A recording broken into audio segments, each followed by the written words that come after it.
This audio presentation of an autobiography of a yogi by Paramahansa Yogananda is brought to you by audioenlightenment.com. Copyright 2011, all rights reserved.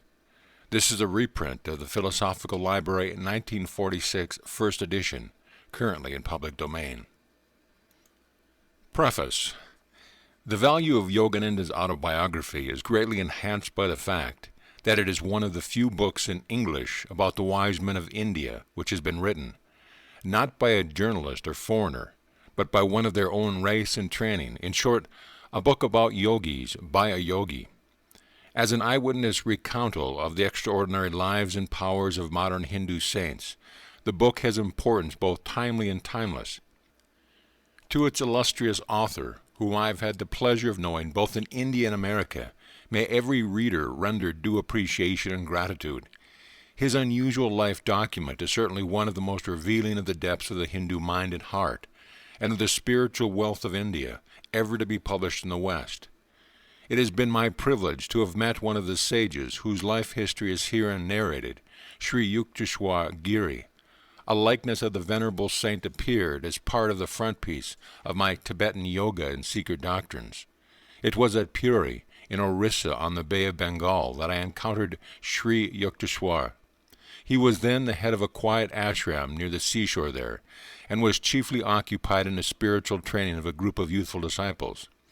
He expressed keen interest in the welfare of the people of the United States, and of all the Americas, and of England too, and questioned me concerning the distant activities, particularly those in California, of his chief disciple, Paramahansa Yogananda, whom he dearly loved and whom he had sent in 1920 as his emissary to the West. Sri Yukteswar was a gentle mien and voice, of pleasing presence, and worthy of the veneration which his followers spontaneously accorded to him. Every person who knew him, whether of his own community or not, held him in the highest esteem. I vividly recall his tall, straight, ascetic figure, garbed in the saffron-colored garb of one who has renounced worldly quests, as he stood at the entrance of the hermitage to give me welcome. His hair was long and somewhat curly, and his face bearded. His body was muscularly firm, but slender and well-formed, and his step energetic.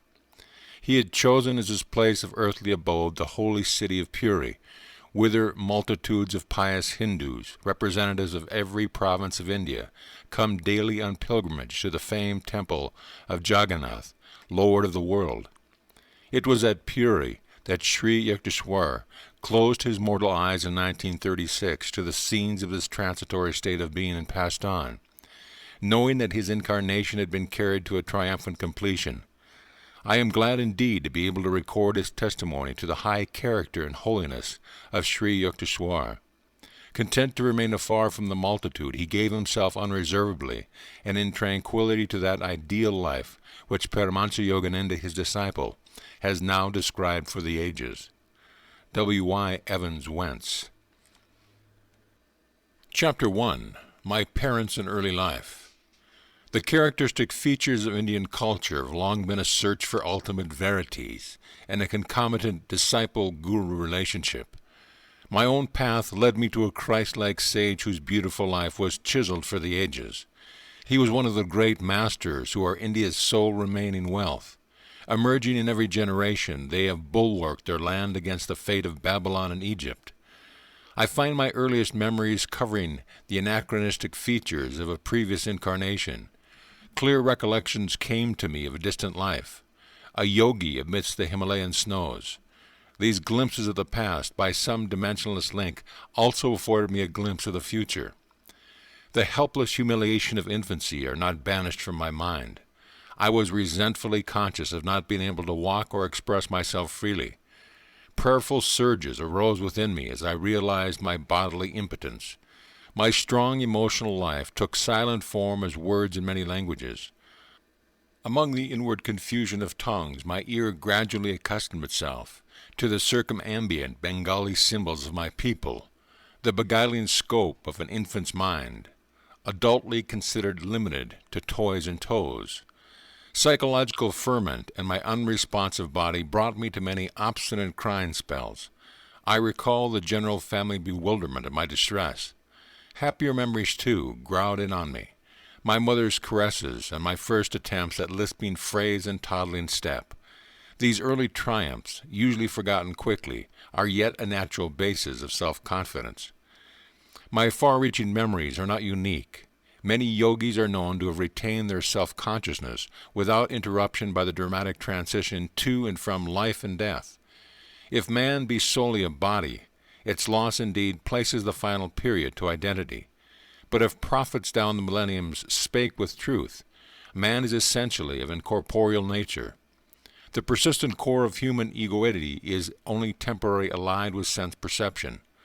Although odd, clear memories of infancy are not extremely rare, during travels in numerous lands I have listened to early recollections from the lips of veracious men and women. I was born in the last decade of the 19th century and passed my first 8 years at Gorakhpur. This was my birthplace in the United Provinces of northeastern India. We were 8 children, 4 boys and 4 girls. I, Mukunda Lalgash, was the second son and the 4th child.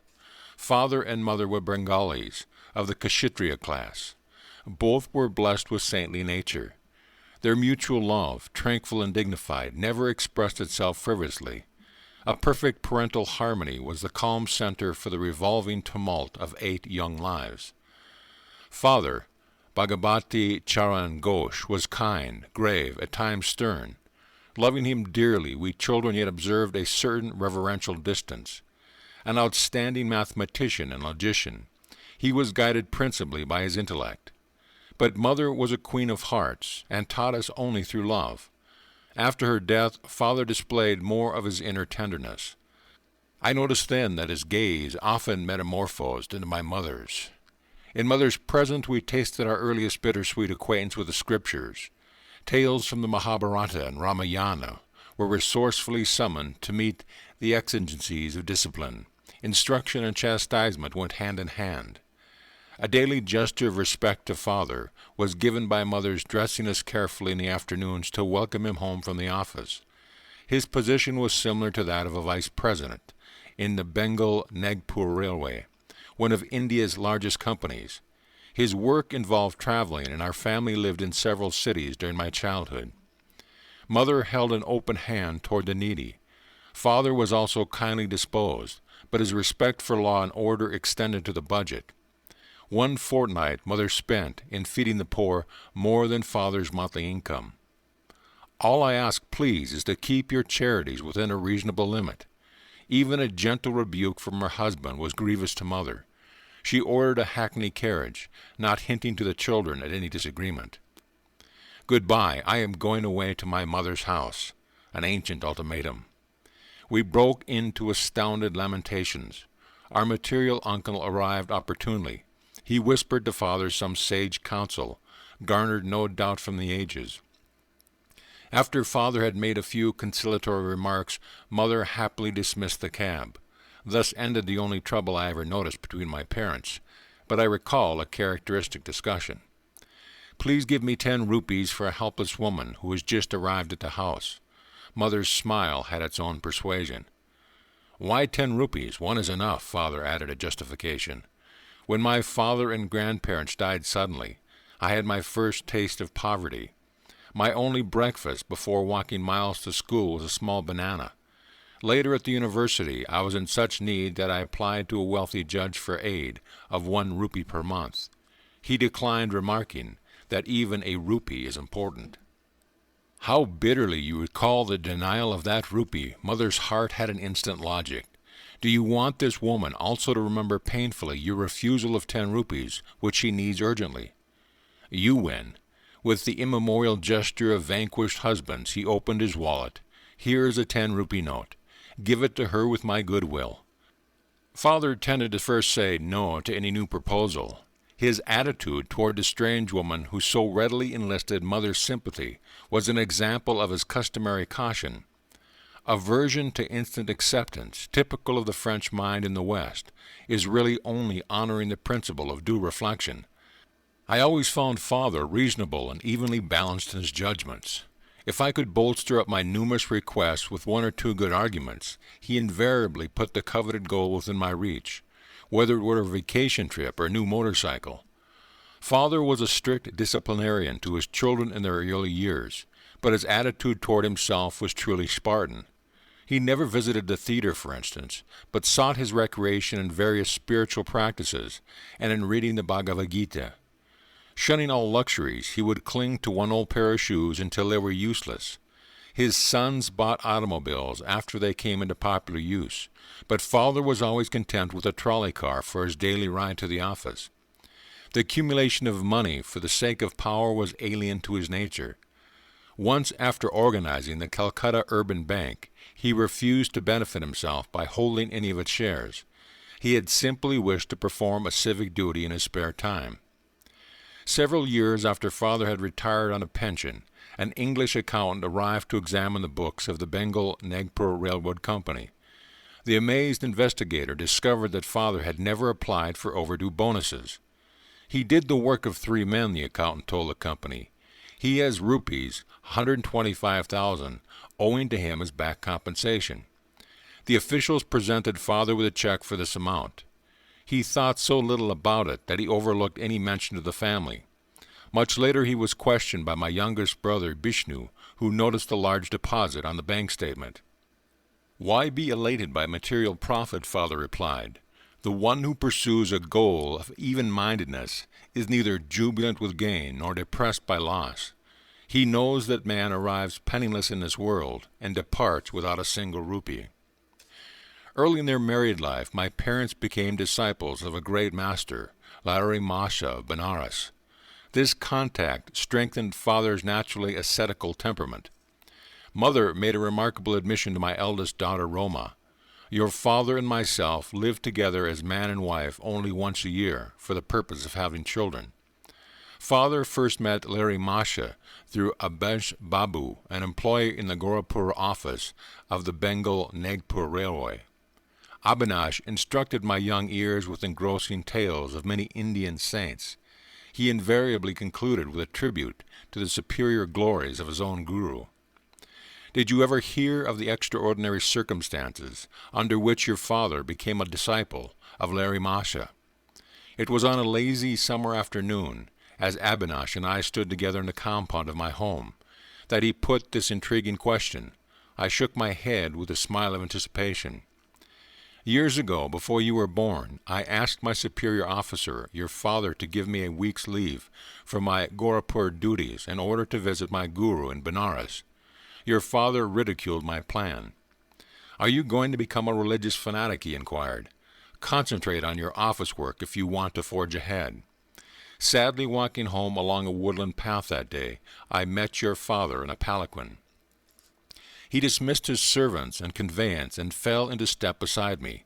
Seeking to console me, he pointed out the advantages of striving for worldly success. But I heard him listlessly. My heart was repeating, 'Larry Masha, I cannot live without seeing you.' Our path took us to the edge of a tranquil field, where the rays of the late afternoon sun were still crowning the tall ripple of the wild grass. We paused in admiration. There in the field, only a few yards from us, the form of my great guru suddenly appeared. 'Bhagavati, you are too hard on your employee.' His voice was resonant in our astounded ears. He vanished as mysteriously as he had come. On my knees I was exclaiming, 'Larry Masha, Larry Masha, your father was motionless with stupefaction for a few moments.' 'Abhinash, not only do I give you leave, but I give myself leave to start for Benares tomorrow. I must know this great Larry Masha, who is able to materialize himself at will in order to intercede for you. I will take my wife and ask this master to initiate us in his spiritual path. Will you guide us to him?' Of course, joy filled me at the miraculous answer to my prayer and the quick, favorable turn of events. The next evening your parents and I entrained for Benares. We took a horse cart the following day, and then had to walk through narrow lanes to my guru's secluded home. Entering his little parlor, we bowed before the master, enlocked in his habitual lotus posture. He blinked his piercing eyes and leveled them on your father. 'Bhagavati, you are too hard on your employee.' His words were the same as those he had used 2 days before in the Gorakhpur field. He added, 'I am glad that you have allowed Abhinash to visit me, and that you and your wife have accompanied him. To their joy, he initiated your parents into the spiritual practice of Kriya Yoga. Your father and I, as brother disciples, have been close friends since the memorable day of the vision. Larry Masha took a definite interest in your own birth. Your life shall surely be linked with his own. The Master's blessing never fails. Larry Masha left his world shortly after I had entered into it. His picture in an ornate frame always graced our family altar in the various cities to which Father was transferred by his office. Many a morning and evening found Mother and me meditating before an improvised shrine, offering flowers dipped in fragrant sandalwood paste. With frankincense and myrrh, as well as our united devotions, we honored the divinity which had found full expression in Larry Masha. His picture had a surpassing influence over my life. As I grew, the thought of the Master grew with me. In meditation, I would often see his photographic image emerge from its small frame, and taking a living form, sit before me. When I attempted to touch the feet of his luminous body, it would change and again become the picture. As childhood slipped into boyhood, I found Larry Masha's transformed in my mind from a little image, cribbed in a frame, to a living, enlightening presence. I frequently prayed to him in moments of trial or confusion, finding within me his solacing direction. At first I grieved because he was no longer physically living. As I began to discover his secret omnipresence, I lamented no more. He had often written to those of his disciples who were over-anxious to see him, "Why come to view my bones and flesh, when I am ever within range of your spiritual sight?" I was blessed at about the age of 8 with a wonderful healing through the photograph of Larry Masha. This experience gave intensification to my love. While at our family estate in Ichapur, Bengal, I was stricken with Asiatic cholera. My life was despaired of. The doctors could do nothing. At my bedside, Mother frantically motioned me to look at Larry Masha's picture on the wall above my head. Bow to him mentally. She knew I was too feeble even to lift my hands in salutation. If you really show your devotion and inwardly kneel before him, your life will be spared. I gazed at his photograph and saw there a blinding light, enveloping my body and the entire room. My nausea and my other uncontrollable symptoms disappeared. I was well. At once I felt strong enough to bend over and touch Mother's feet in appreciation of her immeasurable faith in her Guru. Mother pressed her head repeatedly against the little picture. "O omnipresent Master, I thank thee that thy light hath healed my son." I realized that she too had witnessed a luminous blaze through which I had instantly recovered from that usually fatal disease. One of my most precious possessions is that same photograph. Given to Father by Larry Masha himself, it carries a holy vibration. The picture had a miraculous origin. I heard the story from Father's brother disciple, Kali Kumar Roy. It appears that the Master had an aversion to being photographed.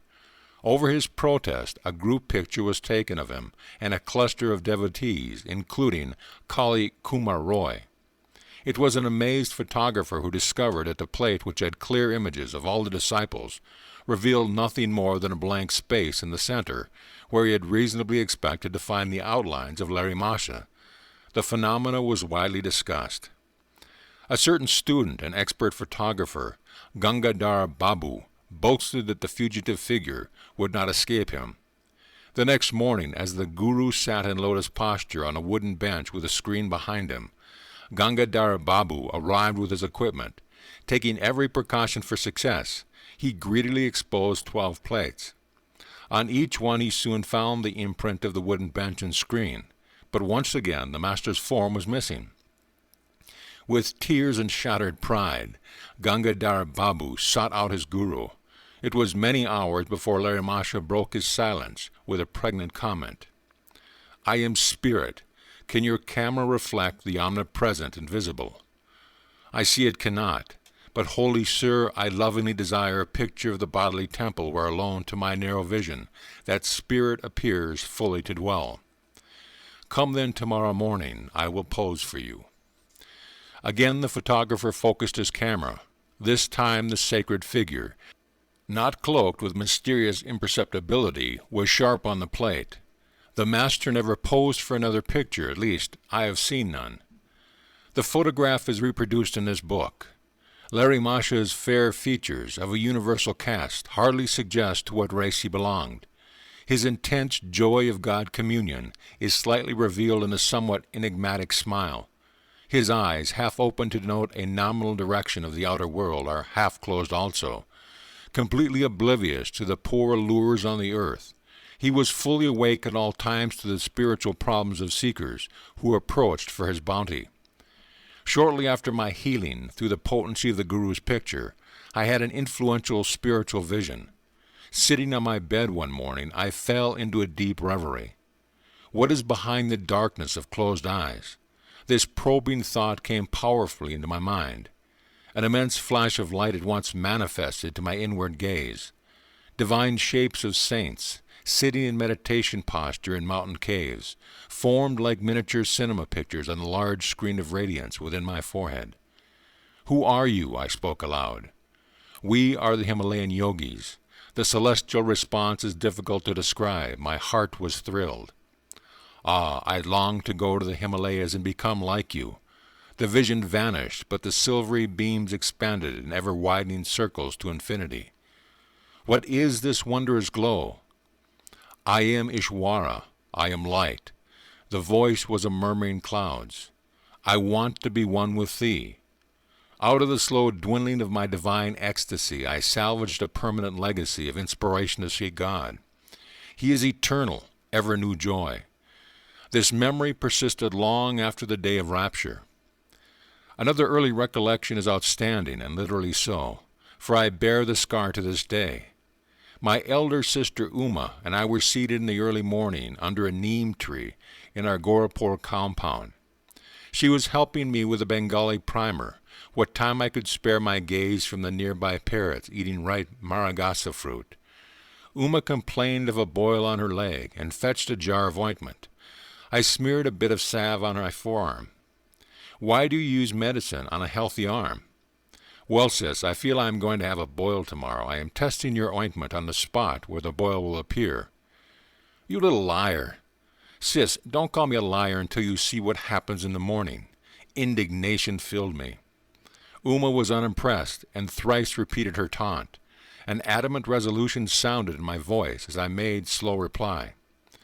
"By the power of will in me, I say that tomorrow I shall have a fairly large boil in this exact place on my arm, and your boil shall swell to twice its present size." Morning found me with a stalwart boil on my indicated spot. The dimension of Uma's boil had doubled. With a shriek, my sister rushed to Mother. "Mukunda has become a necromancer." Gravely, Mother instructed me never to use the power of words for doing harm. I have always remembered her counsel and followed it. My boil was surgically treated. A noticeable scar, left by the doctor's incision, is present today. On my right forearm is a constant reminder of the power in man's sheer word. Those simple and apparently harmless phrases to Uma, spoken with deep concentration, had possessed sufficient hidden force to explode like bombs and produce definite, though injurious effects. I understood later that the explosive vibratory power in speech could be wisely directed to free one's life from difficulties, and thus operate without scar or rebuke. Our family moved to Lahore in the Punjab. There I acquired a picture of the Divine Mother in the form of the goddess Kali. It sanctified a small informal shrine on the balcony of our home. An unequivocal conviction came over me that fulfillment would crown any of my prayers uttered in that sacred spot. Standing there with Uma one day, I watched two kites flying over the roofs of the building on the opposite side of the very narrow lane. "Why are you so quiet?" Uma pushed me playfully. "I am just thinking how wonderful it is that Divine Mother gives me whatever I ask." "I suppose she would give you those two kites," my sister laughed derisively.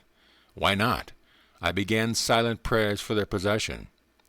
Matches are played in India with kites whose strings are covered with glue and ground glass. Each player attempts to sever the string of his opponent. A freed kite sails over the roofs. There is great fun in catching it. Inasmuch as and I were on the balcony, it seemed impossible that any loosed kite would come into our hands. Its strings would naturally dangle over the roof. The players across the lane began their match. One string was cut. Immediately, the kite floated in my direction. It was stationary for a moment, through sudden abatement of breeze, which sufficed to firmly entangle the string with a cactus plant on top of the opposite house. A perfect loop was formed for my seizure. I handed the prize to Uma. "It was just an extraordinary accident, and not an answer to your prayer. If the other kite comes to you, then I shall believe." Sister's dark eyes conveyed more amazement than her words. I continued my prayers with a crescendo intensity. A forcible tug by the other player resulted in the abrupt loss of his kite. It headed toward me, dancing in the wind. My helpful assistant, the cactus plant, again secured the kite string in the necessary loop by which I could grasp it. I presented my second trophy to Uma. "Indeed, Divine Mother listens to you. This is all too uncanny for me." Sister bolted away like a frightened fawn. End of chapter. Chapter 2. My Mother's Death and the Mystic Amulet. My mother's greatest desire was the marriage of my elder brother. "Ah, when I behold the face of Anata's wife, I shall find heaven on this earth." I frequently heard Mother express in these words her strong Indian sentiment for family continuity.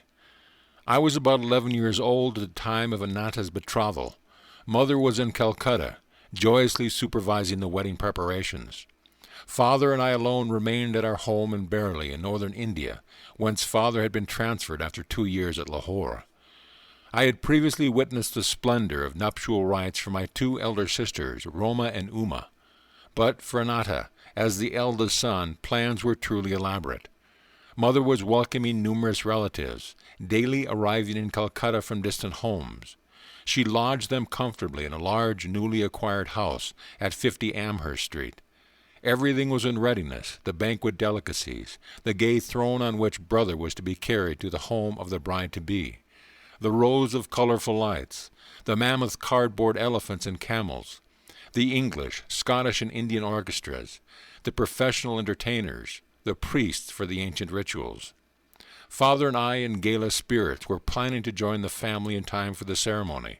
Shortly before the great day, however, I had an ominous vision.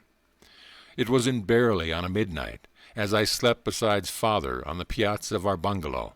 I was awakened by a peculiar flutter of the mosquito netting over the bed. The flimsy curtains parted, and I saw the beloved form of my mother. "Awaken your father," her voice was only a whisper. "Take the first available train at 4 o'clock this morning. Rush to Calcutta if you would see me." The wraith-like figure vanished. "Father, father, mother is dying." The terror in my tone aroused him instantly. I sobbed out the fatal tidings. "Never mind that hallucination of yours." Father gave his characteristic negation to a new situation. "Your mother is in excellent health. If we get any bad news, we shall leave tomorrow." "You shall never forgive yourself for not starting now." Anguish caused me to add bitterly, "Nor shall I ever forgive you." The melancholy morning came with explicit words. "Mother dangerously ill. Marriage postponed. Come at once." Father and I left distractedly. One of my uncles met us en route at a transfer point. A train thundered toward us, looming with telescopic increase. From my inner tumult, an abrupt determination arose to hurl myself on the railroad tracks. Already bereft, I felt, of my mother. I could not endure a world subtly barren to the bone. I loved Mother as my dearest friend on earth. Her solacing black eyes had been my surest refuge in the trifling tragedies of childhood. "Does she yet live?" I stopped for the one last question to my uncle. "Of course she is alive." He was not slow to interpret the desperation in my face, but I scarcely believed him. When we reached our Calcutta home, it was only to confront the stunning mystery of death. I collapsed into an almost lifeless state. Years passed before any reconciliation entered my heart. Storming the very gates of heaven, my cries at last summoned the Divine Mother. Her words brought final healing to my supporting wounds. "It is I who have watched over thee, life after life in the tenderness of many mothers. See in my gaze the 2 black eyes, the lost beautiful eyes thou seekest." Father and I returned to Bareilly soon after the crematory rites for the well-beloved. Early every morning I made a pathetic memorial pilgrimage to a large shioli tree which shaded the smooth green gold lawn before our bungalow. In poetical moments I thought that the white shioli flowers were stirring themselves with a willing devotion over the grassy altar.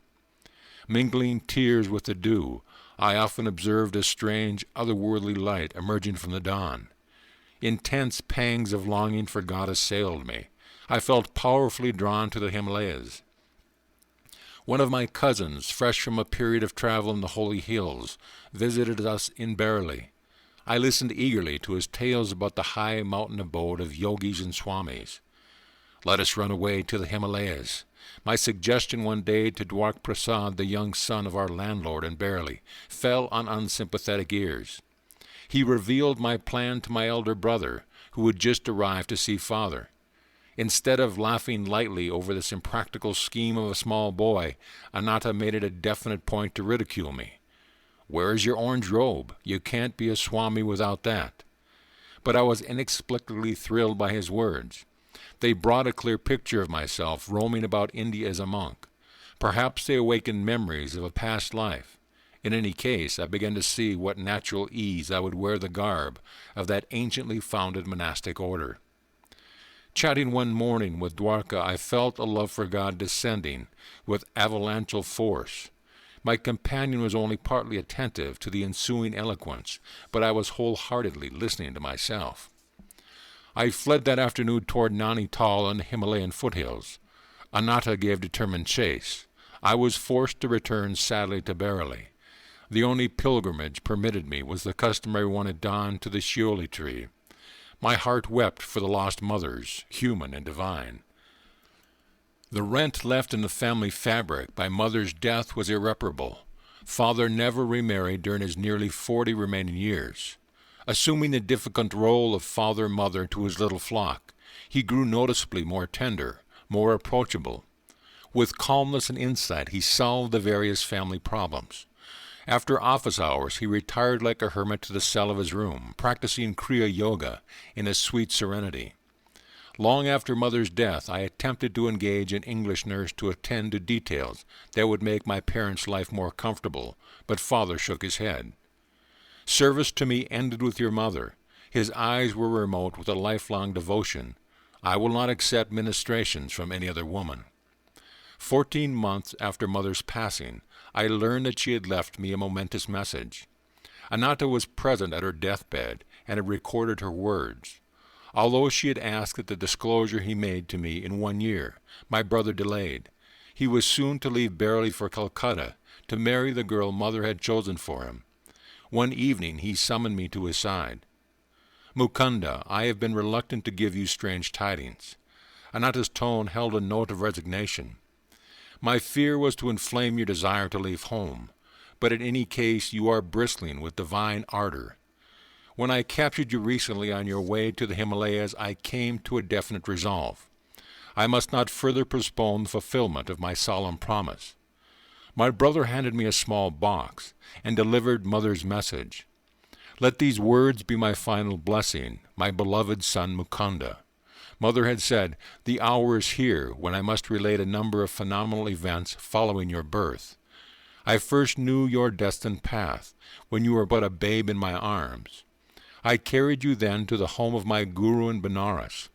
Almost hidden behind a throng of disciples, I could barely see Larry Masha as he sat in deep meditation. While I patted you, I was praying that the Guru take notice and bestow a blessing. As my silent devotional demand grew in intensity, he opened his eyes and beckoned me to approach. The others made a way for me. I bowed at the sacred feet. My master seated you on his lap, placing his hand on your forehead by way of spiritually baptizing you. Little mother, thy son will be a yogi. As a spiritual engine, he will carry many souls to God's kingdom. My heart leaped with joy to find my secret prayer granted by the omniscient Guru. Shortly before your birth, he had told me you would follow his path. Later, my son, your vision of the great light was known to me and your sister Roma, as from the next room we observed you motionless on bed. Your little face was illuminated. Your voice rang with iron resolve as you spoke of going to the Himalayas in quest of the divine. In these ways, dear son, I came to know that your road lies far from worldly ambition. The most singular event in my life brought further confirmation, an event which now impels my deathbed message. It was an interview with a sage in the Punjab, while our family was living in Lahore. One morning the servant came precipitately in my room. Mistress, a strange sadhu is here. He insists that he see the mother of Mukunda. These simple words struck a profound chord within me. I went at once to greet the visitor. Bowing at his feet, I sensed that before me was a true man of God. Mother, he said, the great masters wish you to know that your stay on earth will not be long. Your next illness shall prove to be your last. There was a silence during which I felt no alarm but only a vibration of great peace. Finally he addressed me again. You are to be the custodian of a certain silver amulet. I will not give it to you today. To demonstrate the truth in my words, the talisman shall materialize in your hands tomorrow as you meditate. On your deathbed you must instruct your eldest son Anatta to keep the amulet for 1 year, and then to hand it over to your second son. Mukunda will understand the meaning of the talisman from the great ones. He should receive it about the time he is ready to renounce all worldly hopes and start his vital search for God. When he has retained the amulet for some years, and when it has served its purpose, it shall vanish. Even if kept in the most secret spot, it shall return whence it came. I proffered alms to the saint and bowed before him in great reverence. Not taking the offering, he departed with a blessing. The next evening, as I sat with folded hands in meditation, a silver amulet materialized between my palms, even as the sadhu had promised. It made itself known by a cold, smooth touch. I have jealously guarded it for more than 2 years, and now leave it to Anatta's keeping. Do not grieve for me, as I shall have been ushered by my great Guru into the arms of the Infinite. Farewell, my child. The Cosmic Mother will protect you. A blaze of illumination came over me with possession of the amulet. Many dormant memories awakened. The talisman, round and anciently quaint, was covered with Sanskrit characters. I understood that it came from teachers of past lives who were invisibly guiding my steps. A further significance there was indeed, but one does not reveal fully the heart of an amulet. How the talisman finally vanished amidst deeply unhappy circumstances of my life, and how its loss was a herald of my gain of a guru, cannot be told in this chapter. But the small boy, thwarted in his attempts to reach the Himalayas, daily traveled far on the wings of this amulet. End of chapter. Chapter 3. The Saint with Two Bodies. Father, if I promise to return home without coercion, may I take a sightseeing trip to Benares? My keen love of travel was seldom hindered by Father. He permitted me, even as a mere boy, to visit many cities and pilgrimage spots. Usually 1 or more of my friends accompanied me. He would travel comfortably on first-class passes provided by Father. His position as a railroad official was fully satisfactory to the nomads in the family. Father promised to give my request due consideration. The next day he summoned me and held out a round-trip pass from Bareilly to Benares, a number of rupee notes and 2 letters. I have a business matter to propose to a Benares friend, Kedar Nath Babu. Unfortunately, I have lost his address, but I believe you will be able to get this letter to him through our common friend, Swami Pranabanana. The Swami, my brother disciple, has attained an exalted spiritual stature. You will benefit by his company. His second note will serve as your introduction. Father's eyes twinkled as he added, Mind, no more flights from home. I set forth with the zeal of my 12 years, though times have never dimmed my delight in new scenes and strange faces. Reaching Benares, I proceeded immediately to the Swami's residence. The front door was open. I made my way to a long, hall-like room on the 2nd floor. A rather stout man, wearing only a loincloth, was seated in lotus posture on a slightly raised platform. His head and unwrinkled face were clean-shaven. A beatific smile played on his lips. To dispel my thought that I had intruded, he greeted me as an old friend. Baba Anand, bliss to my dear one. His welcome was given heartedly in a childlike voice. I knelt and touched his feet. "Are you Swami Pranabananda?" He nodded. "Are you Bhagavati's son?" His words were out before I had time to get Father's letter from my pocket. In astonishment, I handed him the note of introduction, which now seemed superfluous. "Of course I will locate Kedar Nath Babu for you." The saint again surprised me by his clairvoyance. He glanced at the letter and made a few affectionate references to my parents. "You know, I am enjoying 2 pensions. One is by the recommendation of your father, for whom I once worked in the railroad office. The other is by the recommendation of my heavenly Father, for whom I have conscientiously finished my earthly duties in life." I have found this remark very obscure. "What kind of pension, sir, do you receive from the Heavenly Father? Does he drop money in your lap?" He laughed. "I mean a pension of fathomless peace, a reward for many years of deep meditation. I never crave money now. My few material needs are amply provided for. Later you will understand the significance of a second pension." Abruptly terminating our conversation, the saint became gravely motionless. A sphinx-like air enveloped him. At first his eyes sparkled, as if observing something of interest, then grew dull. I felt abashed at his soliloquy, but he had not yet told me how I could meet Father's friend. A trifle restlessly, I looked about me in the bare room, empty except for us 2. My idle gaze took in his wooden sandals lying under the platform seat. "Little sir, don't get worried. The man you wish to see will be with you in half an hour." The yogi was reading my mind a feat not too difficult at the moment. Again he fell into inscrutable silence. My watch informed me that 30 minutes had elapsed. The Swami aroused himself. "I think Kedar Nath Babu is nearing the door." I heard somebody coming up the stairs. An amazed incomprehension arose suddenly. My thoughts raised in confusion. How is it possible that Father's friend has been summoned to this place without the help of a messenger?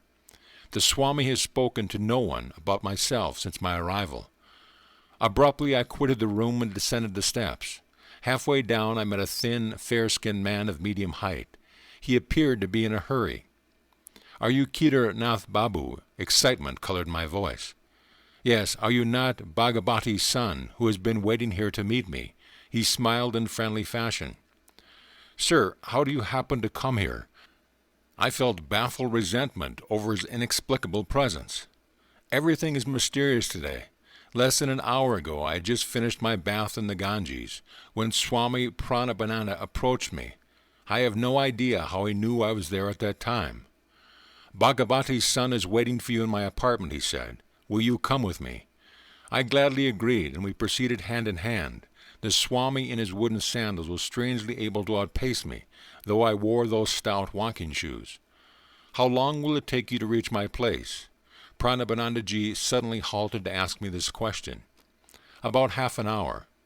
'I have something else to do at present.' He gave me an enigmatic glance. 'I must leave you behind. You can join me in my house, where Bhagavati's son and I will be awaiting you.' Before I could remonstrate, he dashed swiftly past me and disappeared into the crowd. I walked here as fast as possible. This explanation only increased my bewilderment. I inquired how long he had known the Swami. 'We met a few times last year, but not recently. I was very glad to see him again today at the bathing ghat.' I cannot believe my ears. Am I losing my mind? Did you meet him in a vision, or did you actually see him, touch his hand, and hear the sound of his feet?" "I don't know what you're driving at," he flushed angrily. "I am not lying to you. Can't you understand that only through the Swami could I have known you were waiting at this place for me?" "Why, that man, Swami Pranabananda, has not left my sight a moment since I first came here an hour ago." I blurted out the whole story. His eyes opened widely. Are we living in this material age, or are we dreaming? I never expected to witness such a miracle in my life. I thought this Swami was just an ordinary man, and now I find he can materialize an extra body and work through it. Together we entered the saint's room. "Look, these are the very sandals he was wearing at the ghat," Kedar Nath Babu whispered. "He was clad only in a loincloth, just as I see him now." As the visitors bowed before him, the saint turned to me with a quizzical smile. "Why are you stupefied at all this? The subtle unity of the phenomenal world is not hidden from true yogis. I instantly see and converse with my disciples in distant Calcutta. They are similarly transcend at will every obstacle of gross matter. It was probably in an effort to stir spiritual ardor in my young breast that the Swami had condescended to tell me of his powers, of astral radio and television. But instead of enthusiasm, I experienced only an awe-stricken fear. Inasmuch as I was destined to undertake my divine search through one particular guru, Sri Yukteswar, whom I had not yet met, I felt no inclination to accept Paramahansa as my teacher. I glanced at him doubtfully, wondering if it were he or his counterpart before me. The Master sought to banish my disquietude by bestowing a soul-awakening gaze and by some inspiring words about his guru. Larry Masha was the greatest yogi I ever knew. He was divinity itself in the form of flesh. If a disciple, I reflected, could materialize an extra fleshy form at will, what miracles indeed could be barred to his master? I will tell you how priceless is a guru's help. I used to meditate with another disciple for 8 hours every night. We had to work at the railroad office during the day. Finding difficult in carrying on my clerical duties, I desired to devote my whole time to God. For 8 years I persevered, meditating half the night. I had wonderful results. Tremendous spiritual perceptions illumined my mind. But a little veil always remained between me and the infinite. Even with superhuman earnestness, I found the final, irrevocable union to be denied me. One evening I paid a visit to Larry Masha and pleaded for his divine intercession. My importunities continued during the entire night. Angelic Guru, my spiritual anguish is such that I can no longer bear my life without meeting the great beloved face to face. What can I do? You must meditate me more profoundly. I am appealing to thee, O God my Master. I see thee materialized before me in a physical form. Bless me that I may perceive thee in thine infinite form. Larry Masha extended his hands in a benign gesture. You may go now and meditate. I have interceded for you with Brahma. Immeasurably uplifted, I returned to my home. In meditation that night, the burning goal of my life was achieved. Now I ceaselessly enjoy the spiritual pension. Never from that day has the blissful Creator remained hidden from my eyes behind any screen of illusion. Paramahansa's face was suffused with divine light. The peace of another world entered my heart. All fear had fled. The saint made a further confidence. Some months later I returned to Larry Masha and tried to thank him for his bestowal of the infinite gift. Then I mentioned another matter. Divine Guru, I can no longer work in the office. Please release me. Brahma keeps me continuously intoxicated. Apply for a pension from your company. What reason shall I give so early in my service? Say what you feel.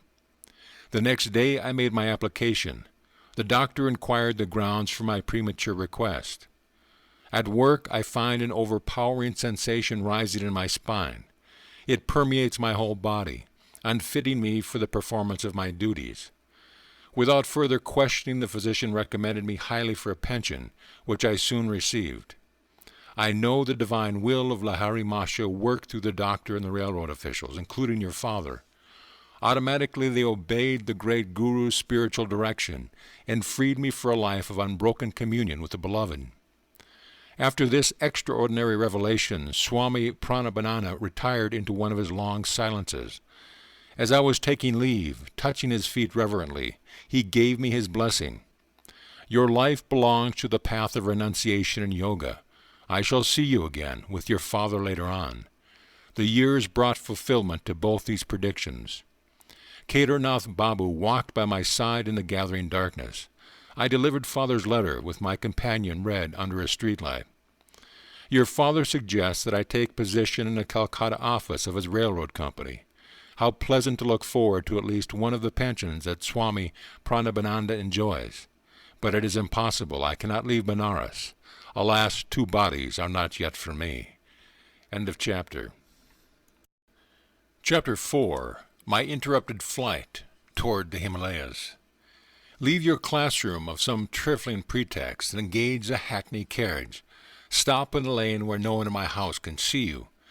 These were my final instructions to Amar Mitter, a high school friend who planned to accompany me to the Himalayas. We had chosen the following day for our flight. Precautions were necessary, as Anatta exercised a vigilant eye. He was determined to foil the plans of escape, which he suspected were uppermost in my mind. The amulet, like a spiritual yeast, was silently at work within me. Amidst the Himalayan snows, I hoped to find the master whose face often appeared to me in visions. The family was now living in Calcutta, where father had been permanently transferred. Following the patriarchal Indian custom, Anatta was brought his bride to live in our home, now at 4 Gurupur Road. There is a small attic room. I engaged in daily meditations and prepared my mind for the divine search. The memorable morning arrived when inauspicious rain. Hearing the wheels of Amar's carriage in the road, I hastily tied together a blanket, a pair of sandals, Larry Masha's picture, a copy of the Bhagavad Gita, a string of para beads, and 2 loincloths. This bundle I threw my 3rd-story window. I ran down the steps and past my uncle, buying fish at the door. What is the excitement? His gaze roved suspiciously over my person. I gave him a non-committal smile and walked to the lane. Retrieving my bundle, I joined Amar with conspiratorial caution. We drove to Chandni Chowk, a merchandise center. For months we had been saving our tiffin money to buy English clothes. Knowing that my clever brother could easily play the part of a detective, we thought to outwit him by European garb. On the way to the station we stopped for my cousin, Jotan Ghosh, whom I called Jatinda. He was a new convert, looking for a guru in the Himalayas. He donned the new suit we had in readiness, well camouflaged, we hope. A deep elation possessed our hearts. All we need now are canvas shoes. I led my companions to a shop displaying rubber-soled footwear. Articles of leather, gotten only through the slaughter of animals, must be absent on this holy trip. I halted on the street to remove the leather cover from my Bhagavad Gita and the leather straps from my English-made Sola Tapi. At the station we bought tickets to Burdwan, where we planned to transfer to Hardwar in the Himalayan foothills. As soon as the train, like ourselves, was in flight, I gave utterance to a few of my glorious anticipations. Just imagine, I ejaculated, we shall be initiated by the masters and experience the trance of cosmic consciousness. Our flesh will be charged with such magnetism that wild animals of the Himalayas will come tamely near us. Tigers will no more than meek house cats awaiting our caress. This remark, picturing a prospect I considered entrancing, both metaphorically and literally, brought an enthusiastic smile from Amar. But Jatinda averted his gaze, directing it through the window at the scampering landscape. Let the money be divided in 3 portions. Jatinda broke a long silence with a suggestion. Each of us should buy his own ticket at Burdwan. Thus no one at the station will surmise that we are running away together. I unsuspectedly agreed. At dusk our train stopped at Burdwan. Jatinda entered the ticket office. Amir and I sat on the platform. We waited 15 minutes, then made unavailing inquiries. Searching in all directions, we shouted Jatinda's name with the urgency of fright.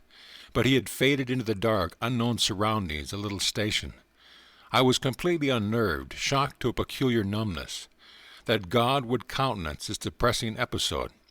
The romantic occasion of my first carefully planned flight after him was cruelly marred. Amar, we must return home. I was weeping like a child. Jatinda's callous departure is an ill omen. This trip is doomed to failure. Is this your love for the Lord? Can't you stand the little test of a treacherous companion? Through Amar's suggestion of a divine test, my heart steadied itself.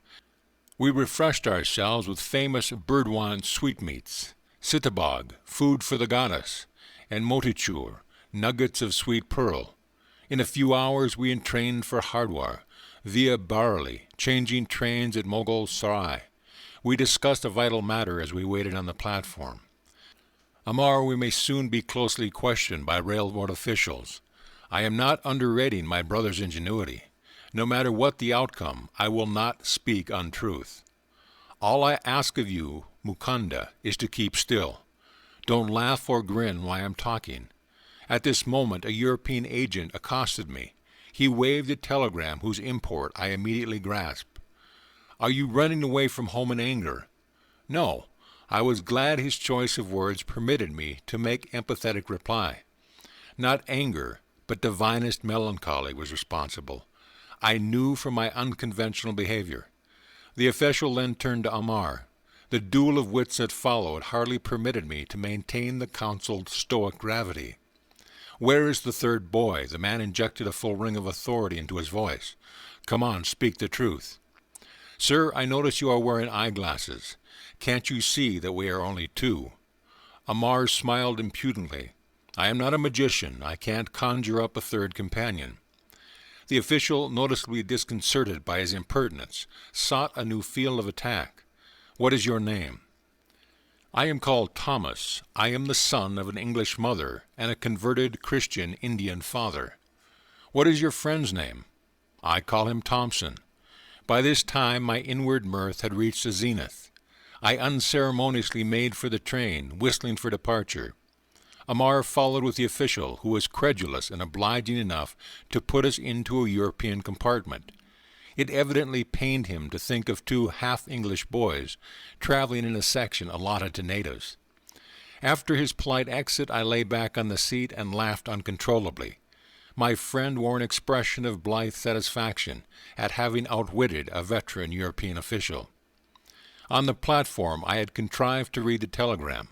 From my brother it went thus: 3 Bengali boys in English clothes running away from home toward Hardwar via Mughal Sarai. Please detain them until my arrival. Ample reward for your services. Amar, I told you not to leave marked timetables in your home. My glance was reproachful. Brother must have found one there. My friend sheepishly acknowledged the thrust. We halted briefly in Barely, where Dwarka Prasad awaited us with a telegram from Anata. My old friend tried valiantly to detain us. I convinced him that our flight had not been undertaken lightly. As on a previous occasion, Dwarka refused my invitation to set forth to the Himalayas. While our train stood in a station that night and I was half asleep, Amar was awakened by another questioning official. He, too, fell victim to the hybrid charms of Thomas and Thompson. The train bore us triumphantly into a dawn arrival at Hardwar. The majestic mountains loomed invitingly in the distance. We dashed through the station and entered the freedom of city crowds. Our first act was to change into native costume. As Anata was somewhat penetrated our European disguise, a premonition of capture weighed on my mind. Deeming it advisable to leave Hardwar at once, we bought tickets to proceed north to Rishikesh, a soil long hollowed by feet of many masters. I had already boarded the train, while Amar lagged on the platform. He was brought to an abrupt halt by a shout from a policeman. Our unwelcome guardian escorted us to a station bungalow and took charge of our money. He explained courteously that it was his duty to hold us until my elder brother arrived. Learning that the truant's destination had been the Himalayas, the officer related a strange story. "I see you are crazy about saints. You will never meet a greater man of God than the one I saw only yesterday. My brother officer and I first encountered him 5 days ago.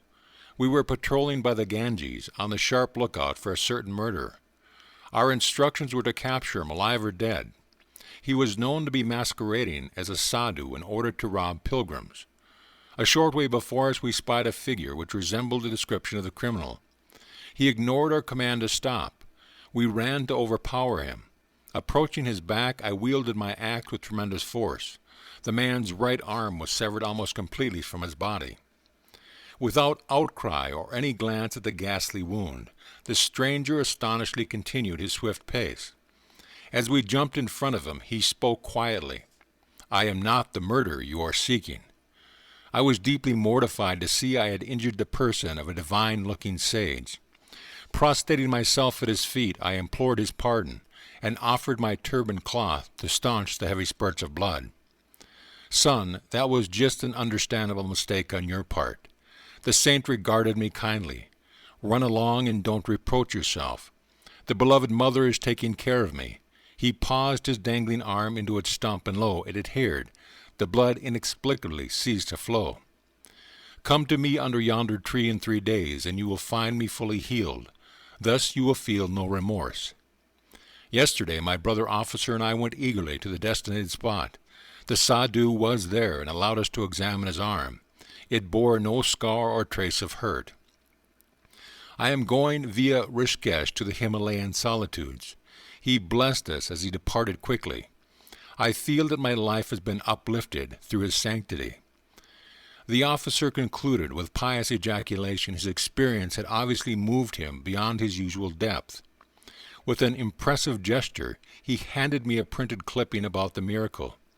It is the usual garbled manner of the sensational type of newspaper, not missing, alas, even in India. The reporter's version was slightly exaggerated. It indicated the sadhu had almost been decapitated. Amar and I lamented that we had missed the great Yogi who could forgive his persecutor in such a Christ-like way. India, materially poor for the last 2 centuries, yet has an inexhaustible fund of divine wealth. Spiritual skyscrapers may occasionally be encountered by the wayside, even by worldly men like this policeman. We thank the officer for relieving our tedium with this marvelous story. He was probably intimating that he was far more fortunate than we. He had met an illumined saint without effort. Our earnest search had ended, not at the feet of the master, but in a coarse police station. So near the Himalayas, and yet in our captivity so far, I told Amar I felt doubtly impelled to seek freedom. Let us slip away when opportunity offers. We can go on foot to holy Rishikesh. I smiled encouragingly. But my companion had turned pessimist as soon as the stalwart prop of our money had been taken from us. If we started a trek over such dangerous jungle land, we should finish, not in the city of saints, but in the stomachs of tigers. Anatta and Amar's brother arrived after 3 days. Amar greeted his relatives with affectionate relief. I was unreconciled. Anatta got no more from me than a severe upbraiding. I understand how you feel, my brother spoke soothingly. All I ask of you is to accompany me to Benares to meet a certain saint, and go on to Calcutta to visit your grieving father for a few days. Then you can resume your search here for a master. Amar entered the conversation at this point to disclaim any intention of returning to Hardwar with me. He was enjoying the familial warmth, but I knew I would never abandon the quest for my guru. Our party entrained for Benares. There I had a singular and instant response to my prayers. A clever scheme had been prearranged by Anatta. Before seeing me at Hardwar, he had stopped in Benares to ask a certain scriptural authority to interview me later. Both the pundit and his son had promised to undertake my dissuasion from the path of a sannyasa. Anatta took me to their home. The son, a young man of ebullient manner, greeted me in a courtyard. He engaged me in a lengthy philosophical discourse. Professing to have a clairvoyant knowledge of my future, he discountenanced my idea of being a monk. You will meet continual misfortune and be unable to find God if you insist on deserting your ordinary responsibilities. You cannot work out your own past karma without worldly experiences. Krishna's immortal words rose to my lips in reply. Even he with the worst of karma, who ceaselessly meditates on me, quickly loses the effect of his past bad action. Becoming a high-souled being, he soon attains perennial peace. Arjuna, know this for certain. The devotee who puts his trust in me never perishes. But the forceful procrastinations of the young man had slightly shaken my confidence. With all the fervor of my heart, I prayed silently to God. Please solve my bewilderment and answer me right here and now, if thou dost desire me to lead the life of a renunciant or a worldly man. I noticed a sadhu of noble countenance standing just outside the compound of the pundit's home. Evidently he had overheard the spiritual conversation between the self-styled clairvoyant and myself, for the stranger called me to his side. I felt a tremendous power flowing from his calm eyes. Son, don't listen to that ignoramus. In response to your prayer, the Lord tells me to assure you that your sole path in this life is that of the renunciate. With astonishment as well as gratitude, I smiled happily at this decisive message. Come away from that man. The ignoramus was calling me from the courtyard. My saintly guide raised his hands in blessing and slowly departed. That sadhu is just as crazy as you are. It was the hoary-headed pundit who made this charming observation. He and his son were gazing at me lugubriously. I heard that he too has left his home in a vague search for God. I turned away. To Ananta I remarked that I would not engage in further discussion with our host. My brother agreed to an immediate departure. We soon entrained for Calcutta. "Mr. Detective, how did you discover I had fled with 2 companions?" I vented my lively curiosity to Ananta during our homeward journey. He smiled mischievously. "At your school I found that Amar had left his classroom and had not returned. I went to his home the next morning and unearthed a marked timetable. Amar's father was leaving by carriage and was talking to the coachman. 'My son will not ride with me to school this morning. He has disappeared,' the father moaned. I heard from a brother coachman that your son and 2 others, dressed in European suits, boarded the train at Haworth Station. The man stated they made a present of their leather shoes to the cab driver. Thus I had 3 clues: the timetable, the trio of boys, and the English clothing. I was listening to Ananta's disclosure with mingled mirth and vexation. Our generosity to the coachman had been slightly misplaced. Of course I rushed to send telegrams to station officials in all the cities which Amar had underlined in the timetable. He had checked barely, so I wired your friend Dwarka there. After inquiries in our Calcutta neighborhood, I learned that cousin Jatinda had been absent one night, but had arrived home the following morning in European garb. I sought him out and invited him to dinner. He accepted, quite disarmed by my friendly manner. On the way I led him unsuspectingly to a police station. He was surrounded by several officers, whom I had previously selected for their ferocious appearance. Under their formidable gaze, Jatinda agreed to account for this mysterious conduct. I started for the Himalayas in a buoyant spiritual mode, he exclaimed. Inspiration filled me at the prospect of meeting the masters. But as soon as Mukunda said, "During our ecstasies in the Himalaya caves, tigers will be spellbound and sit around us like tame pussies," my spirits froze, beads of perspiration formed on my brow. What then, I thought, if the vicious nature of the tigers be not changed through the power of our spiritual trance? Shall they treat us with the kindness of house cats? In my mind's eye I already saw myself the compulsory inmate of some tiger's stomach, entering there not at once with the whole body, but by installments of its several parts. My anger at Jatinda's vanishment was evaporated into laughter. The hilarious sequel on the train was worth all the anguish he had caused me. I must confess to a slight feeling of satisfaction. Jatinda, too, had not escaped an encounter with the police. Ananta, you are a born sleuth-hound. My glance of amusement was not without some exasperation. And I shall tell Jatinda I am glad he was prompted by no mood of treachery, as it appeared, but only by the prudent instinct of self-preservation. At home in Calcutta, Father touchingly requested me to curb my roving feet, until at least the completion of my high school studies. In my absence, he had lovingly hatched a plot by arranging for a saintly pundit, Swami Kubalananda, to come regularly to the house. "The sage will be your Sanskrit tutor," my parent announced confidently. Father hoped to satisfy my religious yearnings by instruction from a learned philosopher. But the tables were subtly turned. My new teacher, far from offering intellectual artifices, fanned the embers of my God aspiration. Unknown to Father, Swami Kebalananda was an exalted disciple of Larry Masha. The peerless guru had possessed thousands of disciples, silently drawn to him by the irresistibility of his divine magnetism. I learned later that Larry Masha had often characterized Kebalananda as a rishi, or illuminated sage. Luxuriant curls framed my tutor's handsome face. His dark eyes were guileless, with the transparency of a child's. All the movements of his slight body were marked by a restful deliberation. Ever gentle and loving, he was firmly established in the infinite consciousness. Many of our happy hours together were spent in deep Kriya meditation. Kebalananda was a noted authority on the ancient Shastras, or sacred books. His erudition had earned him the title of Shastri Mahayasha, by which he was usually addressed. But my progress in Sanskrit scholarship was unnoteworthy. I sought every opportunity to forsake prosaic grammar and to talk of yoga and Larry Masha. My tutor obliged me one day by telling me something of his own life with the Master. Rarely fortunate, I was able to remain near Larry Masha for 10 years.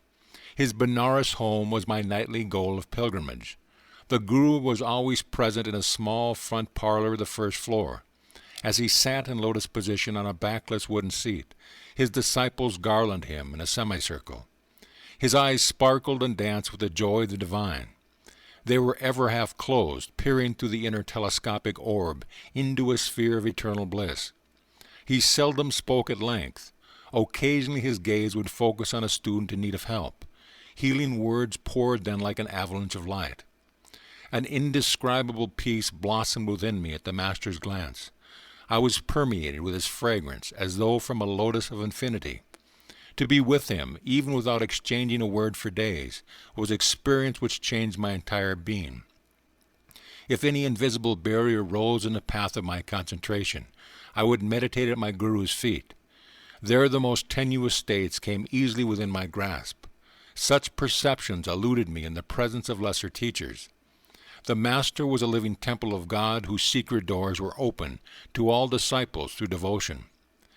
Larry Masha was no bookish interpreter of the Scriptures. Effortlessly he dipped into the divine library. Foam of words and spray of thoughts gushed from the fountain of his omniscience. He had the wondrous clavis which unlocked the profound philosophical science embedded ages ago in the Vedas. If asked to explain the different planes of consciousness mentioned in an ancient text, he would simply assent. I will undergo these states and presently tell you what I perceive. He was thus diametrically unlike the teachers who commit Scripture to memory and then give forth unrealized abstractions. Please expound the holy stanzas as the meaning occurs to you. The taciturn Guru often gave this instruction to a nearby disciple. I will guide your thoughts that the right interpretation be uttered. In this way, many of Larry Masha's perceptions came to be recorded, with voluminous commentaries by various students. The Master never counseled slavish belief. Words are only shells, he said. Win conviction of God's presence through your own joyous contact and meditation. No matter what the disciple's problems, the Guru advised Kriya Yoga for its solution. The yogic key will not lose its efficiency when I am no longer present in the body to guide you. This technique cannot be bound, filed, and forgotten in the manner of theoretical inspirations. Continue ceaselessly on your path to liberation through Kriya, whose power lies in practice. I myself considered Kriya the most effective device of salvation through self-effort ever to be evolved in man's search for the infinite. Yogananda concluded with his earnest testimony. Through its use, the omnipotent God, hidden in all men, become visible incarnated in the flesh of Larry Masha and a number of his disciples. A Christ-like miracle by Larry Masha took place in Yogananda's presence. My saintly tutor recounted the story one day, his eyes remote from the Sanskrit text before him. A blind disciple, Ramu, aroused my act of pity. Should he have no light in his eyes when he faithfully served our Master in whom the divine was fully blazing? One morning I sought to speak to Ramu, but he sat for patient hours fanning the Guru with a handmade palm leaf. When the devotee finally left the room, I followed him. Ramu, how long have you been blind? From my birth, sir. Never have my eyes been blessed with a glimpse of the sun. Our omnipotent Guru can help you. Please make a supplication. The following day, Ramu diffidently approached Larry Masha. The disciple felt almost ashamed to ask that physical wealth be added to his spiritual and superabundance. Master, the illuminator of the cosmos is in you. I pray you to bring his light into my eyes, that I perceive the sun's lesser glow. Ramu, someone has convinced you to put me in a difficult position. I have no healing power. Sir, the infinite one within you can certainly heal. That is indeed different, Ramu. God's limit is nowhere. He who ignites the stars in the cells of flesh with mysterious life effluence can surely bring luster of vision into your eyes. The Master touched Ramu's forehead at the point between the eyebrows. Keep your mind concentrated there, and frequently chant the name of the prophet Rama. For 7 days, the splendor of the sun shall have a special dawn for you. Lo, in 1 week it was so. For the first time Ramu beheld the face fair of nature. The Omniscient One had unerring directed his disciple to repeat the name of Rama, adored by him above all other saints. Ramu's faith was a devotionally plowed soil in which the Guru's powerful seed of permanent healing sprouted. Kebalanda was silent for a moment, then paid a further tribute to his Guru. It was evident in all miracles performed by Larry Masha that he never allowed the ego principle to consider itself a causative power. By perfection of resistless surrender, the Master enabled the prime healing power to flow freely through him. The numerous bodies which were spectacularly healed through Larry Masha eventually had to feed the flames of cremation. But the silent spiritual awakening he effected, the Christ-like disciples he fashioned, are his imperishable miracles. I never became a Sanskrit scholar. Kebalanda taught me a diviner syntax. End of chapter. Chapter 5. A perfumed saint displays his wonders. To everything there is a season, and a time to every purpose under the heaven. I did not have this wisdom of Solomon to comfort me. I gazed searchingly about me, on any excursion from home for the face of my destined Guru, but my path did not cross his until after the completion of my high school studies. 2 years elapsed between my flight with the mayor toward the Himalayas and the great day of Sri Yukteswar's arrival into my life. During that interim I had met a number of sages, the perfume saint, the tiger Swami, Najendra Nath Baduri, Master Mayasa, and the famous Bengali scientist Jagadish Chandra Bose. My encounter with the perfume saint had 2 preambles, one harmonious and the other humorous. God is simple, everything else is complex. Do not seek absolute values in the relative world of nature. These philosophical finalities gently entered my ear as I stood silently before a temple image of Kali. Turning, I confronted a tall man whose garb, or lack of it, revealed him a wandering sadhu. You have indeed penetrated the bewilderment of my thoughts, I smiled gratefully. The confusion of benign and terrible aspects in nature, as symbolized by Kali, has puzzled wiser heads in mind. Few there be who solve her mystery. Good and evil is a challenging riddle which life places sphinx-like before every intelligence. Attempting no solution, most men pay forfeit with their lives, penalty now even as in the days of Thebes. Here and there a towering lonely figure never cries defeat. From the Maya of duality he plucks the cleaverless truth of unity. You speak with conviction, sir. I have long exercised an honest introspection, the exquisitely painful approach to wisdom. Self-scrutiny, relentless observance of one's thought, is a stark and shattering experience. It pulverizes the stoutest ego. But true self-analysis mathematically operates to produce seers. The way of self-expression, individual acknowledgments, results in egoists, sure of the right to their private interpretations of God and the universe. Truth humbly retires, no doubt, before such arrogant originality. I was enjoying the discussion. Man can understand no eternal verity until he has freed himself from pretension. The human mind, barred to a centuried slime, is teeming with repulsive life of countless world illusions. Struggles of the battlefields pale in insignificance here, when man first contends with inward enemies. No mortal foes these, to be overcome by harrowing array of might. Omnipresent, unresting, pursuing man even in sleep, subtly equipped with a miasmic weapon, these soldiers of ignorant lust seek to slay us all. Thoughtless is the man who buries his ideals, surrendering to the common fate. Can he seem other than impotent, wooden, ignominious? Respected sir, have you no sympathy for the bewildered masses? The sage was silent for a moment, then answered obliquely. To love both the invisible God, repository of all virtues, and visible man, apparently possessed of none, is often baffling. But ingenuity is equal to the maze. Inner research soon exposes the unity in all human minds, the stalwart kinship of selfish motive. In one sense at least, the brotherhood of man stands revealed, and aghast humility follows his leveling discovery. It ripens into compassion for one's fellows, blind to the healing potencies of the soul awaiting exploration. The saints of every age, sir, have felt like yourself for the sorrows of the world. Only the shallow man loses responsiveness to the woes of others' life as he sinks into narrowing suffering as his own. The sadhu's austere face was noticeably softened. The one who practices a scalpel self-dissection will know an expansion of universal pity. Release is given him from the deafening demands of his ego.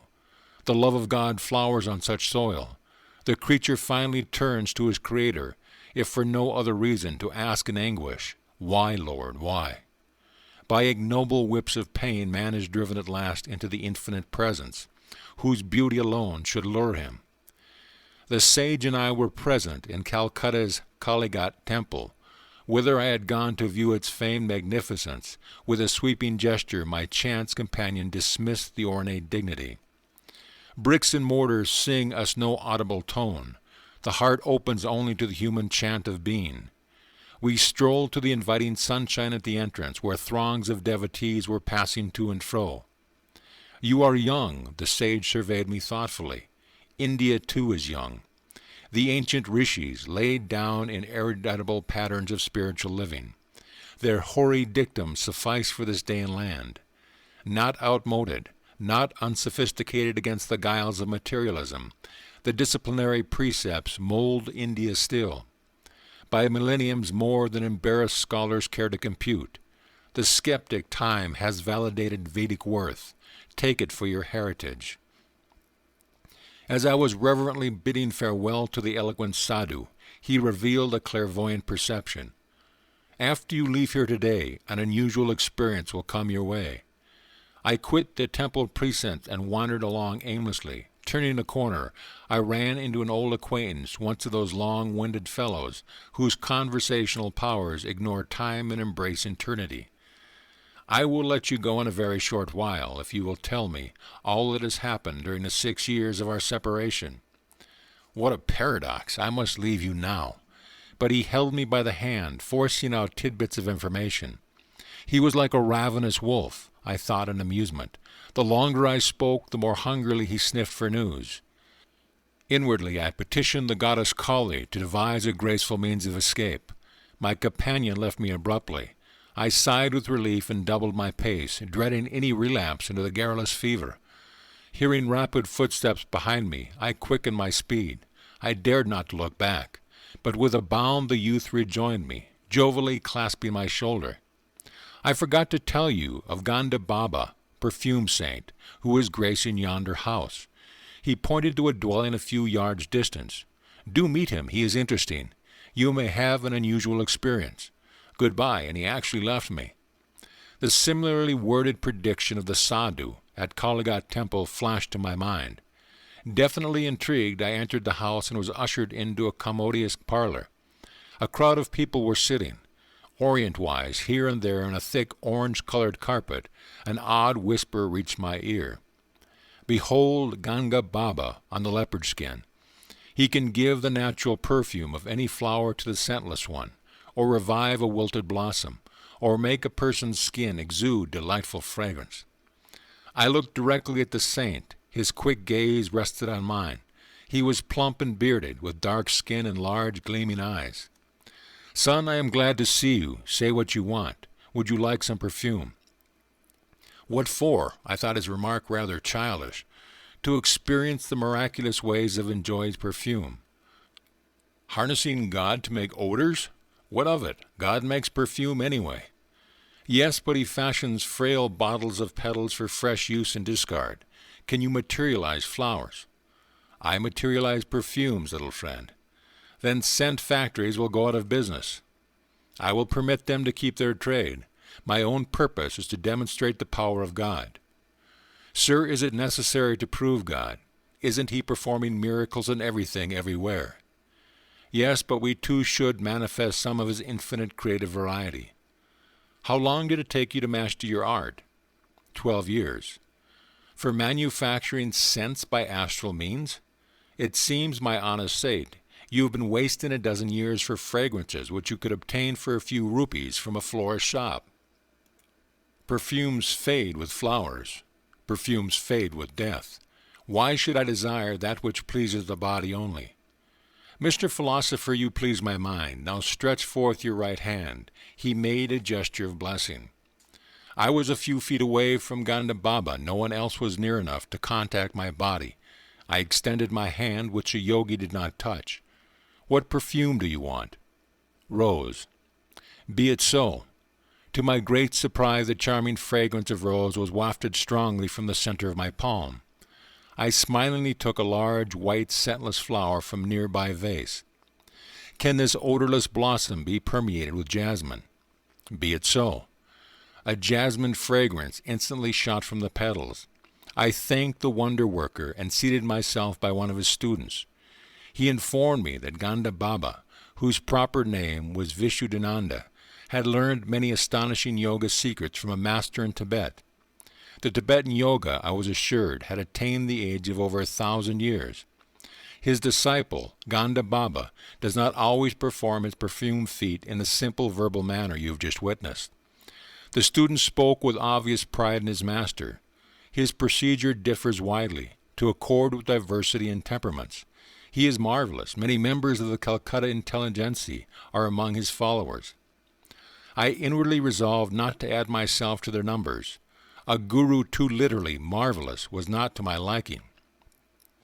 With polite thanks to Ganda Baba, I departed. Sauntering home, I reflected on the 3 varied encounters the day had brought forth. My sister Uma met me as I entered our Gurpa Road door. You are getting quite stylish using perfumes. Without a word, I motioned her to smell my hand. What an attractive rose fragrance! It is unusually strong. Thinking it was strongly unusual, I silently placed the astrally scented blossom under her nostrils. Ooh, I love jasmine. She seized the flower. A ludicrous bafflement passed over her face as she repeatedly sniffed the odor of jasmine, from a type of flower she well knew to be scentless. Her reactions disarmed my suspicion that Ganda Baba had induced an autosuggestive state, whereby I alone could detect the fragrance. Later I heard from a friend, Yogananda, that the perfumed saint had a power which I wish were possessed by the starving millions of Asia today. Today of Europe as well. I was present with 100 other guests at Ganda Baba's home in Burdwan. Yogananda told me it was a gala occasion because the yogi was reputed to have the power of extracting objects out of thin air. I laughingly requested him to materialize some out-of-season tangerines. Immediately the luchis, which were presented on all the banana leaf plates, became puffed up. Each of the bread envelopes proved to contain a peeled tangerine. I bit it into my own with some trepidation, but found it delicious. Years later I understood by inner realization how Ganda Baba accomplished his materializations. The method, alas, is beyond the reach of the world's hungry hordes. The different sensory stimuli to which man reacts, tactile, visual, gustatory, auditory, and olfactory, are produced by vibrating variations in electrons and protons. The vibrations in turn are regulated by lifetrons, subtle life forces or finer than atomic energies, intelligently charged with the 5 distinctive sensory idea senses. Ganda Baba, turning himself with the cosmic forces by certain yogic practice, was able to guide the lifetrons to rearrange their vibratory structure and objectify the desired result. His perfume, fruit, and other miracles were actual materializations of mundane vibrations, and not inner sensations, hypnotically produced. Performances of miracles, such as sown by the perfumed saint, were spectacular, but spiritually useless. Having little purpose beyond entertainment, they are digressions from a serious search for God. Hypnotism has been used by physicians in minor operations as a sort of physical chloroform for persons who might be endangered by anesthetic. But a hypnotic state is harmful to those often subjected to it. A negative psychological effect ensues, which in time deranges the brain cells. Hypnotism is trespass into the territory of another's consciousness. Its temporary phenomena have nothing in common with the miracles performed by men of divine realization. Awakened God, true saint effect, changes this dream world by means of a will harmoniously attuned to the creative cosmic dreamer. ostentatious display of unusual power are decried by masters. The Persian mystic Abu Sa'd once laughed at certain fakirs who were proud of their miraculous powers over water, air, and space. A frog is also at home in the water, Abu Sa'd pointed out in gentle scorn. The crow and the vulture easily fly in the air. The devil is simultaneously present in the east and in the west. A true man is he who dwells in righteousness among his fellow men, who buys and sells, yet is never for a single instant forgetful of God.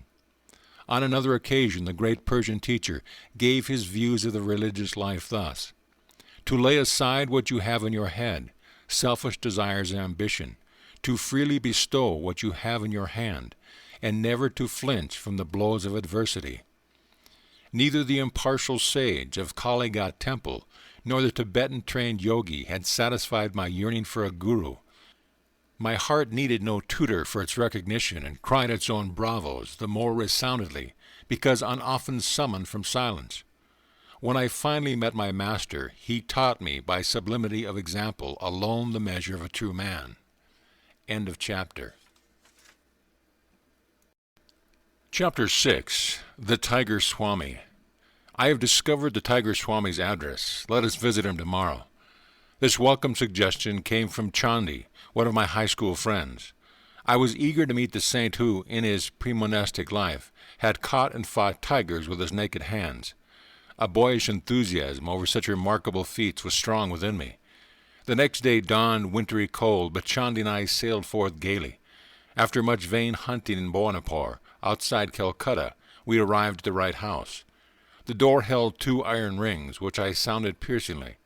Notwithstanding the clamor, a servant approached with leisurely gait. His ironical smile implied that visitors, despite their noise, were powerless to disturb the calmness of a saint's home. Feeling the silent rebuke, my companion and I were thankful to be invited into the parlor. Our long wait there caused uncomfortable misgivings. India's unwritten law for the truth-seeker is patient. A master may purposely make a test of one's eagerness to meet him. This psychological ruse is freely employed in the West by doctors and dentists. Finally summoned by the servant, Chandi and I entered his sleeping apartment. The famous Sohang Swami was seated on his bed. The sight of his tremendous body affected us strangely. With bulging eyes we stood speechless. We had never before seen such a chest or such football-like biceps. On an immense neck, the Swami's fierce yet calm face was adorned with flowing locks, beard and mustache. A hint of dove-like and tiger-like qualities shone in his dark eyes. He was unclothed, save for a tiger skin about his muscular waist. Finding our voices, my friend and I greeted the monk, expressing our admiration for his prowess in the extraordinary feline arena. Will you not tell us, please, how it is possible to subdue with bare fists the most ferocious of jungle beasts, the royal Bengal? My sons, it is nothing to me to fight tigers. I could do it today if necessary. He gave a childlike laugh. You look upon tigers as tigers. I know them as pussycats. Swamiji, I think I could impress my subconsciousness with the thought that tigers are pussycats, but could I make tigers believe it? Of course, strength also is necessary. One cannot expect victory from a baby who imagines a tiger to be a house cat. Powerful hands are my sufficient weapon. He asked us to follow him to the patio, where he struck the edge of a wall. A brick crashed to the floor. The sky peered boldly through the gaping lost tooth of the wall. I fairly staggered in astonishment. He who can remove mortared bricks from a solid wall with one blow, I thought, must surely be able to displace the teeth of tigers. A number of men have physical power such as mine, but still lack in cool confidence. Those who are bodily but not mentally stalwart may find themselves fainting at mere sight of a wild beast bounding freely in the jungle. The tiger in its natural ferocity and habitat is vastly different from opium-fed circus animals. Many a man with Herculean strength has nonetheless been terrorized into abject helplessness before the onslaught of a royal Bengal. Thus the tiger has converted the man in his own mind to a state as nervousness as the pussycat. It is possible for a man owning a fairly strong body and an immensely strong determination to turn the tables on the tiger and force it to a conviction of pussycat defenselessness. How often I have done just that. I was quite willing to believe that the Titan before me was able to perform the tiger-pussycat metamorphosis. He seemed in a didactic mood. Chandy and I listened respectively. Mind is the wielder of muscles. The force of a hammer blow depends on the energy applied. The power expressed by man's bodily instrument depends on his aggressive will and courage. The body is literally manufactured and sustained by mind. Through pressure of instincts from past lives, strengths or weaknesses percolate gradually into human consciousness. They express as habits, which in turn ossify into a desirable or an undesirable body. Outward frailty has mental origin. In a vicious circle, the habit-bound body thwarts the mind. If the master allows himself to be commanded by the servant, the latter becomes autocratic. The mind is similarly enslaved by submitting to bodily dictation. At our entreaty, the impressive Swami consented to tell us something of his own life. My earliest ambition was to fight tigers. My will was mighty, but my body was feeble. An ejaculation of surprise broke from me. It appeared incredible that this man now, with Atlean's shoulders, fit to bear, could ever have known weakness. It was by indomitable persistency and thought of health and strength that I overcame my handicap. I have every reason to extol the compelling mental vigor which I found to be the real subduer of royal Bengals.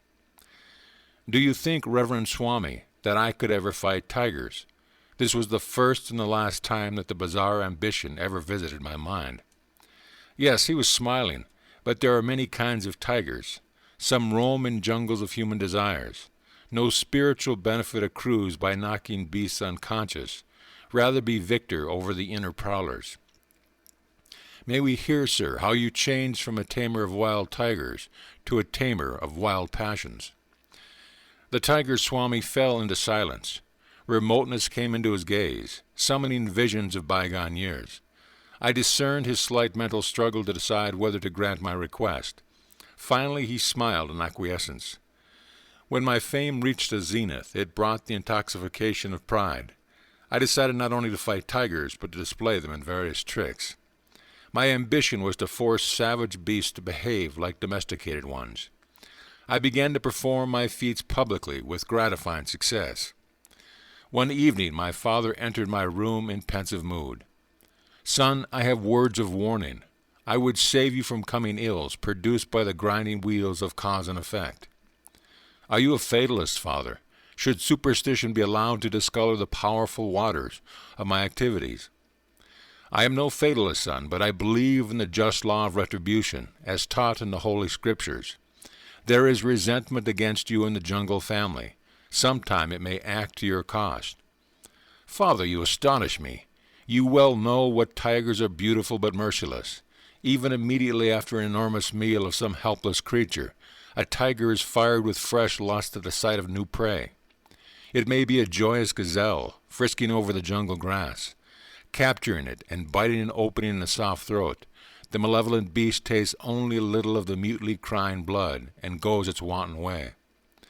Tigers are the most contemptible of the jungle breed. Who knows? My blows may inject some slight sanity of consideration into their thick heads. I am headmaster in the forest finishing school to teach them gentle manners. Please, Father, think of me as tiger tamer and never as a tiger killer. How could my good actions bring ill upon me? I beg you not to impose any command that I change my way of life." Chandy and I were all attention, understanding the past dilemma. In India, a child does not lightly disobey his father's wishes. In stoic silence, Father listened to my explanation. He followed it with a disclosure, which he uttered gravely. "Son, you compel me to relate an ominous prediction from the lips of a saint. He approached me yesterday as I sat on the veranda in my daily meditation. 'Dear friend, I come with a message for your belligerent son. Let him cease his savage activities. Otherwise, his next tiger encounter shall result in severe wounds, followed by 6 months of deathly sickness. He shall then forsake his former ways and become a monk.' This tale did not impress me. I considered that Father had been the credulous victim of a deluded fanatic.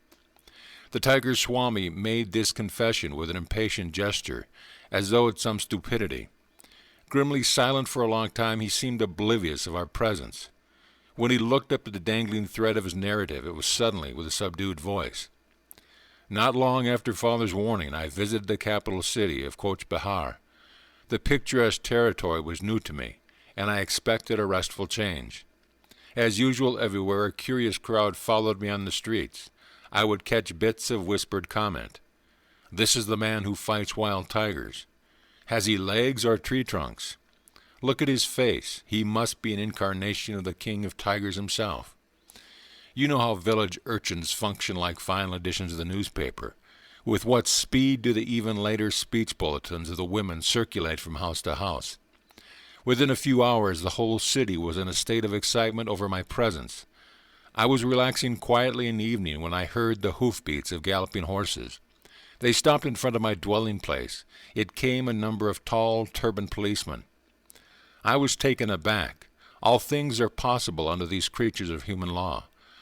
I wonder if they are going to take me to task about matters utterly unknown to me, but the officers bowed with unwonted courtesy. Honored sir, we are sent to welcome you on behalf of the Prince of Cooch Behar. He is pleased to invite you to his palace tomorrow morning. I speculated a while on the prospect. For some obscure reason, I felt sharp regret at this interruption of my quiet trip, but the supplicant manner of the policeman moved me. I agreed to go. I was bewildered the next day to be obsequiously escorted from my door into a magnificent coach drawn by 4 horses. A servant held an ornate umbrella to protect me from the scorching sunlight. I enjoyed the pleasant trip through the city and its woodland outskirts. The royal scion himself was at the palace door to welcome me. He proffered his own gold-brooch seat, smiling, placing himself in a chair of simpler design. All this politeness is certainly going to cost me something, I thought in mounting astonishment. The prince's motive emerged after a few casual remarks. My city is filled with a rumor that you can fight wild tigers with nothing more than your naked hands. Is it a fact? It is quite true. I can scarcely believe it. You are a Calcutta Bengali, nurtured on the white rice of city folk. Be frank, please. Have you not been fighting only spineless, opium-fed animals? His voice was loud and sarcastic, tinged with provincial accent. I vouchsafed no reply to his insulting question. I challenge you to fight my newly caught tiger, Raja Begum. If you can successfully resist him, bind him with a chain and leave his cage in a conscious state, you shall have this royal Bengal. Several thousand rupees and many other gifts shall also be bestowed. If you refuse to meet him in combat, I shall blazon your name throughout the state as an impostor. His insolent words struck me like a volley of bullets. I shot an angry acceptance. Half risen from the chair in its excitement, the prince sank back with a sadistic smile. I was reminded of the Roman emperors who delighted in setting Christians in bestial arenas. The match will be set for a week hence. I regret that I cannot give you permission to view the tiger in advance. Whether the prince feared I might seek to hypnotize the beast or secretly feed him opium, I know not. I left the palace, noting with amusement that the royal umbrella and panoplied coach were now missing. The following week I methodically prepared my mind and body for the coming ordeal. Through my servant I learned of fantastic tales. The saint's direful prediction of my father had somehow got abroad, enlarging into Iran. Many simple villagers believed that an evil spirit, cursed by the gods, had reincarnated as a tiger which took various demonic forms at night, but remained a striped animal during the day. This demon tiger was supposed to be the one sent to humble me. Another imaginative version was that animal prayers to Tiger Heaven had achieved a response in the shape of Raja Begum. He was to be the instrument to punish me the audacious bite so insulting to the entire tiger species. A furless, fangless man daring to challenge a claw-armed, sturdy-limbered tiger. The concentrated venom of all humiliated tigers, the villagers declared, had gathered momentum sufficient to operate hidden laws and bring about the fall of the proud tiger-tamer. My servant further apprised me that the prince was in his elements as manager of the bout between man and beast. He had supervised the erection of a storm-proof pavilion, designed to accommodate thousands. Its center held Raja Begum in an enormous iron cage, surrounded by outer safety room. The captive emitted a ceaseless series of blood-curdling roars. He was fed sparingly to kindle a wrathful appetite. Perhaps the prince expected me to be the meal of reward. Crowds from the city and suburbs bought tickets eagerly in response to the beat of drums announcing the unique contest. The day of battle saw hundreds turned away for lack of seats.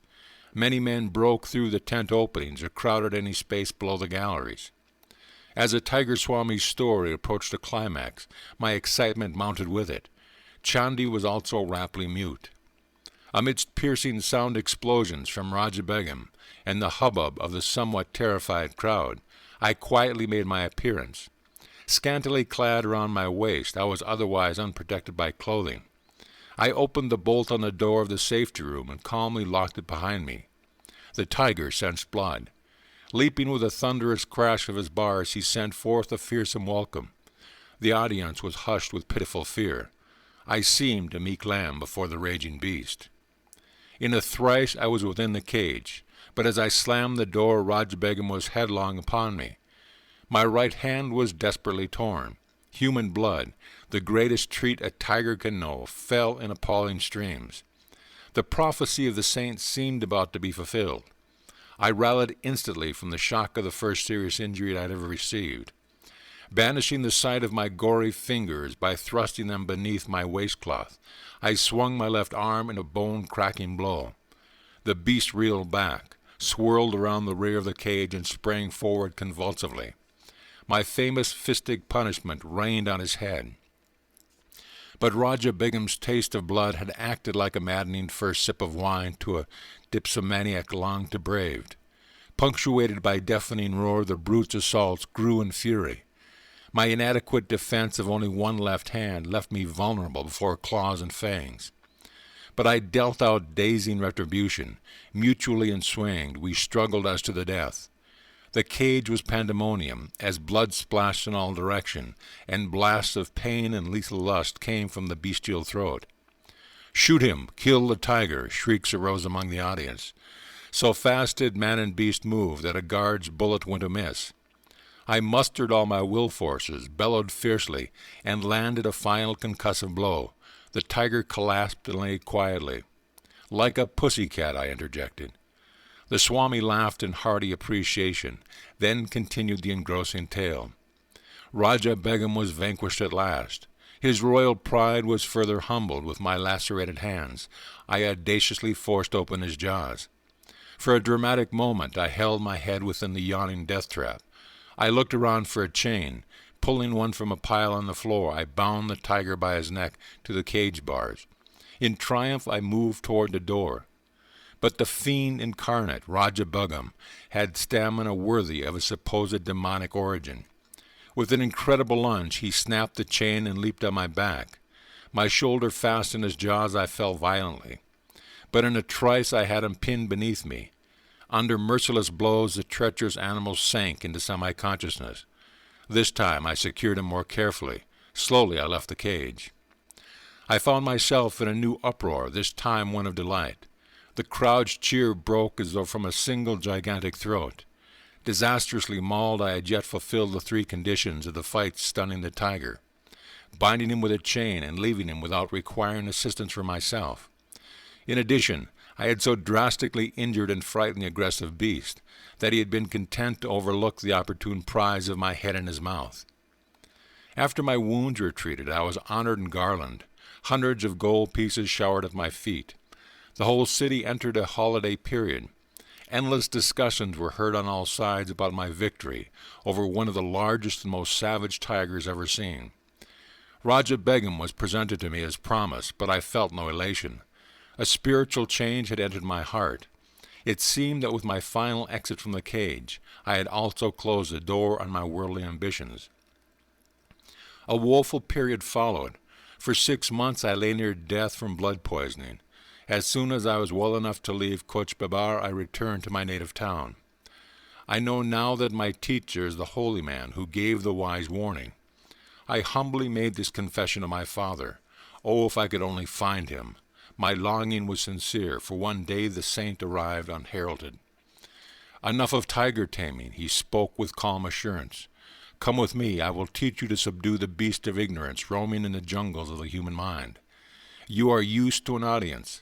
Let it be a galaxy of angels entertained by your thrilling mastery of yoga.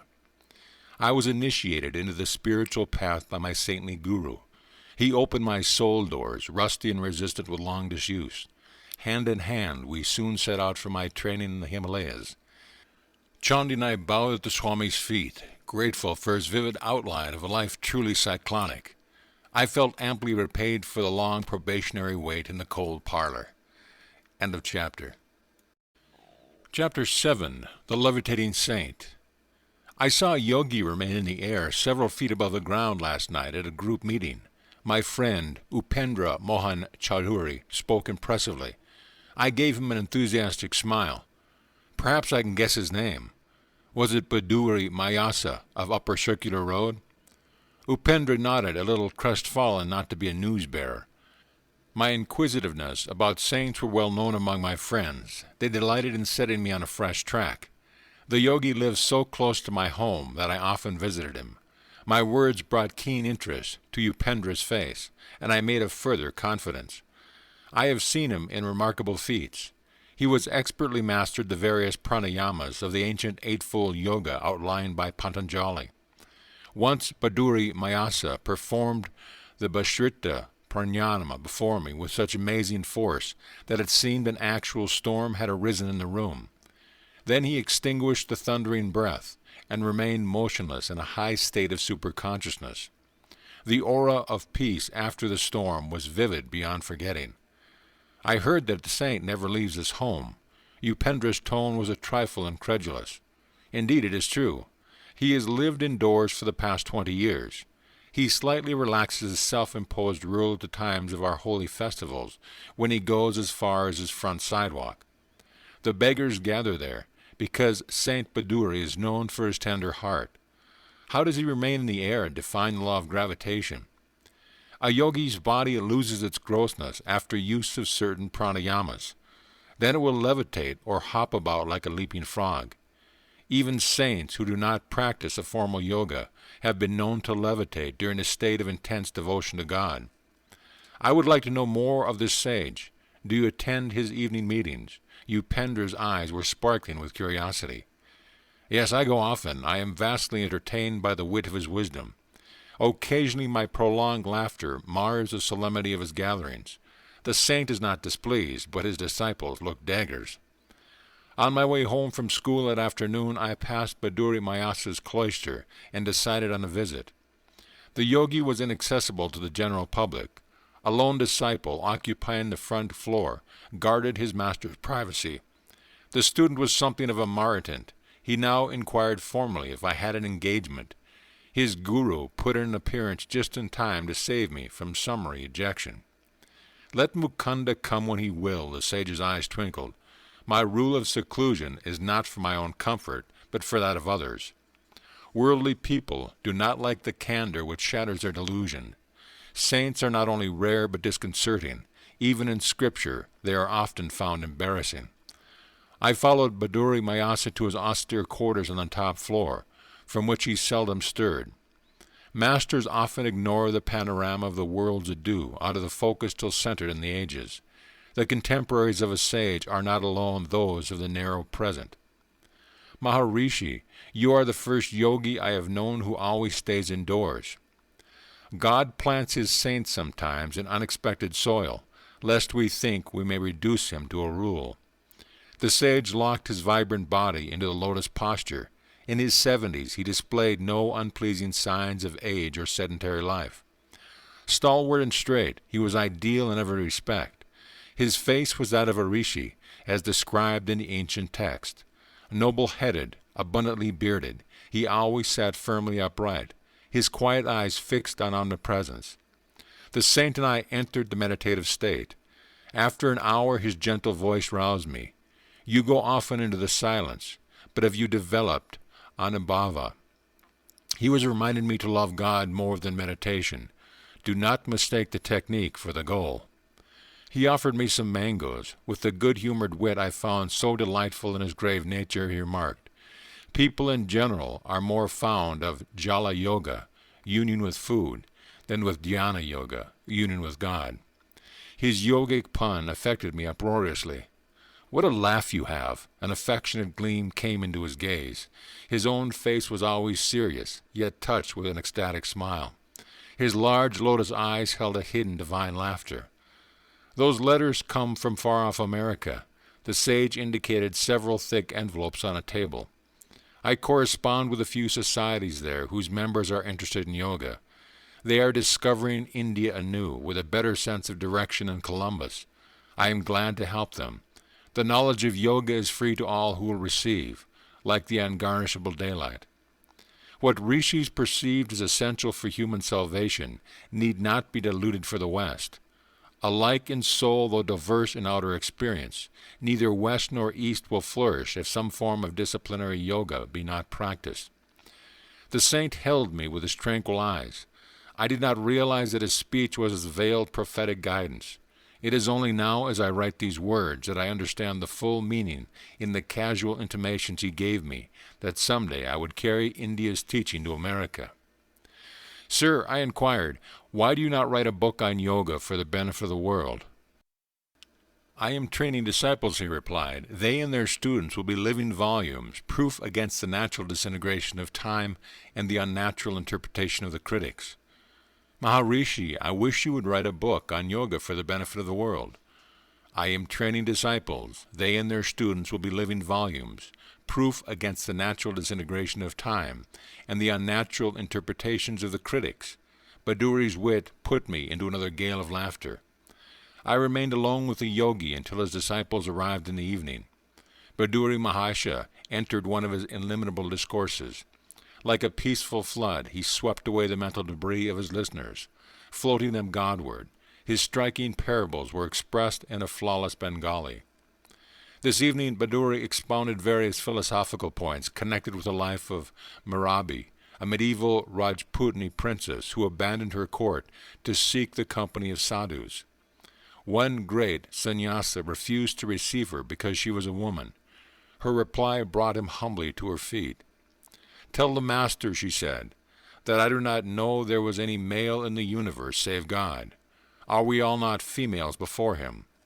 A scriptural conception of the Lord as the only positive creative principle, his creation being not but a passive maya.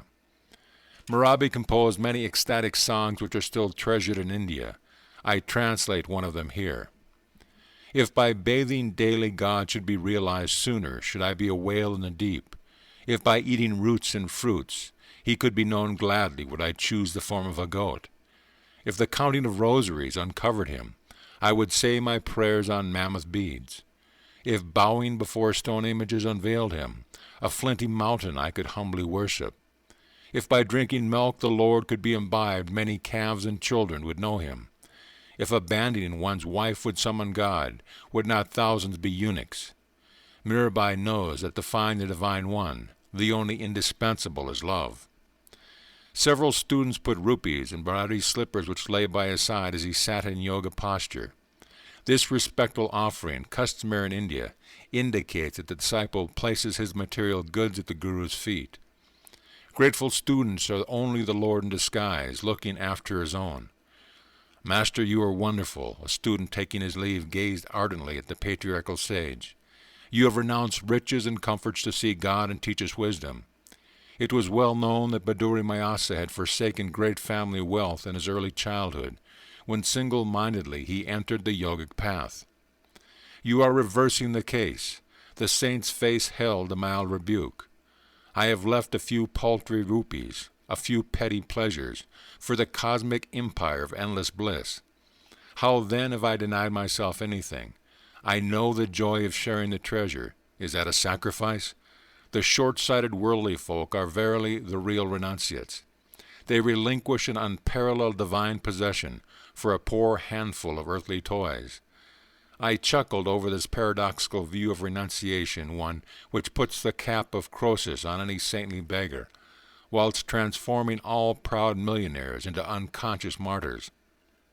The divine order arranges our future more wisely than any insurance company. The Master's concluding words were the realized creed of his faith.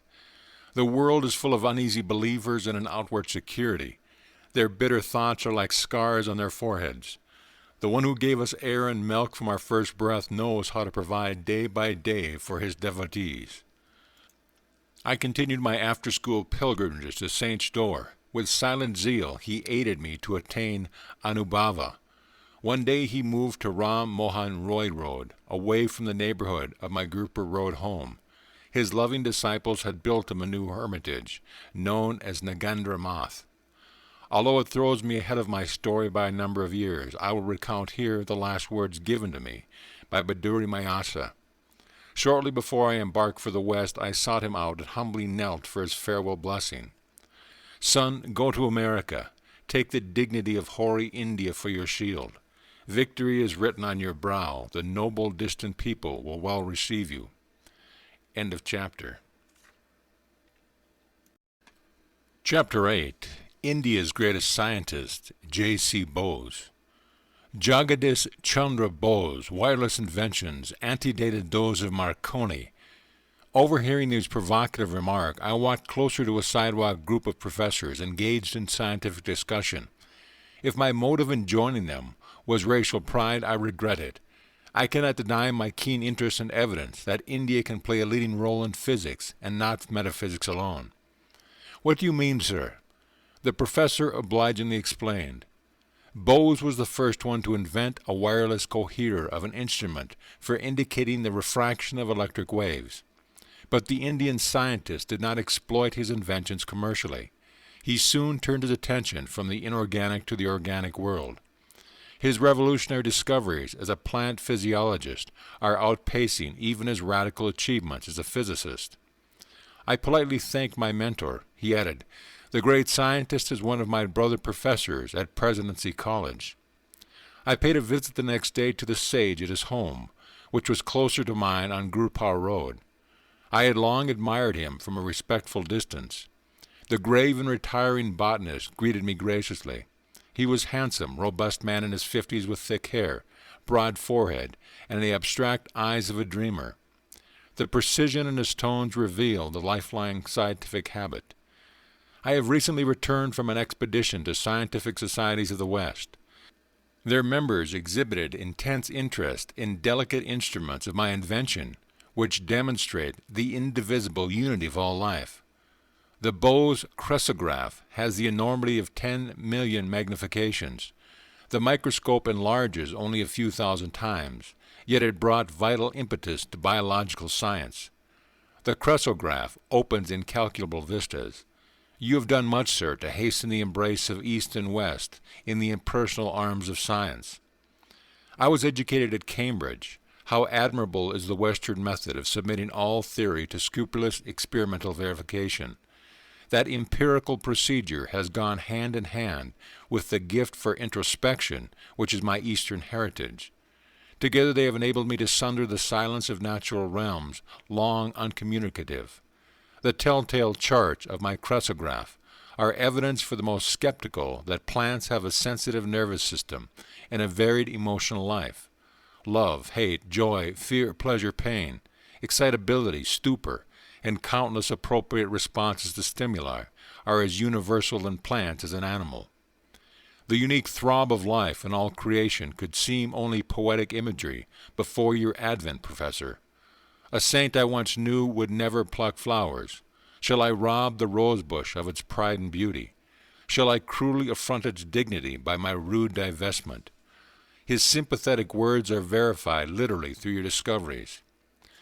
The poet is intimate with truth, while the scientist approaches awkwardly. Come some day to my laboratory and see the unequivocal testimony of the crescograph. Gratefully I accepted the invitation and took my departure. I heard later that the botanist had left Presidency College and was planning a research center in Calcutta. When the Bose Institute was open, I attended the dedicatory services. Enthusiastic hundreds strolled over the premises. I was charmed with the artistry and spiritual symbolism of the new home of science. Its front gate, I noted, was a censured relic from a distant shrine. Behind the lotus fountain, a sculptured female figure with a torch conveyed the Indian respect for women as the immortal light-bearer. The garden held a small temple consecrated to the nomen beyond phenomenon. Thought of the divine incorporeity was suggested by absence of any altar image. Bose's speech on this great occasion may have issued from the lips of one of the inspired ancient rishis. I dedicate today this institute as not merely a laboratory, but a temple. His reverent solemnity stole like an unseen cloak over the crowded auditorium. In the pursuit of my investigations, I was unconsciously led into the border region of physics and physiology. To my amazement, I found boundary lines vanishing and points of contact emerging. Between the realms of the living and the non-living, inorganic matter was perceived as anything but inert. It was a thrill under the action of multitudinous forces. A universal reaction seemed to bring metal, plant, animal under a common law. They all exhibited essentially the same phenomena of fatigue and depression, with possibilities of recovery and exaltation, as well as the permanent irresponsiveness associated with death. Filled with awe at this stupendous generalization, it was with great hope that I announced my results before the Royal Society, results demonstrated by experiments. But the physiologists present advised me to confine myself to physical investigations, in which my success had been assured, rather than encroach on their preserves. I had unwittingly strayed into the domain of an unfamiliar caste system, and so offended its etiquette. An unconscious theological bias was also present, which confounds ignorance with faith. It is often forgotten that He who surrounds us with His ever-evolving mystery of creation has also implanted in us the desire to question and understand. Through many years of miscomprehension, I came to know that the life of a devotee of science is inevitably filled with unending struggle. It is for him to cast his life as an ardent offering regarding gain and loss, success and failure as one. In time, the leading scientific societies of the world accepted my theories and results, and recognized the importance of the Indian contribution to science. Can anything small or circumscribed ever satisfy the mind of India? By a continuous living tradition and a vital power of rejuvenescence, this land has readjusted itself through unnumbered transformations. Indians have always arisen who, discarding the immediate and absorbing prize of the hour, have sought for the realization of the highest ideals in life, not through passive renunciation, but through active struggle. The weakling who has refused the conflict, acquiring nothing, has had nothing to renounce. He alone who has striven and won can enrich the world by bestowing the fruits of his victorious experience. The work already carried out in the Bose laboratory on the response of matter and the unexpected revelations in plant life have opened out very extended regions of inquiry into physics, into physiology, in medicine, in agriculture, and even in psychology. Problems hitherto regarded as insoluble have been now brought within the sphere of experimental investigation. But high success is not to be obtained without rigid exactitude. Hence the long battery of supersensitive instruments and apparatus of my design, which stand before you today in their cases in the entrance hall. They tell you of the protracted efforts to get behind the deceptive seeming into the reality that remains unseen, of the continuous toil and persistence and resourcefulness called forth to overcome human limitations.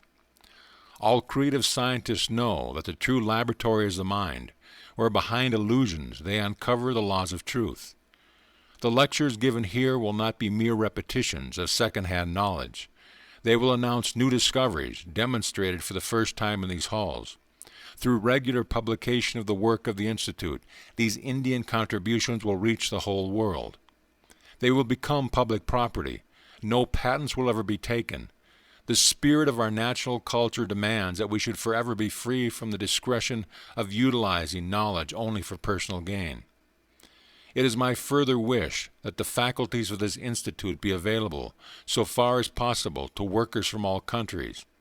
In this I am attempting to carry on traditions of my country. So far back as 25 centuries, India welcomed its ancient universities at Nalanda and Taxila scholars from all over the world. Although science is neither of the East nor the West, but rather international in its universality, yet India is specially fitted to make great contributions. The burning Indian imagination, which can extort new order out of a mass of apparently contradictory fact, is held in check by the habit of concentration. This restraint confers the power to hold the mind to a pursuit of truth with an infinite patience. Tears stood in my eyes at the scientist's concluding words. Is patience not indeed a synonym of India, confounding time and the historians alike? I visited the research center often. Soon after the day of opening, the great botanist, mindful of his promise, took me to his quiet laboratory. I will attach the crescograph to this fern. The magnification is tremendous. If a snail's crawl were enlarged in the same proportion, the creature would appear to be traveling like an express train. My gaze was fixed eagerly on the screen which reflected the magnified fern's shadow. Minute life movements were now clearly perceptible. The plant was growing very slowly before my fascinated eyes. The scientist touched the tip of the fern with a small metal bar. The developing pantomime came to an abrupt halt, resuming the eloquent rhythm as soon as the rod was withdrawn. You saw how slight outside interference is detrimental to the sensitive tissues. Bose remarked, "Watch, I will now administer chloroform, and then give an antidote." The effect of the chloroform discontinued all growth. The antidote was revivifying. The evolutionary gesture on the screen held me more raptly than a movie plot. My companion, here is the role of a villain, thrust the sharp instrument through the part of a fern. Pain was indicated by spasmodic flutters. When he passed the razor partially through the stem, the shadow was violently agitated, then stilled itself with the final punctuation of death. By first chloroforming a huge tree, I achieved a successful transplantation. Usually such monarchs of the forest die very quickly after being moved. Jagadish smiled happily as he recounted the life-saving maneuver. Grafts of my delicate apparatus have proved that trees possess a circulatory system. Their sap movements correspond to the blood pressure of animal bodies. The ascent of sap is not explicable on the mechanical grounds ordinarily advanced, such as capillary attraction. The phenomena has been solved through the crescograph as the activity of living cells. Peristatic waves issue from a cylindrical tube which extends down a tree and serves as an actual heart. The more deeply we perceive, the more striking becomes the evidence that a uniform plan links every form in manifold nature. The great scientist pointed to another Bose instrument. I will show you experiments on a piece of tin. The life force in metals responds adversely or beneficially to stimuli. Ink markings will register the various reactions. Deeply engrossed, I watched the graph which recorded the characteristic waves of atomic structure. When the professor applied chloroform to the tin, the vibratory writing stopped. They recommenced as the metal slowly regained its normal state. My companion dispensed a poisonous chemical. Simultaneous with the quivering end of the tin, the needle dramatically wrote on the chart a death notice. Bose instruments have demonstrated that metals, such as the steel used in scissors and machinery, are subject to fatigue and regain efficiency by periodic rest. The life pulse in metals is seriously harmed or even extinguished through the application of electric currents or heavy pressure. I looked around the room at the numerous inventions, eloquent testimony of a tireless ingenuity. Sir, it is lamentable that mass agricultural development is not speeded by fuller use of your marvelous mechanisms. Would it not be easily possible to employ some of them in quick laboratory experiments to indicate the influence of various types of fertilizers on plant growth? You are right. Countless uses of Bose instruments will be made by further generations. The scientist seldom knows contemporaneous reward. It is enough to possess the joy of creative service. With expressions of unreserved gratitude to the indefatigable sage, I took my leave. Can the astonishing fertility of this genius ever be exhausted, I thought. No diminution came with the years. Inventing an integrant instrument, the resonant cardiograph, Bose then pursued extensive research on innumerable Indian plants. An enormous unsuspected pharmacopoeia of useful drugs was revealed. The cardiograph is constructed with an unerring accuracy by which a 1/100th part of a second is indicated on a graph. Resonant records measure infinitesimal pulsations in plants, animal, and human structure. The great botanist predicted the use of his cardiograph will lead to vivisection of plants instead of animals. Side-by-side recordings of the effect of a medicine given simultaneously to a plant and an animal have shown outstanding unanimity in result. He pointed out everything in man has been foreshadowed in the plant. Experimentation on vegetation will contribute to lessening of human suffering. Years later, Bose's pioneer plant findings were substantiated by other scientists. Work done in 1938 at Columbus University was reported by the New York Times as follows. It has been determined within the past few years that when the nerves transmit messages between the brain and the other parts of the body, teeny electrical impulses are being generated. These impulses have been measured by delicate galvanometers and magnified millions of times by modern amplifying apparatus. Until now, no satisfactory method had been found to study the passages of the impulses along the nerve fibers in living animals or man because of the great speed with which these impulses traveled. Doctors K.S. Cole and H.J. Curtis reported having discovered that the long single cells of the freshwater plant Nutella, used frequently in goldfish bowls, are virtually identical with those of single nerve fibers. Furthermore, they found that Nutella fibers, on being excited, propagate electrical waves that are similar in every way, except velocity, to those of the nerve fibers in animals and man. The electrical nerve impulses in the plant were found to be much slower than those in animals. This discovery was therefore seized upon by the Columbia workers as the mean for taking slow-motion pictures of the passage of the electrical impulses in nerves. The Nutella plant thus became a sort of Rosetta Stone for deciphering the closely guarded secrets close to the very borderland of mind and matter. The poet, Rabindranath Tagore, was a stalwart friend of Indians, idealistic scientist. To him the sweet Bengali singer addressed the following lines. O hermit, call thou in the authentic words of that old hymn called Sama. Rise awake, call to the man who boasts his shastric lore from vain pedantic wranglings, profitless. Call to that foolish braggart to come forth, out of the face of nature, this broad earth.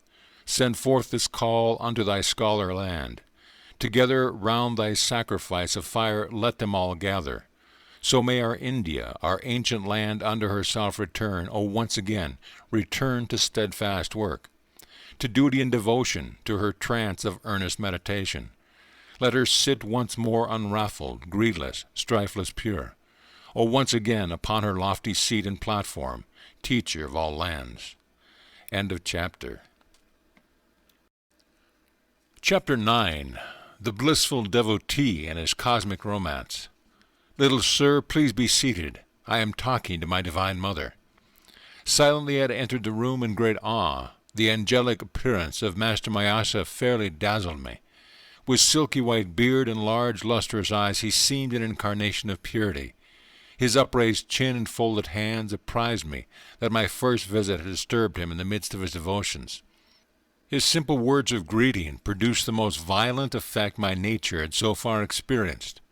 The bitter separation of my mother's death I had though the measure of all anguish.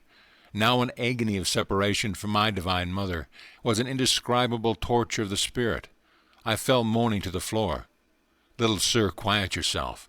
The saint was sympathetically distressed. Abandoned in some oceanic dissolution, I clutched his feet at the sole raft of my rescue. Holy sir, thy intercession. Ask Divine Mother if I find any favor in her sight. This promise is one not easily bestowed. The Master was constrained to silence. Beyond reach of doubt, I was convinced that Master Mayasa was in intimate converse with the Universal Mother. It was deep humiliation to realize that my eyes were blind to her who even at this moment was perceptible to the faultless gaze of the saint. Shamelessly gripping his feet, deaf to his gentle remonstrations, I besought him again and again for his intervening grace. I will make your plea to the Beloved. The Master's capitulation came with a slow, compassionate smile. What power in these few words, that my being should know release from its stormy exile. Sir, remember your pledge. I shall return soon for her message. Joyful anticipation rang in my voice that only a moment ago had been sobbing in sorrow. Descending a long stairway, I was overwhelmed by memories.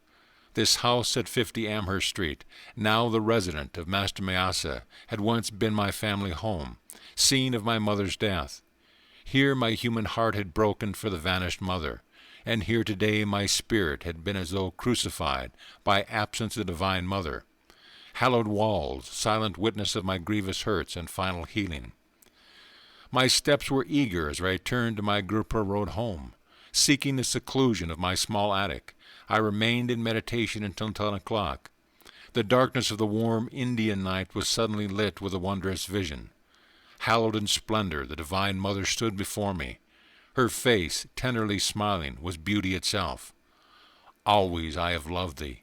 Ever shall I love thee. The celestial tones still ringing in the air, she disappeared. The sun of the following morning had hardly risen to the angle of decorum when I paid my second visit to Master Mayasa. Climbing the staircase in the house of poignant memories, I reached his 4th-floor room. The knob of the closed door was wrapped around with a cloth, a hint, I felt, that the saint desired privacy.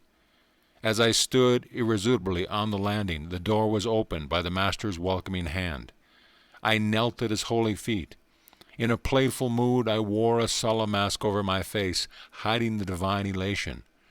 Sir, I have come very early. I confess for your message. Did the beloved mother say anything about me? Mischievous little sir. Not another remark would he make. Apparently my assumed gravity was unimpressive. Why so mysterious, so evasive? Do saints ever speak plainly? Perhaps I was a little provoked. Must you tease me? His calm eyes were full of understanding. Could I add a single word this morning to the assurance you received last night at 10 o'clock from the beautiful mother herself? Master Mayasa possessed control over the floodgates of my soul. Again I plunged prostrate at his feet. But this time my tears welled from a bliss and not a pain, past bearing. Think you that your devotion did not touch the infinite mercy? The motherhood of God, that you have worshipped in forms both human and divine, could never fail to answer your forsaken cry. Who was this simple saint, whose least request to the universal spirit met with sweet acquiescence? His role in the world was humble, as befitted the greatest man of humility I ever knew. In this Amherst Street house, Master Mayasa conducted a small high school for boys. No words of chastisement passed his lips. No rule and ferule maintained his discipline. Higher mathematics indeed were taught in these modest classrooms, and a chemistry of love absent from the textbooks. He spread his wisdom by spiritual contagion rather than impermeable precept. Consumed by an unsophisticated passion for the Divine Mother, the saint no more demanded the outward forms of respect than a child. I am not your guru. He shall come a little later, he told me. Through his guidance, your experience of the divine in terms of love and devotion shall be translated into his terms of fathomless wisdom. Every late afternoon I betook myself to Amherst Street. I sought Master Mayasa's divine cup, so full that its drops daily overflowed on my being. Never before had I bowed in utter reverence. Now I felt it immeasurably privileged even to tread the same ground with Master Mayasa sanctified. Sir, please wear this champa garland I had fashioned especially for you. I arrived one evening holding my chain of flowers, but shyly he drew away, repeatedly refusing the honor. Perceiving my hurt, he finally smiled consent. Since we are both devotees of the Mother, you may put the garland on this bodily temple, as offering to her who dwells within. His vast nature lacks space in which any egotistical consideration should gain foothold. Let us tomorrow go to Dakeshwar Temple, forever hallowed by my Guru. Master Mayasa was a disciple of a Christ-like master, Sri Ramakrishna Paramahansa. The 4-mile journey on the following morning was taken by boat on the Ganges. We entered the 9-domed temple of Kali, where the figures of the Divine Mother and Shiva rest on a burnished silver lotus, its 1,000 petals meticulously chiseled. Master Mayasa beamed in enchantment. He was engaged in his inexhaustible romance with the beloved. As he chanted her name, my enraptured heart seemed shattered into 1,000 pieces. We strolled later through the sacred precincts, halting in a tamak grove. The mana characteristically exuded by this tree was symbolic of the heavenly food Master Myasta was bestowing. His divine invocations continued. I sat rigidly motionless on the grass amid the pink, feathery tamarisk flowers. Temporarily absent from the body, I soared into a supernal visit. This was the first of many pilgrimages to Dakeshwar with the holy teacher. From him I learned the sweetness of God in the aspect of Mother, or divine mercy. The childlike saint found little appeal in the Father aspect, or divine justice. Stern, exacting, mathematical judgment was alien to his gentle nature. He can serve as an earthly prototype for the very angels on earth, I thought fondly. Watching him one day at his prayers, without a breath of censure or criticism, he surveyed the world with eyes long familiar with the primal purity. His body, mind, speech, and actions were effortlessly harmonized with his soul's simplicity. My master told me so, shrinking from personal assertion. The saint ended any sane counsel with this invariable tribute. So deep with his identity was Sri Ramakrishna that Master Myasha no longer considered his thoughts as his own. Hand in hand, the saint and I walked one evening on the block of his school. My joy was dimmed by the arrival of a conceited acquaintance who burdened us with a lengthy discourse. "I see this man doesn't please you," the saint's whisper to me was unheard by the egoist, spellbound by his own monologue. "I have spoken to Divine Mother about it. She realizes our sad predicament. As soon as we get to yonder red house, she has promised to remind him of more urgent business." My eyes were glued to the sight of salvation. Reaching its red gate, the man unaccountably turned and departed, neither finishing his sentence nor saying goodbye. The assaulted air was comforted with peace. Another day found me walking alone near the Haworth railroad station. I stood for a moment by a temple, silently criticizing a small group of men with drums and cymbals, who were violently reciting a chant. How undevotionally they used the Lord's divine name in mechanical repetition. I reflected. My gaze was astonished by the rapid approach of Master Myasa. "Sir, how come you here?" The saint, ignoring my question, answered my thought. "Isn't it true, little sir, that the beloved's name sounds sweet from all lips, ignorant or wise?" He passed his arm around me affectionately. I found myself carried on his magic carpet to the merciful presence. "Would you like to see some bioscopes?" This question one afternoon from Master Myasa was mystifying. The term was then used in India to signify motion pictures. I agreed, glad to be in his company in any circumstance. A brisk walk brought us to the garden fronting Calcutta University. My companion indicated a bench near the Goldiggi or pond. "Let us sit for a few minutes." My master always asked me to meditate whenever I saw an expanse of water. Here its placidity reminded us of the vast calmness of God. As all things can be reflected in water, so the whole universe is mirrored in the lake of cosmic mind. So my Guru Deva often said. Soon we entered a university hall where a lecture was in progress. It proved abysmally dull, though varied occasionally by lantern-slide illustrations, equally uninteresting. So this is the kind of bioscope the master wanted me to see. My thought was impatient, yet I would not hurt the saint by revealing boredom in my face, but he leaned toward me confidentially. "I see, little sir, that you don't like this bioscope. I have mentioned it to Divine Mother. She is full of sympathy with us both. She tells me the electric lights will now go out, and won't be relit until we have a chance to leave the room." As his whispers ended, the hall was plunged in darkness. The professor's strident voice was stilled in astonishment, then remarked, "The electrical system of this hall appears to be defective." By this time, Master Mahasi and I were safely across the threshold. Glancing back from the corridor, I saw the scene of our martyrdom had again become illuminated. "Little sir, you were disappointed in that bioscope, but I think you will like a different one." The saint and I were standing on the sidewalk in front of the university building. He gently slapped my chest over the heart. A transforming silence ensued, just as the modern talkies became inaudible motion pictures when the sound apparatus goes out of order. So the divine hand, by some strange miracle, stifled the earthly bustle. The pedestrians, as well as the passing trolley cars, automobiles, bullock carts, and iron-wheeled hackney carriages, were all in noiseless transit. As though possessing an omnipresent eye, I beheld the scenes which were behind me, and to each side as easily as those in front. The whole spectacle of activity in that small section of Calcutta passed before me without a sound. Like a glow of fire dimly seen beneath a thin coat of ashes, a mellow luminescence permeated the panoramic view. My own body seemed nothing more than one of the many shadows, though it was motionless, while the others flitted mutely to and fro. Several boys, friends of mine, approached and passed on. Though they had looked directly at me, it was without recognition. The unique pantomime brought me an inexpressible ecstasy. I drank deep from some blissful fount. Suddenly my chest received another soft blow from Master Miyasa. The pandemonium of the world burst upon my unwilling ears. I staggered, as though harshly awakened from a gossamer dream. The transcendental wine removed my reach. "Little sir, I see you found the second bioscope to your liking." The saint was smiling. I started to drop in gratitude on the ground before him. "You can't do that to me now. You know God is in your temple also. I won't let Divine Mother touch my feet through your hands."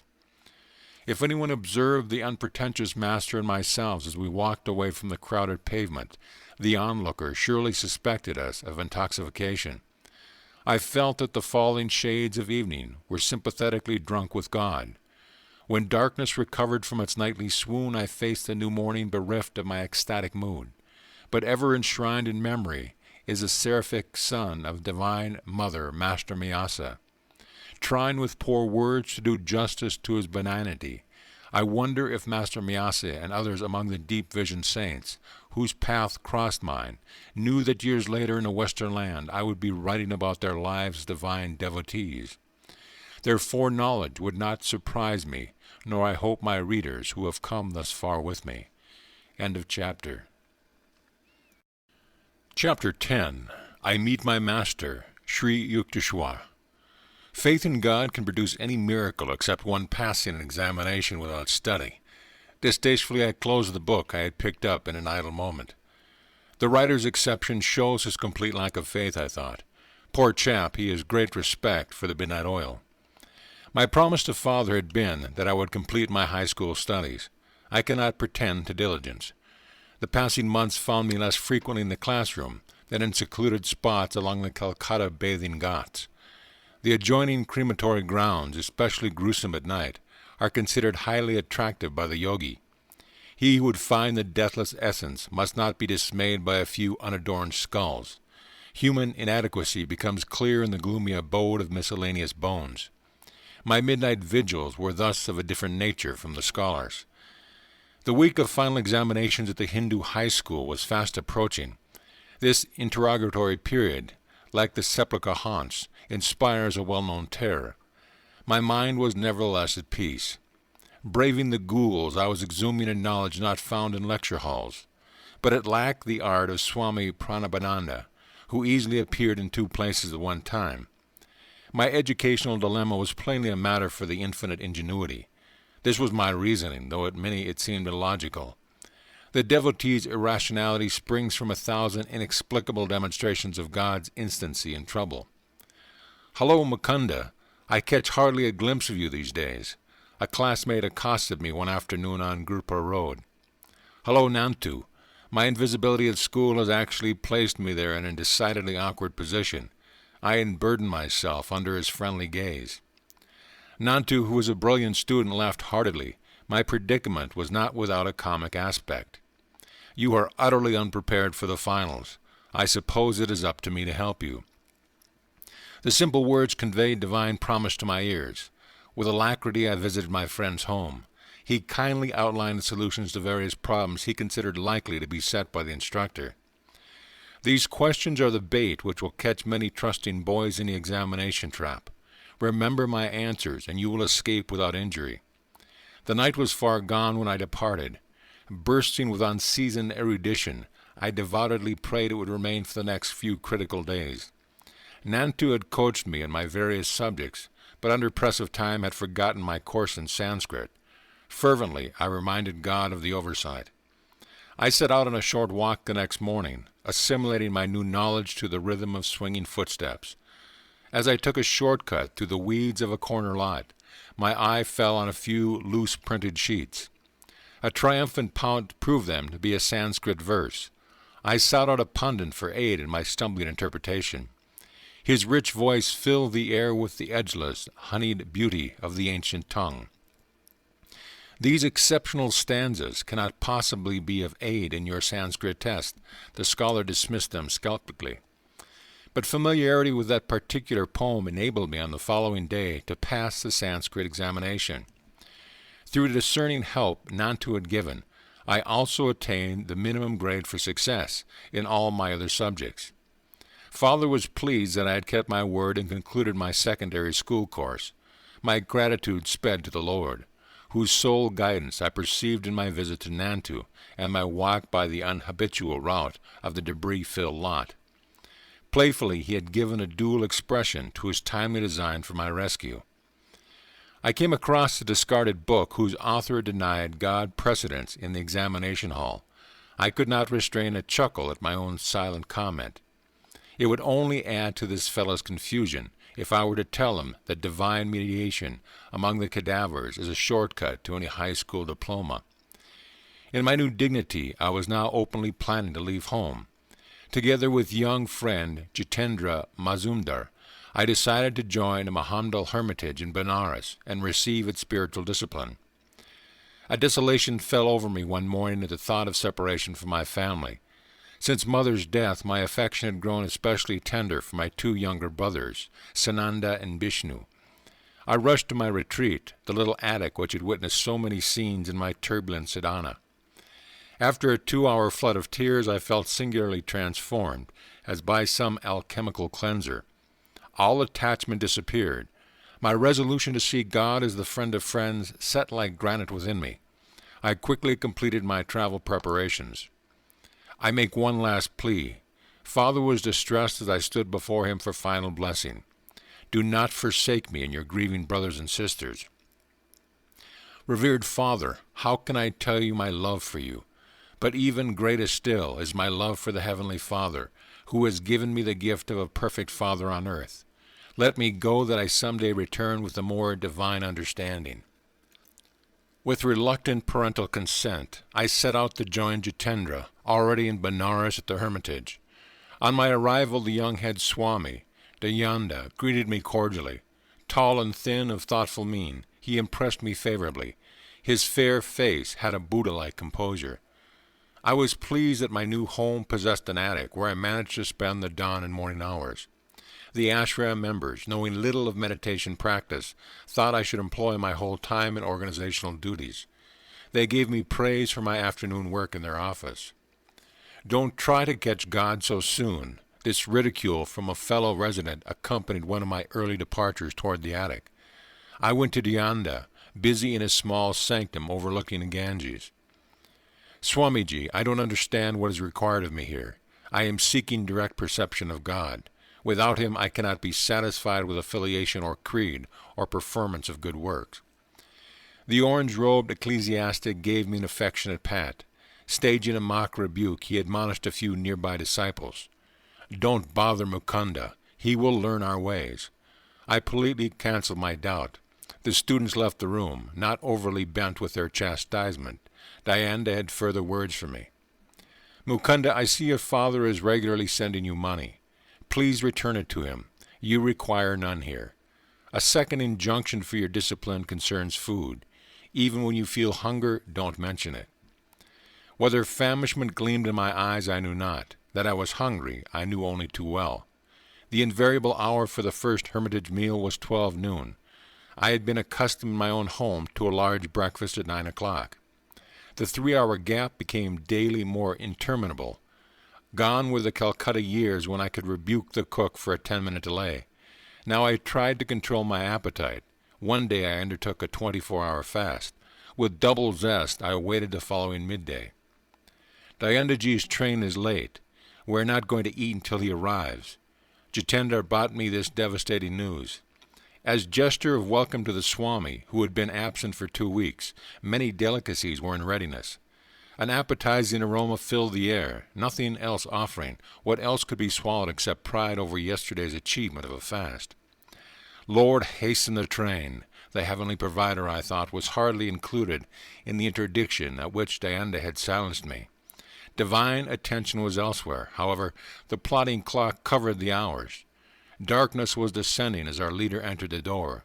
My greeting was one of unfeigned joy. Dayandaji will bathe and meditate before we can serve food. Jitendra approached me again as a bird of ill omen. I was in near collapse. My young stomach, new to deprivation, protested with gnawing vigor. Pictures I had seen of famine victims passed wraith-like before me. The next Benares death from starvation is due at once in this hermitage, I thought. Impending doom averted at 9 o'clock. Ambrosial summons, in memory that meal as vivid as one of life's perfect hours. Intense absorption yet permitted me to observe that Dhyanda ate absent-mindedly. He was apparently above my gross pleasures. Swamiji, weren't you hungry? Happily surfeited, I was alone with the leader in his study. Oh yes, I have spent the last 4 days without food or drink. I never eat on trains, filled with the heterogeneous vibrations of worldly people. Strictly, I observe the Shastric rule for monks of my particular order. Certain problems of our organizational work lie on my mind. Tonight at home I have neglected my dinner. What's the hurry? Tomorrow I will make it a point to have a proper meal, he laughed merrily. Shame spreads within me like a suffocation, but the past day of my torture was not easily forgotten. I ventured a further remark. Swamiji, I am puzzled. Following your instructions, suppose I never ask for food and nobody gives me any. I should starve to death. Die, then. This alarming counsel split the air. Die if you must, Mukunda. Never admit that you live by the power of food and not by the power of God. He who has created every form of nourishment, he who has bestowed appetite, will certainly see that his devotee is sustained. Do not imagine that rice maintains you, or that money or men support you. Could they aid if the Lord withdraws your life breath? They are his indirect instruments merely. Is it by any skill of yours that food digests in your stomach? Use the sword of your discrimination, Mukunda. Cut through the chains of agency and perceive the single cause. I found his incisive words entering some deep marrow. Gone was an age-old illusion by which bodily imperatives outwit the soul. There and then I tasted the Spirit's all-sufficiency. In how many strange cities in my later life of ceaseless travel did occasion arise to prove the serviceability of this lesson in a Benares hermitage? The sole treasure which had accompanied me from Calcutta was a sadhu's silver amulet bequeathed to me by mother. Guarding it for years, I now had it carefully hidden in my ashram room. To renew my joy in a talismanic testimony, one morning I opened the locked box. The sealed covering untouched, lo, the amulet was gone. Mournfully I tore open its envelope and made unmistakably sure. It had vanished in accordance with the sadhu's prediction, in the ether whence he had summoned it. My relationship with Dayanda's followers grew steadily worse. The household was alienated, hurt by my determined aloofness. My strict adherence to meditation on the very ideal for which I had left home and all worldly ambitions called forth shallow criticisms on all sides. Torn by spiritual anguish, I entered the attic one dawn, resolved to pray until answers was vouchsafed. Merciful Mother of the Universe, teach me thyself through visions or through a guru sent by thee. The passing hours found my sobbing pleas without response. Suddenly I felt lifted, as though bodily to a sphere uncircumscribed. Thy Master cometh today. A divine womanly voice came from everywhere and nowhere. This supernal experience was pierced by a shout from a definite local. A young priest, nicknamed Habu, was calling me from the downstairs kitchen. Mukunda, enough of meditation. You are needed for an errand. Another day I might have replied impatiently. Now I wiped my tear-swollen face and meekly obeyed the summons. Together Habu and I set out for a distant marketplace in the Bengali section of Benares. The ungentle Indian sun was not yet at zenith as we made our purchase in the bazaars. We pushed our way through the colorful medley of housewives, guides, priests, simply clad widows, dignified Brahmins, and ubiquitous holy bulls, passing an inconspicuous lane. I turned my head and surveyed the narrow length. A Christ-like man in an ochre robe of Swami stood motionless at the end of the road. Instantly and anciently familiar scene, my gaze fed hungrily for a thrice. Then doubt assailed me. You are confusing this wandering monk with someone known to you, I thought. Dreamer, walk on. After 10 minutes I felt heavy numbness in my feet. As though turned to stone, they were unable to carry me further. Laboriously I turned around. My feet regained normalcy. I faced the opposite direction. Again the curious weight oppressed me. The saint is magnetically drawn me to him. With this thought I heaped my parcels into the arms of Habu. He had been observing my erratic footwork with amazement, and now burst into laughter. What ails you? Are you crazy? My tumultuous emotions prevented any retort. I sped silently away.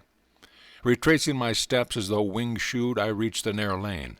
My quick glance revealed a quiet figure, steadily gazing in my direction.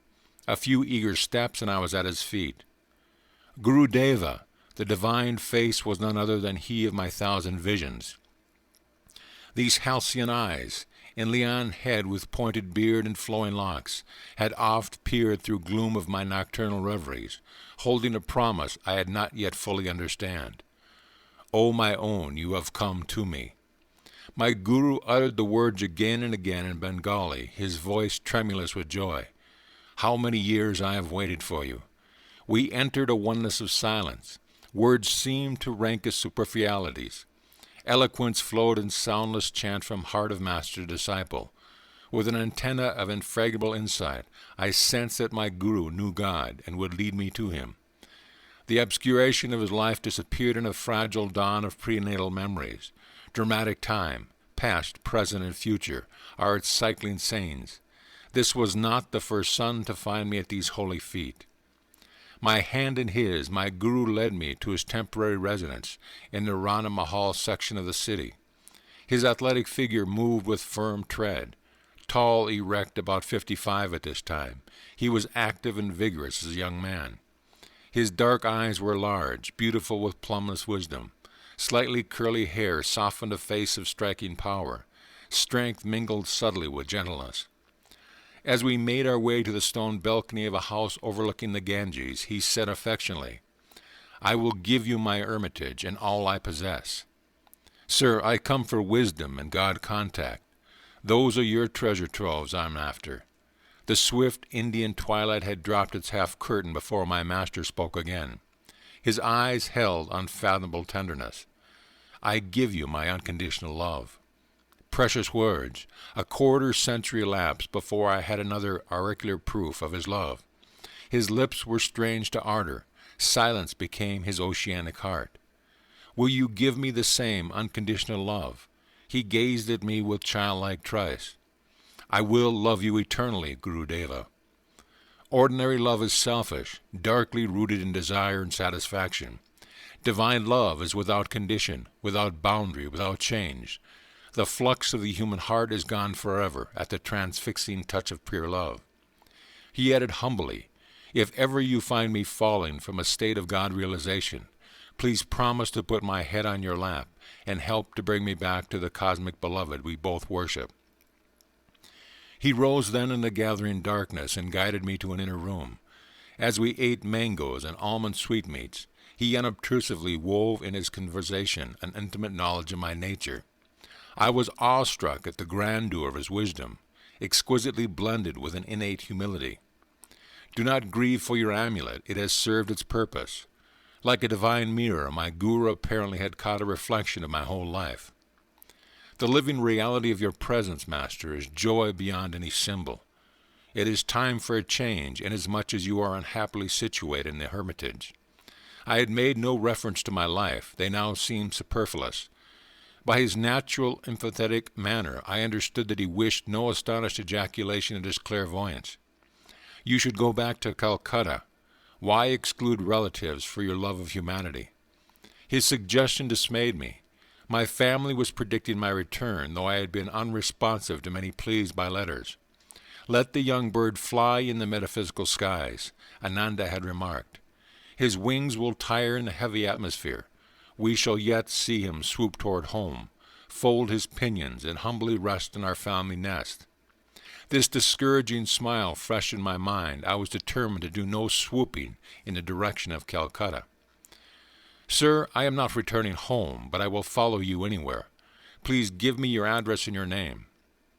Swami Sri Yukteswar Giri, my chief hermitage, is Serampore, on Rai Ghat Lane.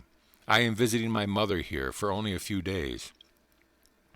I wondered at God's intricate play with his devotees. Serampore is but 12 miles from Calcutta, yet in these regions I had never caught a glimpse of my guru.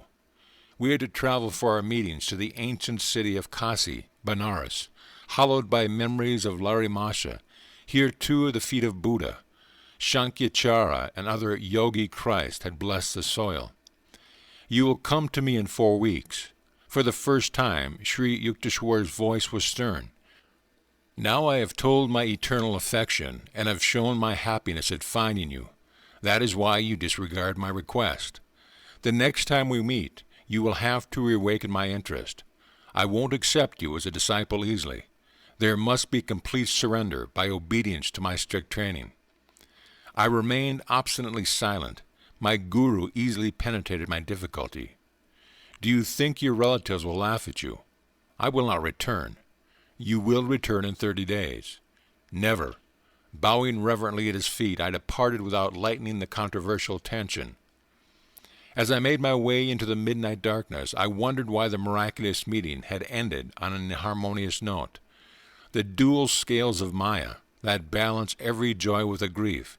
My young heart was not yet malleable to the transforming fingers of my guru. The next morning I noticed increased hostility in the attitude of the Hermitage members. My days became spiked with invariable rudeness. In 3 weeks, Yogananda left the ashram to attend a conference in Bombay. Pandemonium broke out over my hapless head. Mukunda is a parasite, accepting hermitage hospitality without making proper return. Overhearing this remark, I regretted for the first time that I obeyed the request to send back my money to father. With heavy heart, I sought out my soul friend, Jitendra. I am leaving. Please convey my respectful regrets to Dayandaji when he returns. I will leave also. My attempts to meditate here meet with no more favor than your own. Jitendra spoke with determination. I have met a Christ-like saint. Let us visit him in Serampore. And so the bird prepared to swoop perilously close to Calcutta. End of chapter. Chapter 11. 2 Penniless Boys in Brindaban. It would serve you right if father disinherited you, Mukunda. How foolish you are throwing away your life. An elder brother's sermon was assaulting my ears. Jitendra and I, fresh from the train, a figure of speech merely, we were covered with dust, had just arrived at the home of Anata, recently transferred from Calcutta to an ancient city of Agra. Brother was supervising accountant for the Bengal-Nagpur Railroad. You well know, Anata, I seek my inheritance from the Heavenly Father. Money first, God can come later. Who knows, life may be too long. God first, money is his slave. Who can tell, life may be too short. My retort was summoned by the exigencies of the moment, and held no presentment. Yet the leaves of time unfolded to early finality for Anata. A few years later, he entered the land where banknotes avail neither first nor last. Wisdom from the hermitage, I suppose. But I see you have left Benares. Anata's eyes gleamed with satisfaction. He yet hoped to secure my pinions in the family nest. My sojourn in Benares was not in vain. I found there everything my heart had been longing for. You may be sure it was not your pundit or his son. Anata joined me in reminiscent laughter. He had had to admit that the Benares clairvoyant he selected was a short-sighted one. What are your plans, my wandering brother? Jitendra persuaded me to Agra. We shall view the beauties of the Taj Mahal here, I explained. Then we are going to my newly found guru, who has a hermitage in Serampore. Anata hospitably arranged for our comfort. Several times during the evening I noticed his eyes fixed on me reflectively. I know that look, I thought. A plot is brewing. The denouncement took place during our early breakfast. So you feel quite independent of father's wealth. Ananta's gaze was innocent as he resumed the barbs of yesterday's conversation. I am conscious of my dependence on God. Words are cheap. Life has shielded you thus far. What a plight if you are forced to look to the invisible hand for your food and shelter. You would soon be begging on the streets. Never. I would not put faith in passers-by rather than God. He can devise for his devotee 1,000 resources besides the begging bowl. More rhetoric. Suppose I suggest that your vaunted philosophy be put to a test in this tangible world. I would agree. Do you confine God to a speculative world? We shall see. Today you shall have opportunity either to enlarge or to confirm my own views. Ananta paused for a dramatic moment, then spoke slowly and seriously. I propose that I send you and your fellow disciple Jitendra this morning to the nearby city of Brindaban. You must not take a single rupee. You must not beg either for food or money. You must not reveal your predicament to anyone. You must go without your meals, and you must not be stranded in Brindaban. If you return to my bungalow here before 12 o'clock tonight, without having broken any rule of the test, I shall be the most astonished man in Agra. I accept the challenge. No hesitation was in my words or in my heart. Grateful memories flashed of the instant beneficence, my healing of deadly cholera through appeal to Larry Masha's picture, the playful gift for the 2 kites on the Lahore roof with Uma, the opportune amulet amidst my discouragement, the decisive message through the unknown Benares sadhu outside the compound of the pundit's home, the vision of Divine Mother and her majestic words of love, her swift heed through Master Miyasha to my trifling embarrassments, the last-minute guidance which materialized my high school diploma, an ultimate boon, my living master from the midst of lifelong dreams. Never could I admit my philosophy unequal to any tussle on the world's harsh proving ground.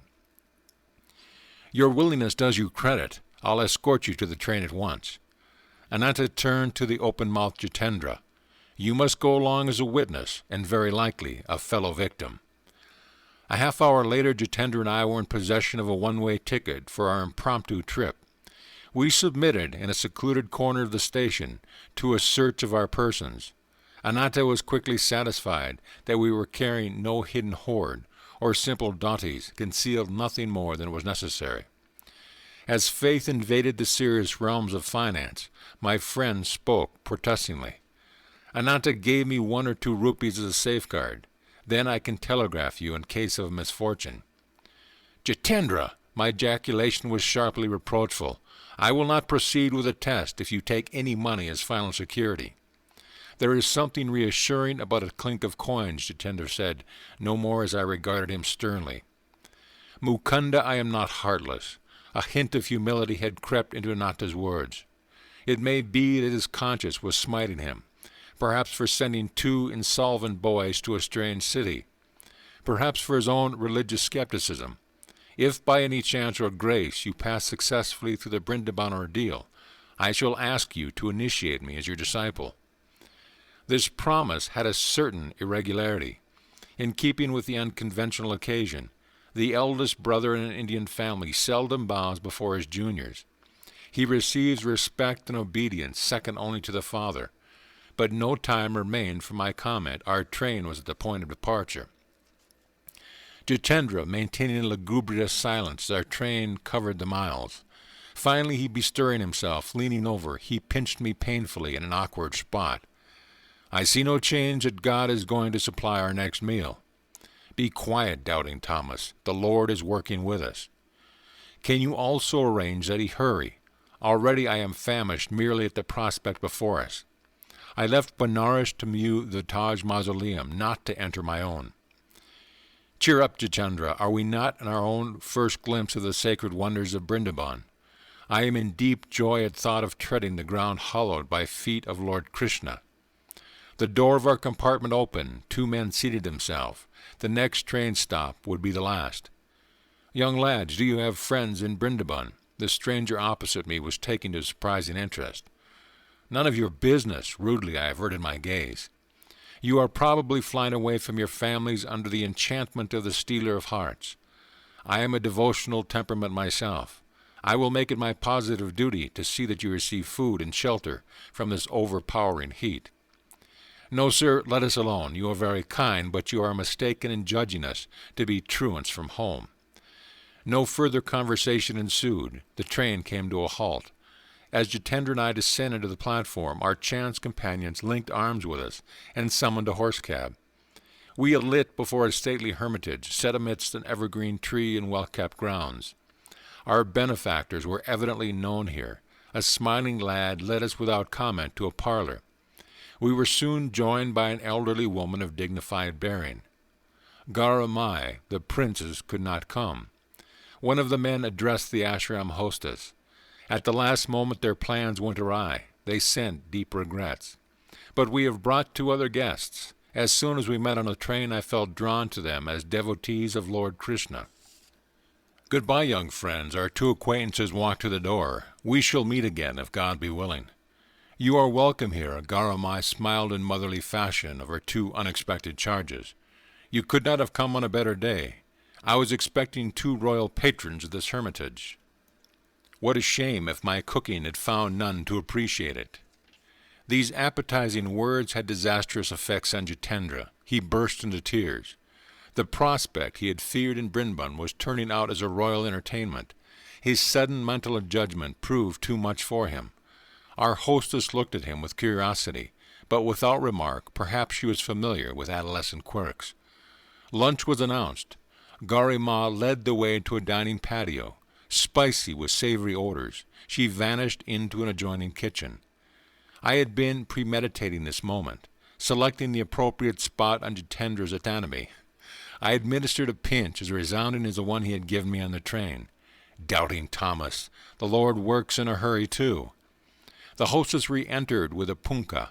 She steadily fanned us in an oriental fashion as we squatted on an ornate blanket sheet. Ashram disciples passed to and fro with some 30 courses. Rather than meal, the description can only be sumptuous repast.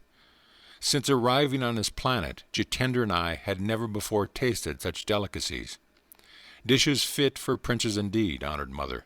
What your royal patrons could have found more urgent than attending this banquet I cannot imagine. You have given us a memory for a lifetime. Silenced as we were by Ananta's requirement, we could not explain to the gracious lady that our thanks held a double significance. Our sincerity at least was patent. We departed with her blessing and an attractive invitation to revisit the hermitage. The heat outdoors was merciless. My friend and I made for a shelter of a lordly calima tree at the ashram gate. Sharp words followed. Once again Jitendra was beset with misgivings. A fine mess you have gotten me into. Our luncheon was only accidental good fortune. How can we see the sights of the city without a single piece between us? And how on earth are you going to take me back to Ananta's? You forget God quickly now that your stomach is filled. My words, not bitter, were accusatory. How short is human memory for divine favors. No man lives who has not seen certain on his prayers granted.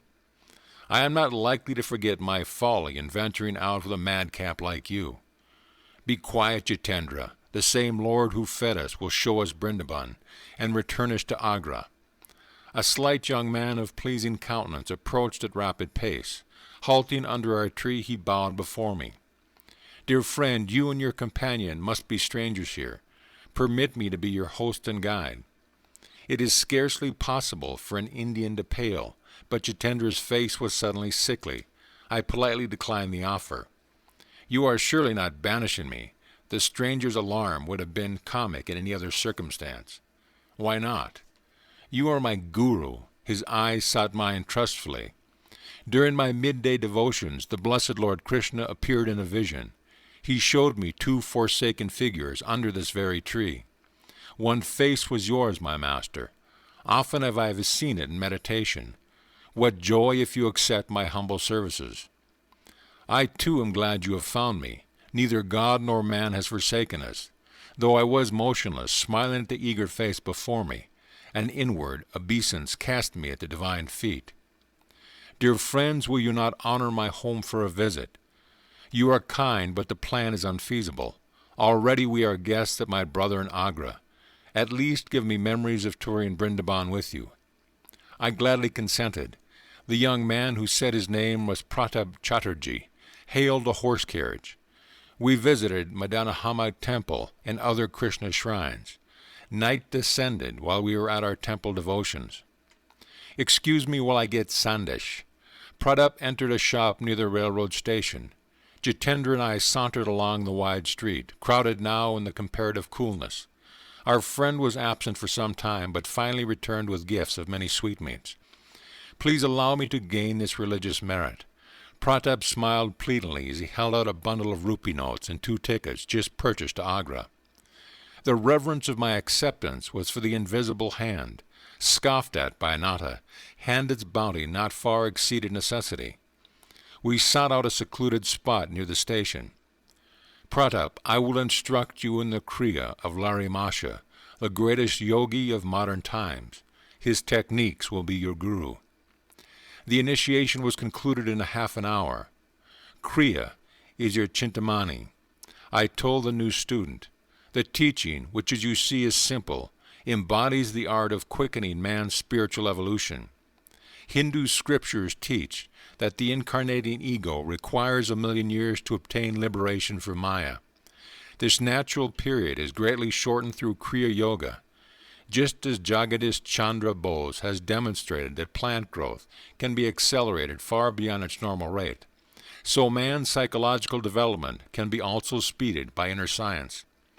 Be faithful in your practice, you will approach the guru of all gurus.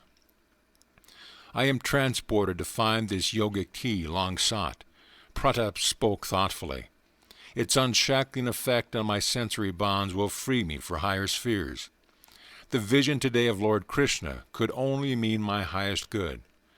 We sat a while in silent understanding, then walked slowly to the station. Joy was within me as I boarded the train, but this was Jitendra's day for tears. My affectionate farewell to Pratap had been punctuated by stiff sobs from both my companions. The journey once more found Jitendra in a welter of grief, not for himself this time, but against himself. How shallow my trust! My heart has been stone. Never in future shall I doubt God's protection. Midnight was approaching. The 2 Cinderellas, sent forth penniless, entered Ananta's bedroom. His face, as he had promised, was a study in astonishment. Silently I showered the table with rupees. "Jitendra, the truth," Ananta's voice was jocular. "Has not this youngster been staging a hold-up?" But as the tale was unfolded, my brother turned sober, then solemn. The law of demand and supply reaches into subtler realms than I had supposed. Ananta spoke with a spiritual enthusiasm never before noticeable. "I understand for the first time your indifference to the vaults and vulgar accumulations of the world." Late as it was, my brother insisted that he receive Diksha into Kriya Yoga. The Guru, Mukunda, had to shoulder the responsibility of 2 unsought disciples in one day. Breakfast the following morning was eaten in harmony absent the day before. I smiled at Jitendra. "You shall not be cheated at the Taj. Let us view it before starting for Serampore." Bidding farewell to Ananta, my friend, I were soon before the glory of the Agra, the Taj Mahal. White marble dazzling in the sun, it stands a vision of pure symmetry. The perfect setting in dark cypress, grassy lawn, and tranquil lagoon. The interior is exquisite with lace-like carvings inlaid with semi-precious stones. Delicate wreaths and scrolls emerge intricately from marble, brown and violet. Illumination from the dome falls on the cenotaphs of Emperor Shah Jahan and Mumtaz Mahal, queen of this realm, in his heart. Enough of sightseeing. I was longing for my guru. Jitendra and I were shortly traveling south by train toward Bengal. "Mukunda, I have not seen my family in months. I have changed my mind. Perhaps later I shall visit your master in Serampore." My friend, who may mildly be described as vacillating in temperament, left me in Calcutta. By local train I soon reached Serampore, 12 miles to the north. A throb of wonderment stole over me as I realized that 28 days had elapsed since the Benares meeting with my guru. "You will come to me in 4 weeks. Here I was, heart-pounding, standing within his courtyard on quiet Rai Ghat Lane. I entered for the first time the hermitage, where I was to spend the best part of the next 10 years with India's Jayanavatar, incarnation of wisdom. End of chapter. Chapter 12. Years in my master's hermitage. You have come. Sri Yukteswar greeted me from a tiger skin on the floor of a balconied sitting room. His voice was cold, his manner unemotional. Yes, dear master, I am here to follow you. Kneeling, I touched his feet. How can that be? You ignore my wishes. No longer, Guruji, your wish shall be my law. That is better. Now I can assume responsibility for your life. I willingly transfer the burden, master. My first request, then, is that you return home to your family. I want you to enter college in Calcutta. Your education should be continued. Very well, sir. I hid my consternation. What importune books pursue me down the years? First father, now Sri Yukteswar. Some day you will go to the West. Its people will lend ears more receptive to India's ancient wisdom if the strange Hindu teacher has a university degree. You know best, Guruji. My gloom departed. The reference to the West I found puzzling, remote, but my opportunity to please Master by obedience was vitally immediate. You will be near in Calcutta. Come here whenever you find time. Every day if possible, Master. Gratefully I accept your authority in every detail of my life on one condition. Yes, that you promise to reveal God to me. An hour-long verbal tussle ensued. A master's word cannot be falsified. It is not lightly given. The implications in the pledge open out vast metaphysical vistas. A guru must be on intimate terms indeed with the Creator before he can obligate him to appear. I sensed Sri Yukteswar's divine unity and was determined, as his disciple, to press my advantage. You are of exacting disposition. Then Master's consent rang out with compassionate finality. Let your wish be my wish. Lifelong shadow lifted from my heart. The vague search, hither and yon, was over. I had found eternal shelter in a true guru. Come, I shall show you the hermitage.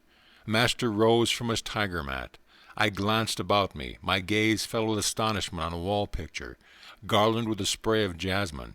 Larry Masha. Yes, my divine guru. Sri Yukteswar's tone was reverently vibrant. Greater he was, as man and yogi, than any other teacher whose life came within the range of my investigation. Silently I bowed before the familiar picture. Sole homage spread to the peerless master, who, blessing my infancy, had guided my steps to this hour. Led by my guru, I strolled around the house and its grounds, large, ancient, and well-built. The hermitage was surrounded by a massive pillared courtyard. Outer walls were moss-covered. Pigeons fluttered over the flat gray roof, unceremoniously sharing the ashram quarters. A rear garden was pleasant with jackfruit, mango, and plantain trees. Balustered balconies of upper rooms in the two-storied building faced the courtyard from three sides. A spacious ground-floor hall with high ceiling, supported by colonnades, was used, Master said, chiefly during the annual festivities of Durga Puja. A narrow stairway led to Sri Yukteswar's sitting room, whose small balcony overlooked the street. The ashram was plainly furnished. Everything was simple, clean, and utilitarian. Several Western-style chairs, benches, and tables were in evidence. Master invited me to stay overnight. A supper of vegetable curry was served by two young disciples who were receiving hermitage training. Guruji, please tell me something of your life.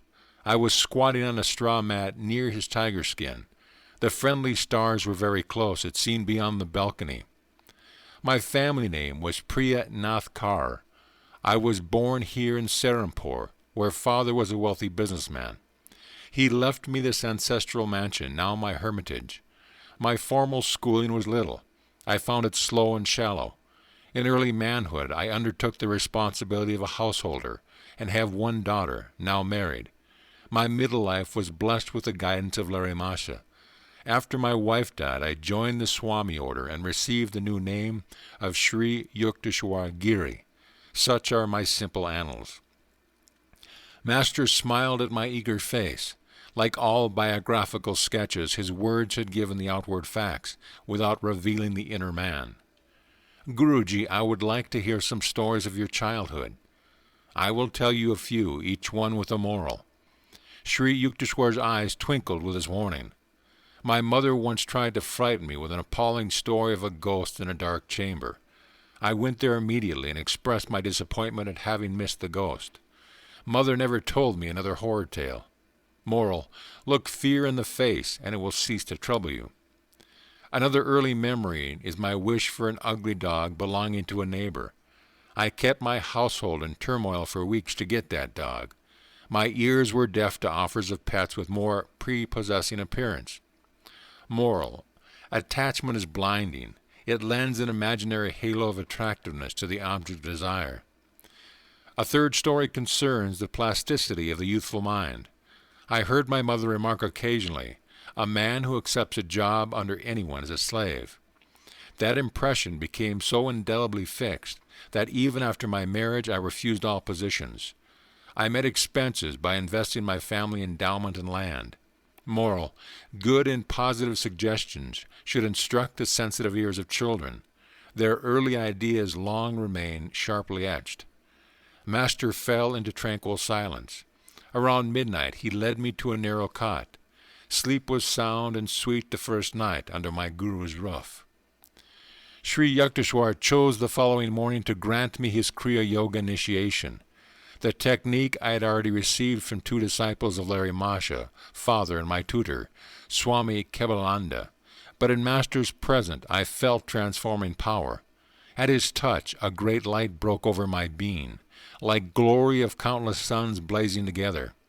A flood of ineffable bliss, overwhelming my heart to the innermost core, continued during the following day. It was late that afternoon before I could bring myself to leave the hermitage. You will return in 30 days. As I reached my Calcutta home, the fulfillment of Master's prediction entered with me. None of my relatives made the pointed remarks I had feared about the reappearance of the soaring bird.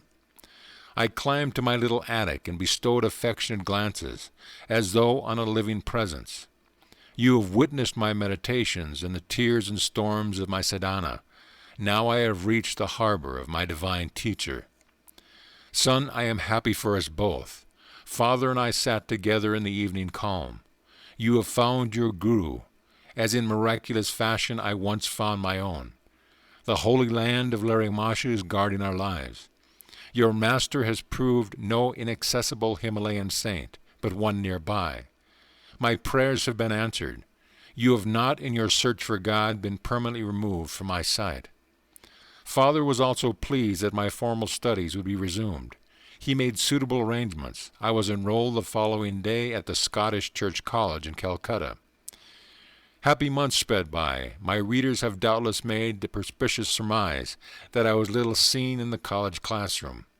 The Serampore Hermitage held a lure too irresistible. Master accepted my ubiquitous present without comment.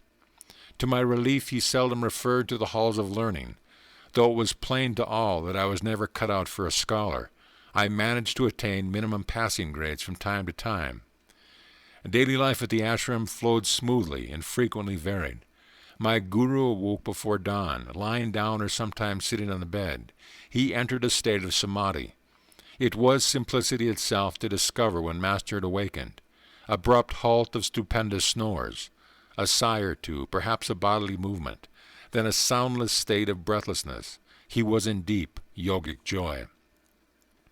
Breakfast did not follow. First came a long walk by the Ganges. Those morning strolls with my guru, how real and vivid still. In the easy resurrection of memory, I often find myself by his side, the early sun and warming the river. His voice rings out, rich with the authenticity of wisdom. A bath, then the midday meal. Its preparation, according to Master's daily direction, had been the careful task of young disciples. My guru was a vegetarian. Before embracing monkhood, however, he had eaten eggs and fish. His advice to students was to follow any simple diet which proved suited to one's constitution. Master ate little, often rice colored with turmeric or juice of beets or spinach, and lightly sprinkled with buffalo ghee or melted butter. Another day he might have lentil dal or chana juri with vegetable. For dessert, mangoes or oranges with rice pudding or jackfruit juice. Visitors appeared in the afternoon. A steady stream poured from the world into the hermitage tranquility. Everyone found in Master an equal courtesy and kindness. To a man who had realized himself as a soul, not the body or the ego, the rest of humanity assumes a striking similarity of aspect. The impartiality of saints is rooted in wisdom. Masters have escaped Maya, its alternating faces of intellect and idiocy no longer cast an influential glance. Sri Yukteswar showed no special consideration to those who happened to be powerful accomplished. Neither did he slight others for their poverty or illiteracy. He would listen respectfully to words of truth from a child and openly ignore a conceited pundit. 8 o'clock was the supper hour and sometimes found lingering guests. My guru would not excuse himself to eat alone. None left his ashram hungry or dissatisfied. Sri Yukteswar was never at a loss, never dismayed by unexpected visitors. Scanty food would emerge a banquet under his resourceful direction. Yet he was economical. His modest funds went far. Be comfortable within your purse, he often said. Extravagance will buy you discomfort. Whether in the details of hermitage entertainment, or his building and repair work, or other practical concerns, Master manifested the originality of a creative spirit. Quiet evening hours brought one of my guru's discourses, treasure against time. His every utterance was measured and chiseled by wisdom. A sublime self-assurance marked his mode of expression. It was unique. He spoke as none other in my experience ever spoke. His thoughts were weighed in a delicate balance of discrimination before he permitted them an outward garb. The essence of truth, all-pervasive with even a psychological aspect, came from him like a fragrant exusion of the soul. I was conscious always that I was in the presence of a living manifestation of God.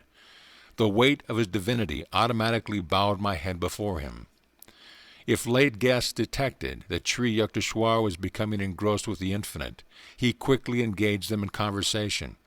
He was incapable of striking a pose or of flaunting his inner withdrawal. Always one with the Lord, he needed no separate time for communion. A self-realized master has already left behind the stepping stone of meditation. The flower falls when the fruit appears, but saints often cling to spiritual forms for the encouragement of disciples. As midnight approached, my guru might fall into a doze with the naturalness of a child. There was no fuss about bedding. He often lay down without even a pillow on a narrow davenport, which was the background for his customary tiger-skin seat. A night-long philosophical discussion was not rare. Any disciple could summon it by intensity of interest. I felt no tiredness then, no desire for sleep. Master's living words were sufficient. Oh, it is dawn, let us walk by the Ganges. So ended many of my periods of nocturnal edification. My early month with Sri Yukteswar culminated in a useful lesson, how to outwit a mosquito. At my home, my family always used protective curtains at night. I was dismayed to discover that in the Serampore hermitage this prudent custom was honored in the breach. Yet the insects were in full residency. I was bitten from head to toe. My guru took pity on me. Buy yourself a curtain, and also one for me, he laughed and added. And if you buy only one for yourself, all mosquitoes will concentrate on me. I was more than thankful to comply.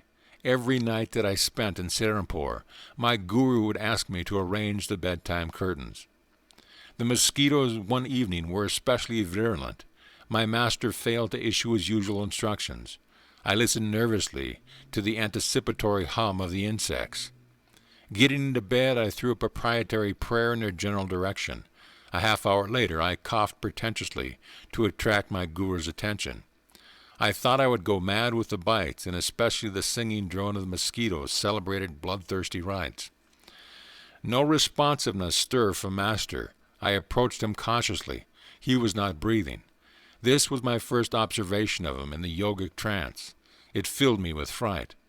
His heart must have failed. I placed a mirror under his nose. No breath vapor appeared. To make doubly certain, for minutes I closed his mouth and nostrils with my finger. His body was cold and motionless. In a daze I turned toward the door to summon help. So, a budding experimentalist, my poor nose. Master's voice was shaky with laughter. Why don't you go to bed? Is the whole world going to change for you? Change yourself. Be rid of the mosquito consciousness. Meekly I returned to my bed. Not one insect ventured near. I realized that my guru had previously agreed to the curtains only to please me. He had no fear of mosquitoes. His yogic power was such that he either could will them not to bite, or could escape to an inner invulnerability. He is giving me a demonstration, I thought. This is the yogic state I must strive to attain. A yogi must be able to pass into and continue in the superconsciousness, regardless of multitudinous distractions never present from this earth. Whether in the buzz of insects or the pervasive glare of daylight, the testimony of the senses must be barred. Sound and sight come then indeed, but to worlds fairer than the banished Eden. The instructive mosquito served for another early lesson at the ashram. It was the gentle hour of dusk. My guru was matchlessly interpreting the ancient text. At his feet I was in perfect peace. A rude mosquito entered the idol and competed for my attention. As it dug a poisonous hypodermic needle into my thigh, I automatically raised an avenging hand. Reprieve from impending execution. An opportune memory came to me of one of Patanjali's yoga aphorisms, that on ashima, harmlessness. Why didn't you finish the job? Master, do you advocate taking life? No, but the death blow already had been struck in your mind. I don't understand. Patanjali's meaning was that the removal of desire to kill. Sri Yukteswar had found many mental processes an open book. This world is inconveniently arranged for a literal practice of ahimsa. Man may be compelled to exterminate harmful creatures. He is not under similar compulsion to feel anger or animosity. All forms of life have equal right to the air of Maya. The saint who uncovers the secret of creation will be in harmony with its countless bewildering expressions. All men may approach that understanding who curb the inner passion for destruction. Guruji, should one offer himself to a sacrifice rather than to kill the wild beast? No. Man's body is precious. It has the highest evolutionary value because of unique brain and spinal centers. These enable the advanced devotee to fully grasp and express the loftiest aspects of divinity. No lower form is so equipped. It is true that one incurs the debt of a minor sin if he is forced to kill an animal or any living being. But the Vedas teach that wanton loss of human body is a serious transgression against the karmic law. I sighed in relief. Scriptural reinforcement of one's natural instinct is not always forthcoming. It so happened that I never saw Master at close quarters with a leopard or a tiger, but a deadly cobra once confronted him, only to be conquered by my guru's love. This variety of snake is much feared in India, where it causes more than 5,000 deaths annually. The dangerous encounter took place at Puri, where Sri Yukteswar had a second hermitage, charmingly situated near the Bay of Bengal. Prafula, a young disciple of later years, was with Master on this occasion. We were seated outdoors near the ashram, Prafula told me. A cobra appeared nearby, a 4-foot length of sheer terror. Its hood was angrily expanded as it raced toward us. My guru gave a welcoming chuckle, as though to a child. I was beside myself with consternation to see Master engage in a rhythmical clapping of hands. He was entertaining the dread visitor. I remained absolutely quiet, inwardly ejaculating what fervent prayers I could muster. The serpent, very close to my guru, was now motionless, seemingly magnetized by his caressing attitude. The frightful hood gradually contracted. The snake slithered between Master's feet and disappeared into the bushes. Why my guru would move his hands and why the cobra would not strike them were inexplicable to me then. Prafula concluded, I have since come to realize that my divine Master is beyond fear of hurt from any living creature. One afternoon during my early months at the ashram, found Sri Yukteswar's eyes fixed on me piercingly. You are too thin, Mukunda. His remark struck a sensitive point. That my sunken eyes and emaciated appearance were for my liking was testified by rows of tonics in my room at Calcutta. Nothing availed. Chronic dyspepsia had pursued me since childhood. My despair reached an occasional zenith when I asked myself if it were worthwhile to carry on this life with a body so unsound. Medicines have limitations. The creative life force has none. Believe that. You shall be well and strong. Sri Yukteswar's words aroused a conviction of personally applicable truth, which no other healer, and I had tried many, had been able to summon within me. Day by day, behold, I waxed. 2 weeks after Master's hidden blessing, I had accumulated the invigorating weight which eluded me in the past. My persistent stomach ailments vanished with a lifelong permanency. On later occasion I witnessed my Guru's instantaneous divine healings of persons suffering from ominous diseases, tuberculosis, diabetes, epilepsy, or paralysis. No one could have been more grateful for this cure than I was at sudden freedom from my cadaverous aspect. Years ago I too was anxious to put on weight, Sri Yukteswar told me. During convalescence after a severe illness, I visited Larry Masha in Benares. Sir, I have been very sick and lost many pounds. I see, Yukteswar. You made yourself unwell, and now you think you are thin. This reply was far from the one I had expected. My Guru, however, added encouragingly, Let me see, I am sure you ought to feel better tomorrow. Taking his words as a gesture of secret healing toward my receptive mind, I was not surprised the next morning at a welcome ascension of strength. I sought out my master and exclaiming exultingly, Sir, I feel much better today. Indeed, today you invigorate yourself. No, Master, I protested, it was you who helped me. This is the first time in weeks that I've had any energy. Oh yes, your malady has been quite serious. Your body is frail yet. Who can say how it will be tomorrow? The thought of possible return of my weakness brought me a shudder of cold fear. The following morning I could hardly drag myself to Larry Masha's home. Sir, I am ailing again. My Guru's glance was quizzical.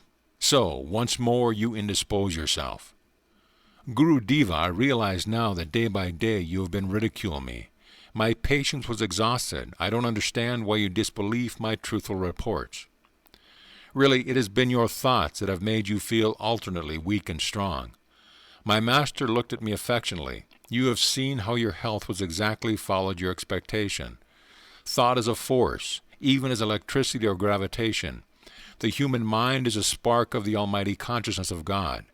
I could show you that whatever your powerful mind believes very intensely would instantly come to pass. Knowing that Larry Masha never spoke idly, I addressed him with a great awe and gratitude. Master, if I think I am well and have regained my former weight, shall that happen? It is so, even at this moment. My Guru spoke gravely, his gaze concentrated in my eyes. Lo, I felt an increase, not alone of strength, but of weight. Larry Masha retreated into silence. After a few hours at his feet, I returned to my mother's home, where I stayed during my visit to Benares. My son, what is the matter? Are you swelling with dropsy? Mother could hardly believe her eyes. My body was now of the same robust dimensions it had possessed before my illness. I weighed myself and found that in one day I had gained 50 pounds. They remained with me permanently. Friends and acquaintance who had seen my thin figure were aghast with wonderment. A number of them changed their mode of life and became disciples of Larry Masha as a result of this miracle. My Guru, awakened God, knew this world to be nothing but an objectified dream of the Creator. Because he was completely aware of his unity with a divine dreamer, Larry Masha could materialize or dematerialize or make any change he wished in the cosmic vision. All creation is governed by law, Sri Yukteswar concluded. The ones which manifest in the outer universe, discoverable by scientists, are called natural laws. But there are subtler laws ruling the realms of consciousness, which can be known only through the inner science of yoga. The hidden spiritual planes also have their natural and lawful principles of operation. It is not the physical scientist, but the fully self-realized master who comprehends the true nature of matter. Thus Christ was able to restore the servant's ear after it had been severed by one of his disciples. Sri Yukteswar was a peerless interpreter of the Scriptures. Many of my happiest memories are centered in his discourses. But his jeweled thoughts were not cast into ashes of heedlessness or stupidity. One restless movement of my body, or my slight lapse in absent-mindedness, sufficed to put an abrupt end to Master's exposition. "You are not here," Master interrupted himself one afternoon with his disclosure. As usual, he was keeping track of my attention with a devastating immediacy. "Guruji," my tone was a protest. "I have not stirred. My eyelids have not moved. I can repeat each word you have uttered." "Nevertheless, you were not fully with me. Your objection forces me to remark that in your mental background you were creating three institutions. One was a sylvan retreat on a plain, another on a hilltop, a third by the ocean. Those vaguely formulated thoughts had indeed been present, almost subconsciously. I glanced at him unapologetically. "You have given me that right. The subtle truth I am expounding cannot be grasped without your complete concentration. Unless necessary, I do not invade the seclusion of other minds. Man has a natural privilege of roaming secretly among his thoughts. The unbidden lord does not enter there, neither do I venture intrusion." "You are ever welcome, Master. Your architectural dreams will materialize later. Now is the time for study." Thus, incidentally, my guru revealed in his simple ways the coming of three great events in my life. Since early youth I had enigmatic glimpses of three buildings, each in a different setting. In the exact sequence Sri Yukteswar had indicated, these visions took ultimate form. First came my founding of a boys' yoga school on a Ranchi plain, then my American headquarters on a Los Angeles hilltop, finally a hermitage in Southern California by the vast Pacific. Master never arrogantly asserted, "I prophesize that such and such an event shall occur." He would rather hint, "Don't you think it may happen?" But his simple speech hid Vedic power. There was no recanting. Never did his slightly veiled words prove false. Sri Yukteswar was reserved and matter-of-fact in demeanor. There was naught of the vague or daffy visionary about him. His feet were firm on the earth, his head in the heaven of heaven. Practical people aroused his admiration. Saintliness is not dumbness. Divine perceptions are not incapacitating, he would say. The active expression of virtue gives rise to the keenest intelligence. In Master's life I fully discovered the cleavage between spiritual realism and the obscure mysticism that spuriously passes on as a counterpart. My guru was reluctant to discuss the superphysical realms. His only marvelous aura was one of perfect simplicity.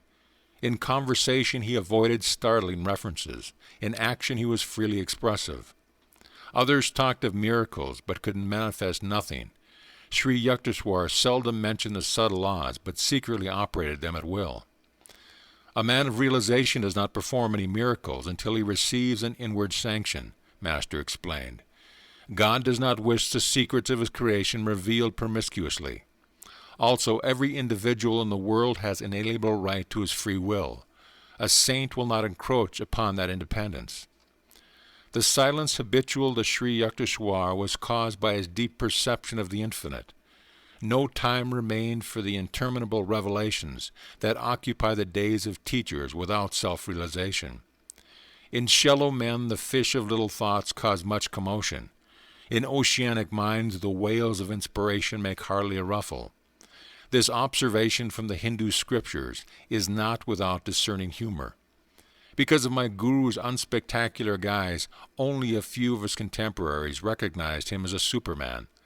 The popular adage, "He is a fool that cannot conceal his wisdom," could never be applied to Sri Yukteswar. Though born a mortal like ourselves, Master had achieved identity with the ruler of time and space. In his life I perceived a godlike unity. He had not found any insuperable obstacle to mergence of the human with the divine. No such barrier exists. I came to understand, save in man's spiritual unadventuredness. I always thrilled at the touch of Sri Yukteswar's holy feet. Yogis teach that a disciple is spiritually magnetized by reverent contact with a master. A subtle current is generated. The devotee's undesirable habit mechanisms in the brain are often cauterized. The groove of his worldly tendencies beneficially disturbed. Momentarily at least, he may find the secret veils of Maya lifting and glimpse the reality of bliss. My whole body responded with a liberating glow whenever I knelt in the Indian fashion before my guru. Even when Larry Marshall was silent, Master told me, or when he conversed on other than strictly religious topics, I discovered that nonetheless he had transmitted to me ineffable knowledge. Sri Yukteswar affected me similarly. If I entered the hermitage in a worried or indifferent frame of mind, my attitude imperceptibly changed. A healing calm descended at mere sight of my guru. Every day with him was a new experience in joy, peace, and wisdom. Never did I find him deluded or intoxicated with greed or emotion or anger of any human attachment. The darkness of Maya is silently approaching. Let us hie homeward within. With these words at dusk, Master constantly reminded his disciples of their need for Kriya Yoga. A new student occasionally expressed doubts regarding his own worthiness to engage in yoga practice. Forget the past, Sri Yukteswar would console him. The vanished lives of all men are dark with many shames.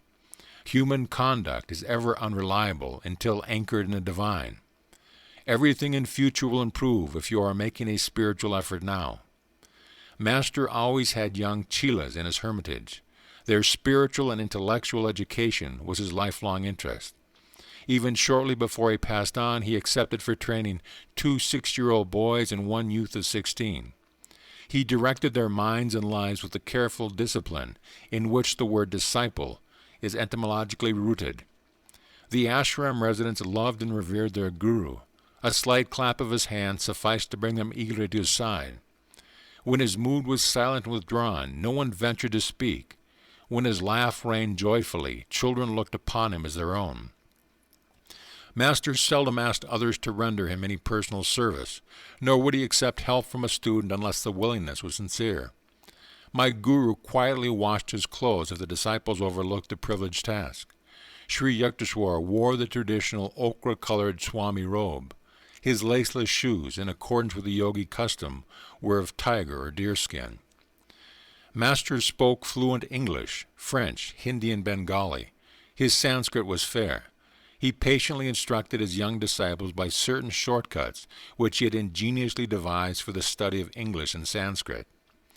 Master was cautious of his body, while withholding solicitous attachment, the infinite, he pointed out, properly manifests through physical and mental soundness. He discountenanced any extremes. A disciple once started a long fast. My guru only laughed. Why not throw the dog a bone? Sri Yukteswar's health was excellent. I never saw him unwell. He permitted students to consult doctors if they seemed advisable. His purpose was to give respect to the worldly custom. Physicians must carry on their work of healing through God's law as applied to matter. But he extolled the superiority of mental therapy and often repeated, "Wisdom is the greatest cleanser. The body is a treacherous friend. Give it its due, no more. Pain and pleasure are transitory. Endure all dualities with calmness, while trying at the same time to remove their hold. Imagination is a door through which disease as well as healing enters. Disbelieve in the reality of sickness, even when you are ill. An unrecognized visitor will flee." Master numbered many doctors among his disciples. Those who have ferreted out the physical laws can easily investigate the science of the soul, he told him. A subtle spiritual mechanism is hidden just behind the bodily structure. Sri Yukteswar counseled his students to be living liaisons of Western and Eastern virtues. Himself an executive Occidental in outer habits, inwardly he was a spiritual Oriental. He praised the progressive, resourceful, and hygienic habits of the West, and the religious ideals which give a centuried halo to the East. Discipline had not been unknown to me. At home father was strict, Anatta often severe. But Sri Yukteswar's training cannot be described as other than drastic. A perfectionist, my guru was hypercritical of his disciples, whether in matters of moment or in the subtle nuances of behavior. Good manners without sincerity are like a beautiful dead lady, he remarked on suitable occasions. Straightforwardness without civility is like a surgeon's knife, effective but unpleasant. candor with curiosity is helpful and admirable. Master was apparently satisfied with my spiritual progress, for he seldom referred to it. In other matters my eyes were no strangers to reproof. My chief offenses were absent-mindedness, intermittent indulgence in sad moods, non-observance of certain rules of etiquette, and occasional unmethodical ways. Observe how the activities of your father, Bhagavati, are well organized and balanced in every way, my guru pointed out. The two disciples of Larry Masha had met soon after I began my pilgrimage at Serampore. Father and Sri Yukteswar admirably evaluated the other's worth. Both had built an inner life of spiritual granite, insoluble against the ages. From transient teachers of my early life I had imbibed a few erroneous lessons. A Chela, I was told, need not concern himself strenuously over worldly duties. When I had neglected or carelessly performed my tasks, I was not chastised.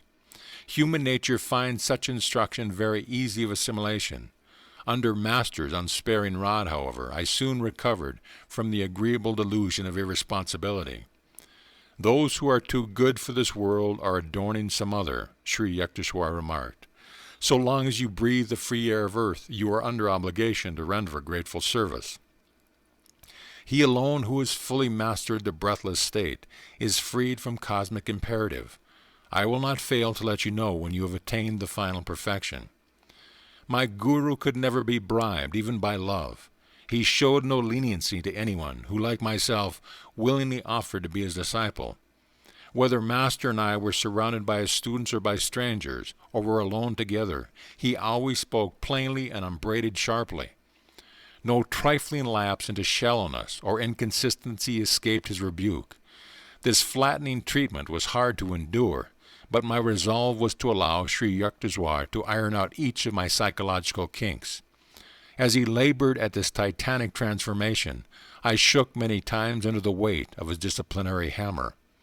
If you don't like my words, you are at liberty to leave at any time, Master assured me.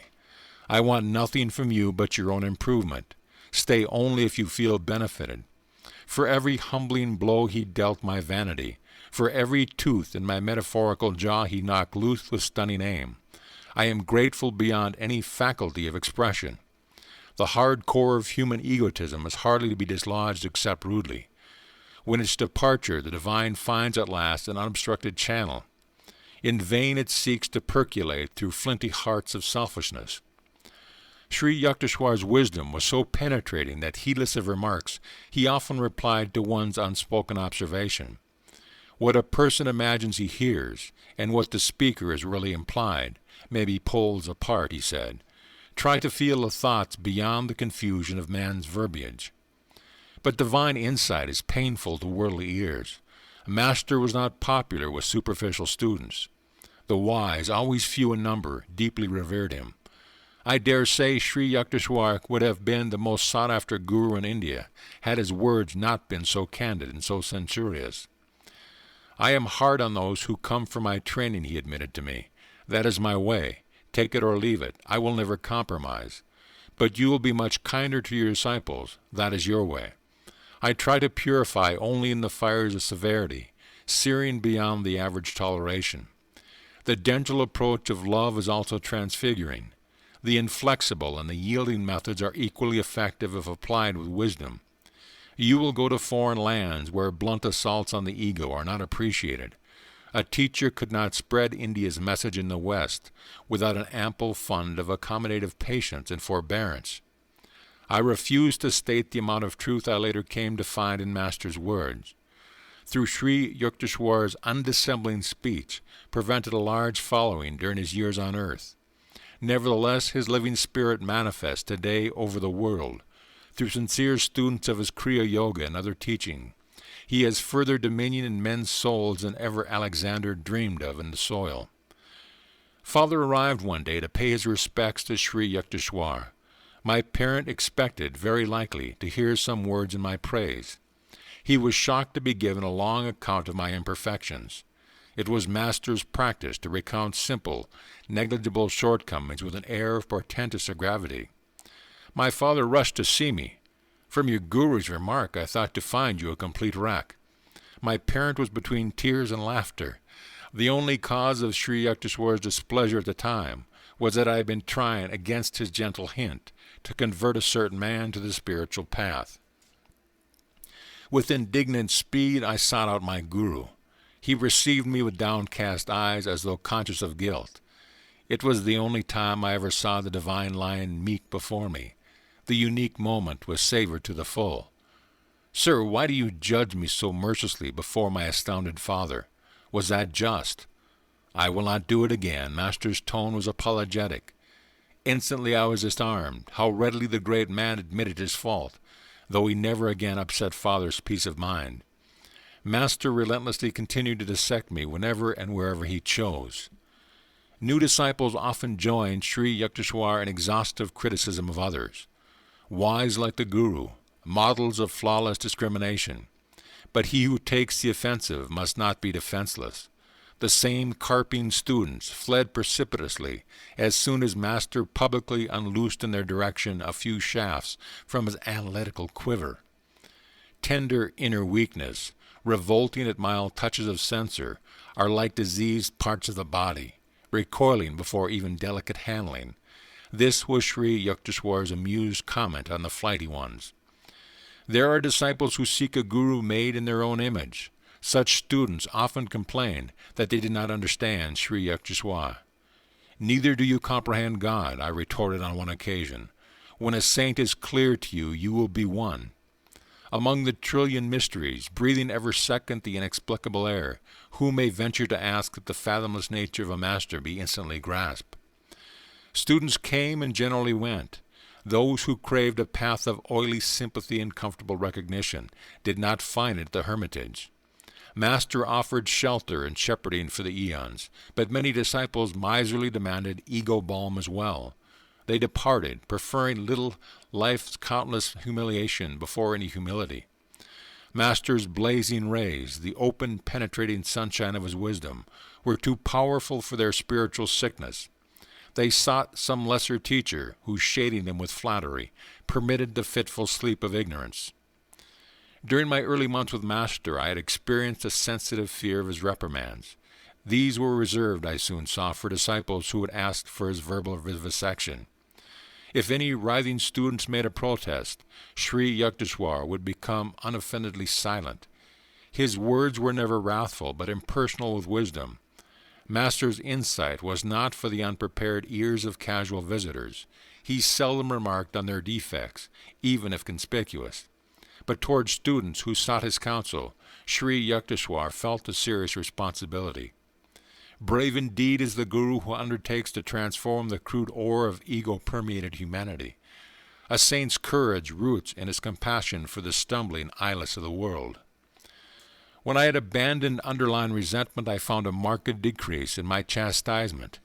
In a very subtle way, Master melted into comparative clemency. In time I demolished every wall of rationalization and subconscious reservation behind which the human personality generally shields itself. The reward was an effortless harmony with my Guru. I discovered then to be trusting, considerate, and silently loving. Undemonstrative, however, be bestowed no word of affection. My own temperament is principally devotional. It was disconcerting at first to find that my Guru, saturated with jnana, but seemingly dry to bhakti, expressed himself only in terms of cold spiritual mathematics. But as I tuned myself to his nature, I discovered no diminution but rather increase in my devotional approach to God. A self-realized master is fully able to guide his various disciples along natural lines of their essential bias.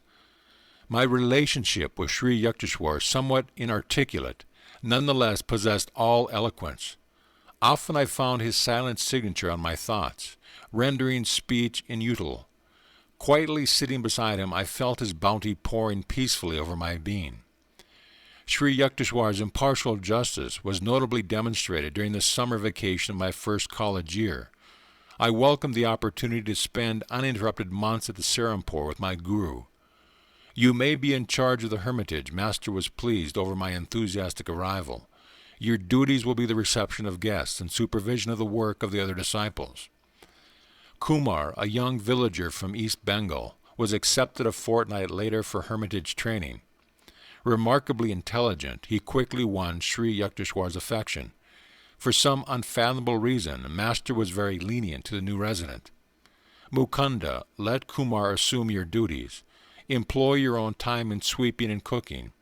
Master issued these instructions after the new boy had been with us for a month. Exalted to leadership, Kumar exercised the petty household tyranny.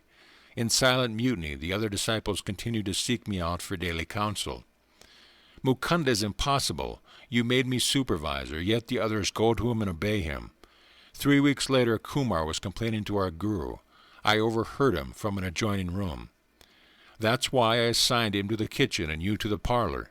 Sri Yukteswar's withering tones were new to Kumar. In this way you have come to realize that a worthy leader has the desire to serve and not to dominate. You wanted Mukunda's position, but could not obtain it by merit.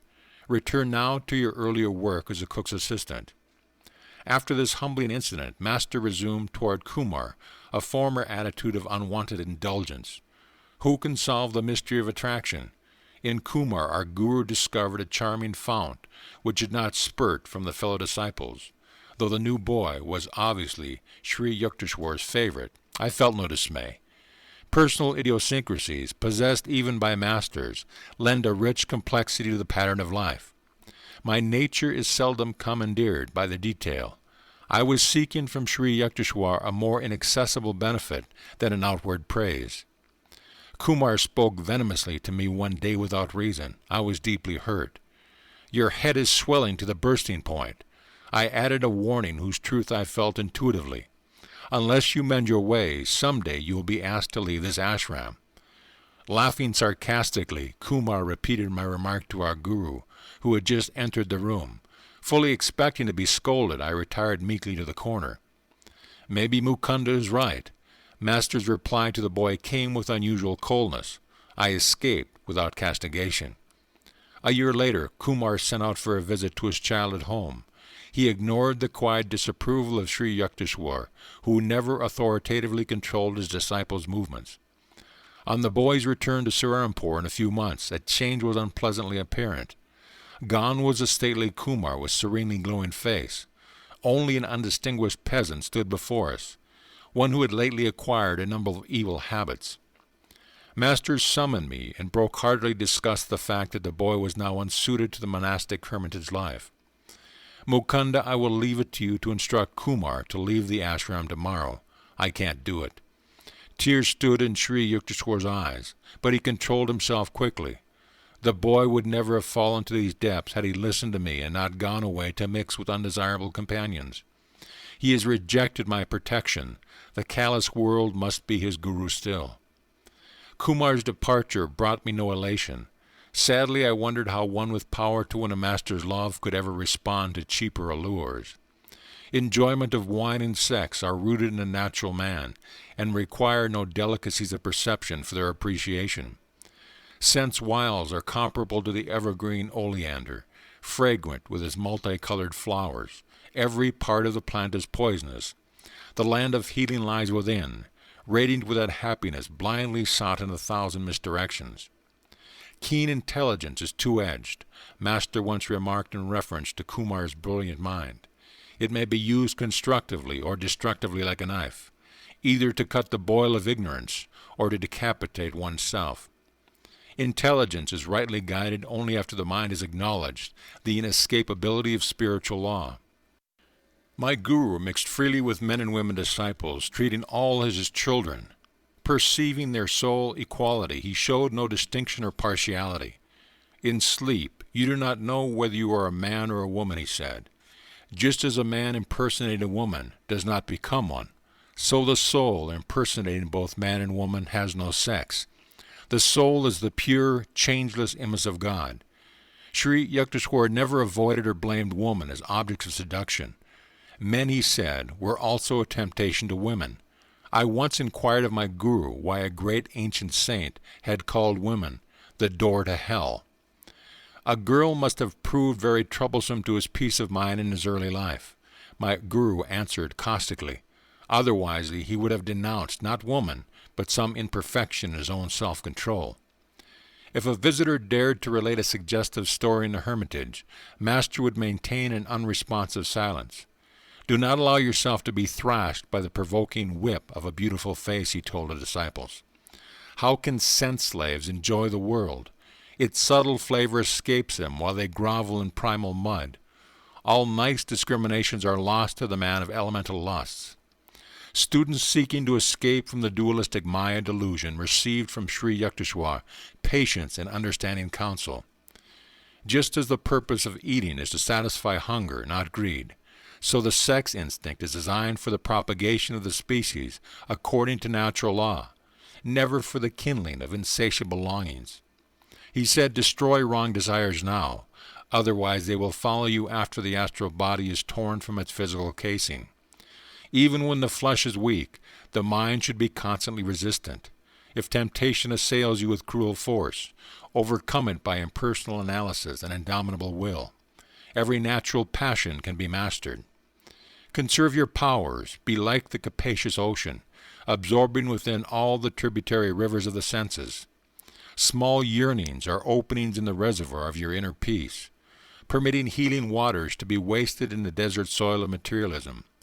The forceful activating impulse of wrong desire is the greatest enemy to the happiness of man. Roam in a world as a line of self-control. See that the frogs of weakness don't kick you around. The devotee is finally freed from all instinctive compulsions. He transforms his need for human affection into aspiration for God alone. A love solitary becomes omnipresent. Sri Yukteswar's mother lived in the Rana Mahal district of Benares, where I had first visited my guru. Gracious and kindly, she was yet a woman of very decided opinions. I stood on her balcony one day and watched mother and son talking together. In his quiet, sensible way, Master was trying to convince her about something. He was apparently unsuccessful, for she shook her head with great vigor. Nay, nay, my son, go away now. Your wise words are not for me. I am not your disciple. Sri Yukteswar backed away without further argument, like a scolded child. I was touched at his great respect for his mother, even in her unreasonable moods. She saw him only as her little boy, not as a sage. There was a charm about the trifling incident. It supplied a sidelight on my guru's unusual nature, inwardly humble and outwardly unbendable. The monastic regulations do not allow a Swami to retain connection with worldly ties after their formal severance. He cannot perform the ceremonial family ties which are obligatory on the householder. Yet Shankara, the ancient founder of the Swami order, disregarded the injunctions. At the death of his beloved mother, he cremated her body with heavenly fire, which he caused to spurt from his unpraised hand. Sri Yukteswar also ignored the restrictions in a fashion less spectacular. When his mother passed on, he arranged the crematory services by the holy Ganges in Benares, and fed many Brahmins in conformance with age-old custom. The Shastric prohibitions were intended to help Swamis overcome narrow identifications. Shankara and Sri Yukteswar had wholly merged their beings into the impersonal spirit. They needed no rescue by rule. Sometimes, too, a master purposely ignores a canon in order to uphold its principle as superior to and independent of form. Thus Jesus plucked ears of corn on the day of rest. To the inevitable critics he says, the Sabbath was made for man, and not man for the Sabbath.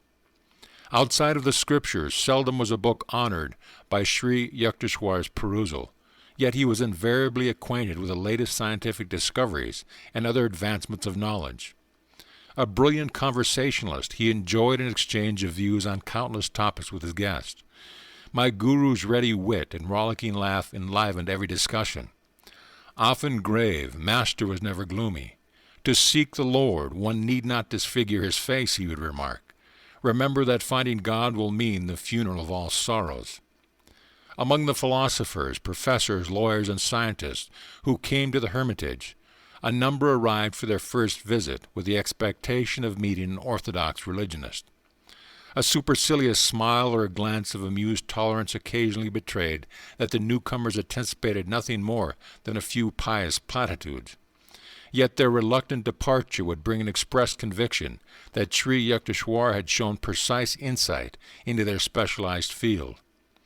My guru ordinarily was gentle and affable to his guest. His welcome was given with charming cordiality. Yet inveterate egoists sometimes suffered an invigorating shock. They confronted Master either with frigid indifference or formidable opposition, ice or iron. A noted chemist once crossed swords with Sri Yukteswar. The visitor would not admit the existence of God, inasmuch as science has devised no means of detecting him. So you have inexplicably failed to isolate the supreme power in your test tubes. Master's gaze was stern. I recommended an unheard of experiment. Examine your thoughts unremittedly for 24 hours. Then wonder no longer at God's absence. A celebrated pundit received a similar joint. With ostentatious zeal, the scholar shook the ashram, rafters with scriptural lore. Resounding passages poured from the Mahabharata, the Upanishads, the Vyasas of Shankara. I am waiting to hear you. Sri Yukteswar's tone was inquiring, as though utter silence had reigned. The pundit was puzzled. Quotations there have been in superabundance. Master's words convulsed me with mirth, as I squatted in my corner at a respectful distance from the visitor. But what original commentary can you supply from the uniqueness of your particular life? What holy text have you absorbed and made your own? In what ways have these timeless truths renovated your nature? Are you content to be a hollow Victrola, mechanically repeating the words of other men? I give up. The scholar's chagrin was comical. I have no inner realization. For the first time, perhaps, he understood that the discerning placement of the comma does not atone for a spiritual coma. These bloodless pendants smell unduly of the lamp, my guru remarked after the departure of the chastened one. They prefer philosophy to a gentle intellectual setting-up exercise. Their elevated thoughts are carefully unrelated either to the crudity of outward action or to the scourging inner discipline. Masters stressed on other occasions the futility of mere book learning. Do not confuse understanding with a larger vocabulary, he remarked. Sacred writings are beneficial in stimulating desire for inward realization. If one stanza at a time is slowly assimilated, continual intellectual study results in vanity and the false satisfaction of an undigested knowledge. Sri Yukteswar relating one of his own experiences in scriptural edification. The scene was a forest hermitage in eastern Bengal, where he observed the procedure of a renowned teacher, Dabru Balav. His method, at once simple and difficult, was common in ancient India. Dabru Balav had gathered his disciples around him in the sylvan solitudes. The holy Bhagavad Gita was open before them. Steadfastly they looked at one passage for half an hour, then closed their eyes. Another half hour slipped by. The master gave a brief comment. Motionless, they meditated again for an hour. Finally the guru spoke. Have you understood? Yes, sir. One in the group ventured his assertion. No, not fully. Seek the spiritual vitality that has given these words the power to rejuvenate Indians century after century. Another hour disappeared in silence. The master dismissed the students and turned to Sri Yukteswar. Do you know the Bhagavad Gita? No, sir, not really, though my eyes and mind have run through its pages many times. Thousands have replied to me differently. The great sage smiled at master in blessing. If one busies himself with an outer display of scriptural wealth, what time is left for silent inward diving after the priceless jewels? Sri Yukteswar directed the study of his own disciples by the same intensive method of one-pointedness. Wisdom is not assimilated with the eyes, but with the atoms, he said. When your conviction of a truth is not merely in your brain, but in your being, you may definitely vouch for its meaning. He discouraged any tendency a student might have to construe book knowledge as a necessary step to spiritual realization. The rishis wrote in one sentence, profundities, that commentating scholars busy themselves over for generations, he remarked. Endless literary controversies far sluggard minds. What more liberating thought than God is, nay, God. But man does not easily return to simplicity. It is seldom God for them, but rather learned pomposities. His ego is pleased that he can grasp such erudition. Men who were pridefully conscious of high worldly position were likely, in masters present, to add humility to their other possessions. A local magistrate once arrived for an interview at the seaside hermitage in Puri. The man who held a reputation for ruthlessness had it well within him his power to oust us from the ashram. I cautioned my guru about the despotic possibilities, but he seated himself with an uncompromising air and did not rise to greet the visitor. Slightly nervous, I squatted near the door. The man had to content himself with a wooden box. My guru did not request me to fetch a chair. There was no fulfillment of the magistrate's obvious expectation that his importance would be ceremoniously acknowledged. A metaphysical discussion ensued. The guest blundered through misinterpretation of the scriptures. As his accuracy sank, his ire rose. Do you know that I stood first in the MA examination? Reason had forsaken him, but he could still shout. Mr. Magistrate, you forgot that this is not your courtroom. Master replied evenly. From your childish remarks, I would have surmised that your college career was unremarkable. A university degree, in any case, is not remotely related to Vedic realization. Saints are not produced in batches every semester like accountants. After a stunned silence, the visitor laughed heartily. This is my first encounter with a heavenly magistrate, he said. Later he made a formal request, couched in legal terms which were evidently part and parcel of his being, to be accepted as a probationary disciple. My guru personally attended to the details connected to the management of his property. Unscrupulous persons on various occasions attempted to secure possession of master's ancestral land. With determination and even by instigating lawsuits, Sri Yukteswar's outwitted every opponent. He underwent these painful experiences from a desire never to be a begging guru or a burden on his disciples. His financial independence was one reason why my alarmingly outspoken master was innocent of the cunnings of diplomacy. Unlike these teachers who have to flatter their supporters, my guru was impervious to the influences, open or subtle, of others' wealth. Never did I hear him ask or even hint for money for any purpose. His hermitage training was given free and freely to all disciples. An insolent court deputy arrived one day at the Serampore ashram to serve Sri Yukteswar with a legal summons. A disciple named Kani and myself were also present. The officer's attitude toward master was offensive. I will do you good to leave the shadows of your hermitage and breathe the honest air of a courtroom. The deputy grinned contemptuously. I could not contain myself. Another word of your impudence, and you will be on the floor, I advanced threateningly. You wretch! Connie's shout was simultaneous with my own. Dare you bring blasphemies into this sacred ashram? But master stood protectingly in front of his abuser. Don't get excited over nothing. This man is only doing his rightful duty. The officer, dazed at his varying reception, respectfully offered a word of apology and sped away. Amazing it was to find that a master with such a fiery will could be so calm within. He fitted the Vedic definition of a man of God, softer than the flower where kindness is concerned, stronger than the thunder where principles are at stake. There are always those in this world who, in Brownie's words, endure no light, being themselves obscure. An outsider occasionally berated Sri Yukteswar for an imaginary grievance. My imperturbable guru listened politely, analyzing himself to see if any shred of truth lie within the denunciation. These scenes would bring to my mind one of Master's inimitable observations. Some people try to be tall by cutting off the heads of others. The unfailing composure of a saint is impressive beyond any sermon. He that is slow to anger is better than the mighty, and he that ruleth his spirit than he that taketh a city. I often reflected that my majestic master could easily have been an emperor or world-shaking warrior had his mind been centered on fame or worldly achievement. He had chosen instead to storm those inner citadels of wrath and egotism, whose fall is the height of a man. End of chapter. Chapter 13, The Sleepless Saint. Please permit me to go to the Himalayas. I hope in unbroken solitude to achieve continuous divine communion. I actually once addressed these ungrateful words to my master, seized by one of the unpredictable delusions which occasionally assail a devotee. I felt a growing impatience with hermitage duties and college studies.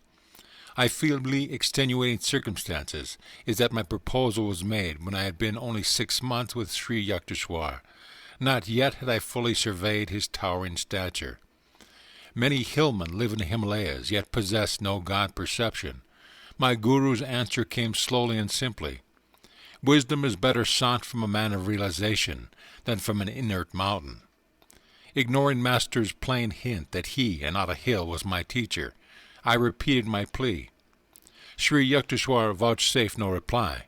I took his silence for consent, a precarious interpretation readily accepted at one's convenience.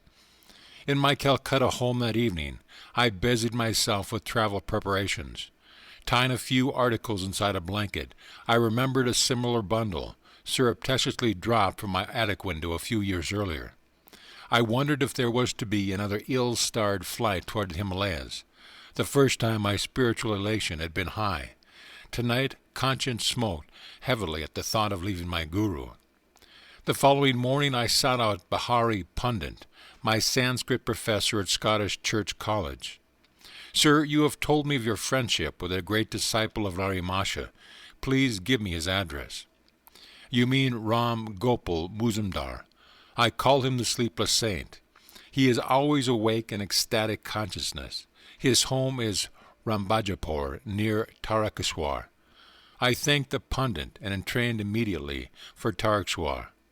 I hope to silence my misgivings by wringing his sanction from the sleepless saint, to engage myself in lonely Himalayan meditation. Bihari's friend, I heard, had received illumination after many years of Kriya Yoga practice in isolated caves. At Tarakeswar I approached a famous shrine. Hindus regard with the same veneration that Catholics give to the Lord's sanctuary in France. Innumerable healing miracles had occurred at Tarakeswar, including one for a member of my family. I sat in the temple there for a week. My eldest aunt once told me, observing a complete fast. I prayed for the recovery of your Uncle Sarada from a chronic malady. On the 7th day I found a herb materialize in my hand. I made a brew from the leaves and gave it to your uncle. His disease vanished at once and has never reappeared. I entered the sacred Tarakeswar shrine. The altar contains nothing but a round stone. Its circumference, beginningless and endless, makes it aptly significant of the infinite. Cosmic abstractions are not alien even to the humblest Indian peasant. He has been accused by Westerners, in fact, of living on abstractions. My own mood at the moment was so austere that I felt disinclined to bow before the stone symbol. God should be sought, I reflected, only within the soul. I left the temple without genuflection and walked briskly toward the outlying village of Ramachur. My appeal to a passer-by for guidance caused him to sink into long cogitation. When you come to a crossroad, turn right and keep going, he finally pronounced oracularly. Obeying the directions, I wended my way alongside the banks of a canal. Darkness fell. The outskirts of the jungle village were alive with winking fireflies and the howls of nearby jackals. The moonlight was too faint to supply any reassurance. I stumbled on for 2 hours. Welcome clang of the cowbell, my repeated shouts eventually brought a peasant to my side. I am looking for Ram Gopal Babu. No such person lives in our village, the man's tone was surly. You are probably a lying detective. Hoping to allay suspicions to his politically troubled mind, I touchingly explained my predicament. He took me to his house and offered a hospitable welcome. Rabajapur is far from here, he remarked. At the crossroad you should have turned left, not right.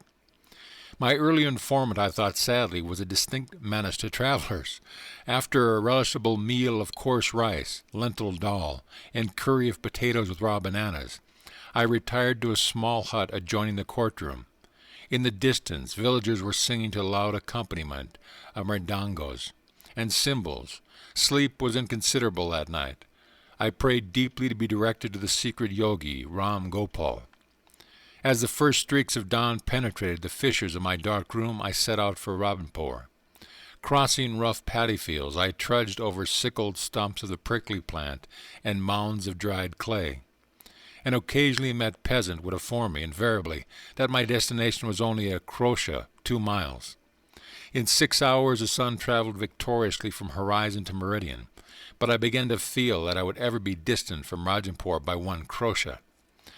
At mid-afternoon my world was still an endless paddy field. Heat pouring from the voidless sky was bringing me to near collapse.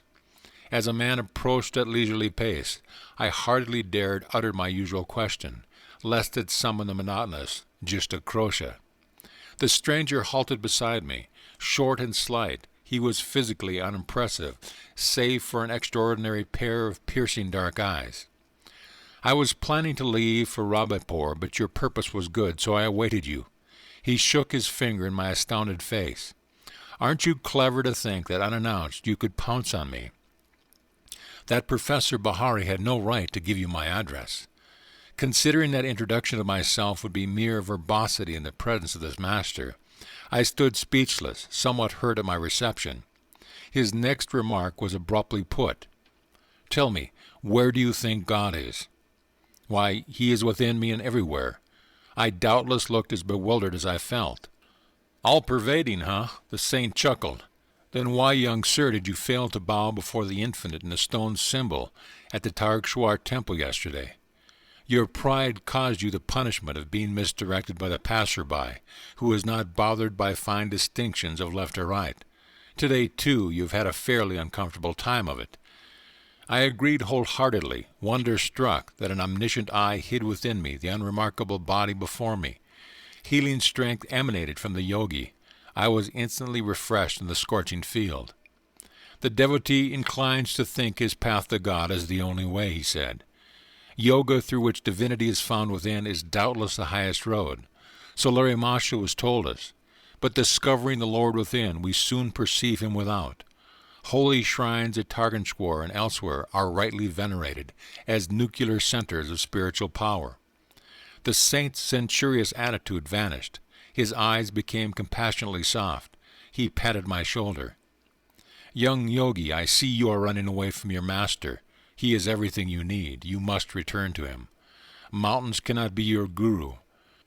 Ram Gopal was repeating the same thought which Sri Yukteswar had expressed at our last meeting.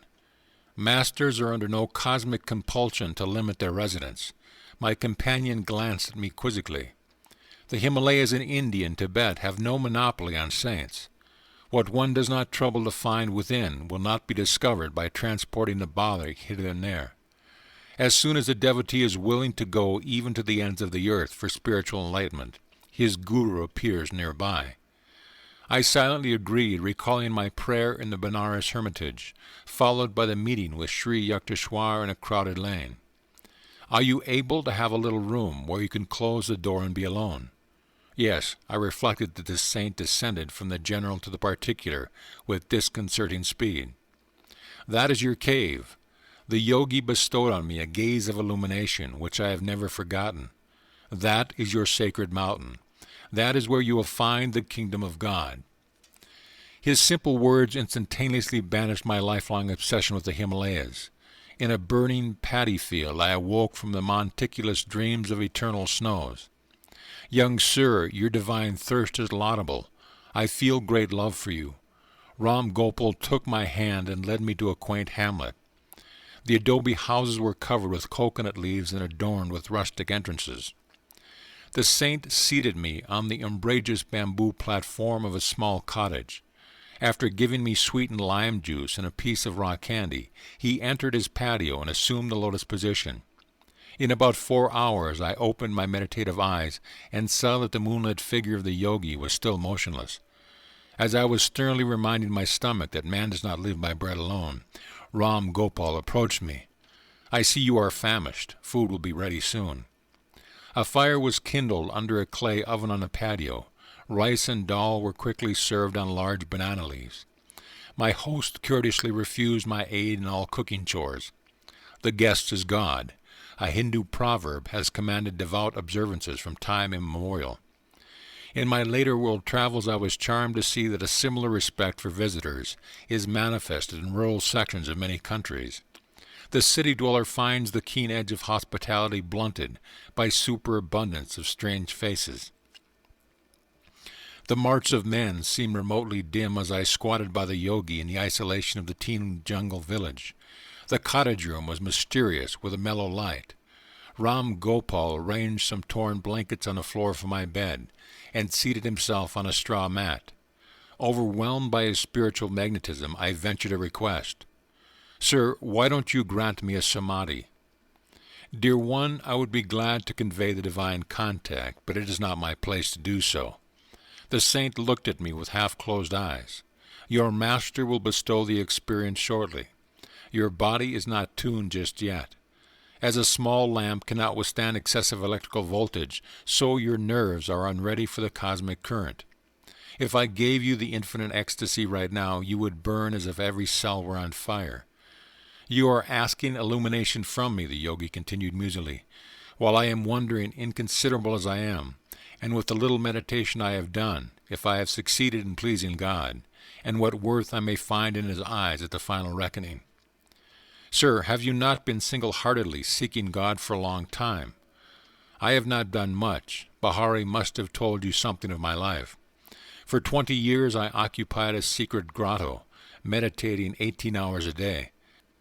Then I moved to a more inaccessible cave and remained there for 25 years, entering the Yogi Union for 20 hours daily. I did not sleep, for I was ever with God.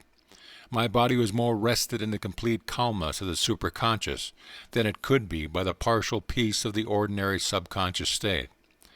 The muscles relax during sleep, but the heart, lungs, and circulatory system are constantly at work. They get no rest.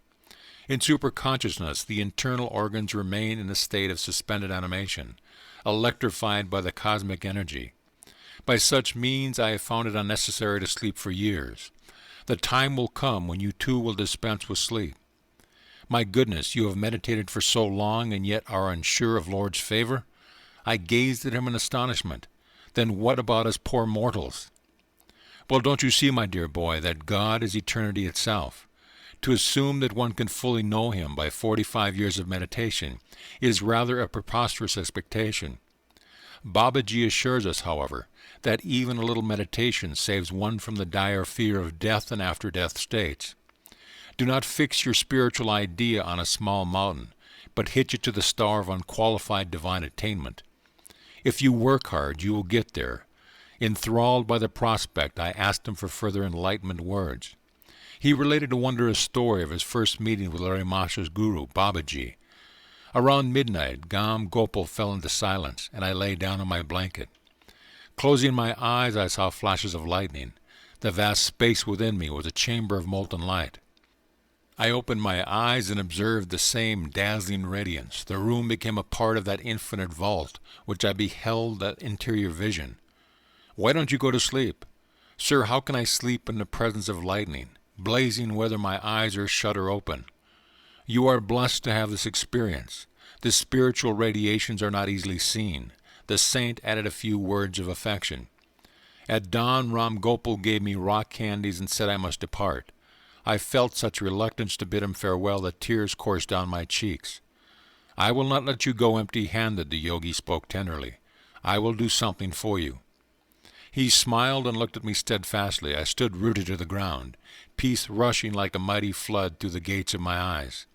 I was instantaneously healed of a pain in my back, which had troubled me intermittently for years. Renewed, bathed in a sea of luminous joy, I wept no more. After touching the saint's feet, I sauntered into the jungle, making my way through its tropical tangle until I reached Takeswar. There I made a second pilgrimage to the famous shrine and prostrated myself fully before the altar. The round stone enlarged before my inner vision, and it became the cosmical spheres, ring within ring, zone after zone, all dowered with divinity. I entrained happily an hour later for Calcutta. My travels ended not in the lofty mountains, but in the Himalayan presence of my master. End of chapter. Chapter 14. An Experience in Cosmic Consciousness. "I am here, Guruji." My shamefacedness spoke more eloquently for me. "Let us go to the kitchen and find something to eat." Sri Yukteswar's manner was as natural as if hours and not days had separated us. "Master, I must have disappointed you by my abrupt departure from my duties here. I thought you might be angry with me." "No, of course not. Wrath springs only from thwarted desires. I do not expect anything from others, so their actions cannot be in opposition to wishes of mine. I would not use you for my own ends. I am happy only in your own true happiness. Sir, one hears of divine love in a vague way, but for the first time I have a concrete example in your angelic self. In the world, even a father does not easily forgive his son if he leaves his parents' business without warning. But you show not the slightest vexation, though you must have been put to great inconvenience by the many unfinished tasks I left behind. We looked into each other's eyes, where tears were shining. A blissful wave engulfed me. I was conscious that the Lord, in the form of my Guru, was expanding the small ardors of my heart into the incomprehensible reaches of cosmic love. A few mornings later I made my way to Master's empty sitting room. I planned to meditate, but my laudable purpose was unshared by disobedient thoughts. They scattered like birds before the hunter. Mukunda, Sri Yukteswar's voice sounded from a distant inner balcony. I felt as rebellious as my thoughts. Master always urges me to meditate, I muttered to myself. He should not disturb me when he knows I came to this room. He summoned me again. I remained obstinately silent. The third time his tone held rebuke. Sir, I am meditating, I shouted protestingly. I know how you are meditating, my Guru called out, with your mind distracted like leaves in a storm. Come here to me. Snubbed and exposed, I made my way sadly to his side. Poor boy, the mountains couldn't give you what you wanted, Master spoke carelessly, comfortingly. His calm gaze was unfathomable. Your heart's desire shall be fulfilled. Sri Yukteswar seldom indulged in riddles. I was bewildered. He struck gently on my chest above the heart. My body became immovably rooted. Breath was drawn out of my lungs as if by some huge magnet. Soul and mind instantly lost their physical bondage and streamed out like a fluid piercing light from my every pore. The flesh was as though dead, yet in my immense awareness I knew that never before had I been so fully alive. My sense of identity was no longer narrowly confined to a body, but embraced the circumambient atoms. People on distant streets seemed to be moving gently over my own remote periphery. The roots of plants and trees appeared through a dim transparency of the soil. I discerned the inward flow of their sap. The whole vicinity lay bare before me. My ordinary frontal vision was now changed to a vast spherical sight, simultaneously all perceptive. Through the back of my head I saw men strolling far down Rai Ghat Road, and noticed also a white cow who was leisurely approaching. When she reached the space in front of the open ashram gate, I observed her with two physical eyes. As she passed by behind the brick wall, I saw her clearly still. All objects within my paranomic gaze trembled and vibrated like quick motion pictures. My body, Master's, the pillared gateyard, the furniture and the floor, the trees and sunshine, occasionally became violently agitated, until all melted into the luminescent sea, even as sugar crystals thrown into a glass of water dissolve after being shaken. The unifying light alternated with materialization of form, the metamorphosis revealing the law of cause and effect in creation. An oceanic joy broke upon calm, endless shores of my soul. The Spirit of God, I realized, is inexhaustible bliss. His body is countless tissues of light. A swelling glory within me began to envelop towns, continents, the earth, solar and stellar systems, tenuous nebulae and floating universe. The entire cosmos, gently luminous, like a city seen afar at night, glimmered within the infinitude of my being. The sharply etched global outlines faded, somewhat at the farthest edge. There I could see a mellow radiance, ever diminished. It was indescribably subtle. The planetary pictures were formed at the grosser light. The divine dispersion of rays poured from an eternal source, blazing into galaxies, transfigured with ineffable auras. Again and again I saw the creative beams condense into constellations, then resolve into sheets of transparent flame.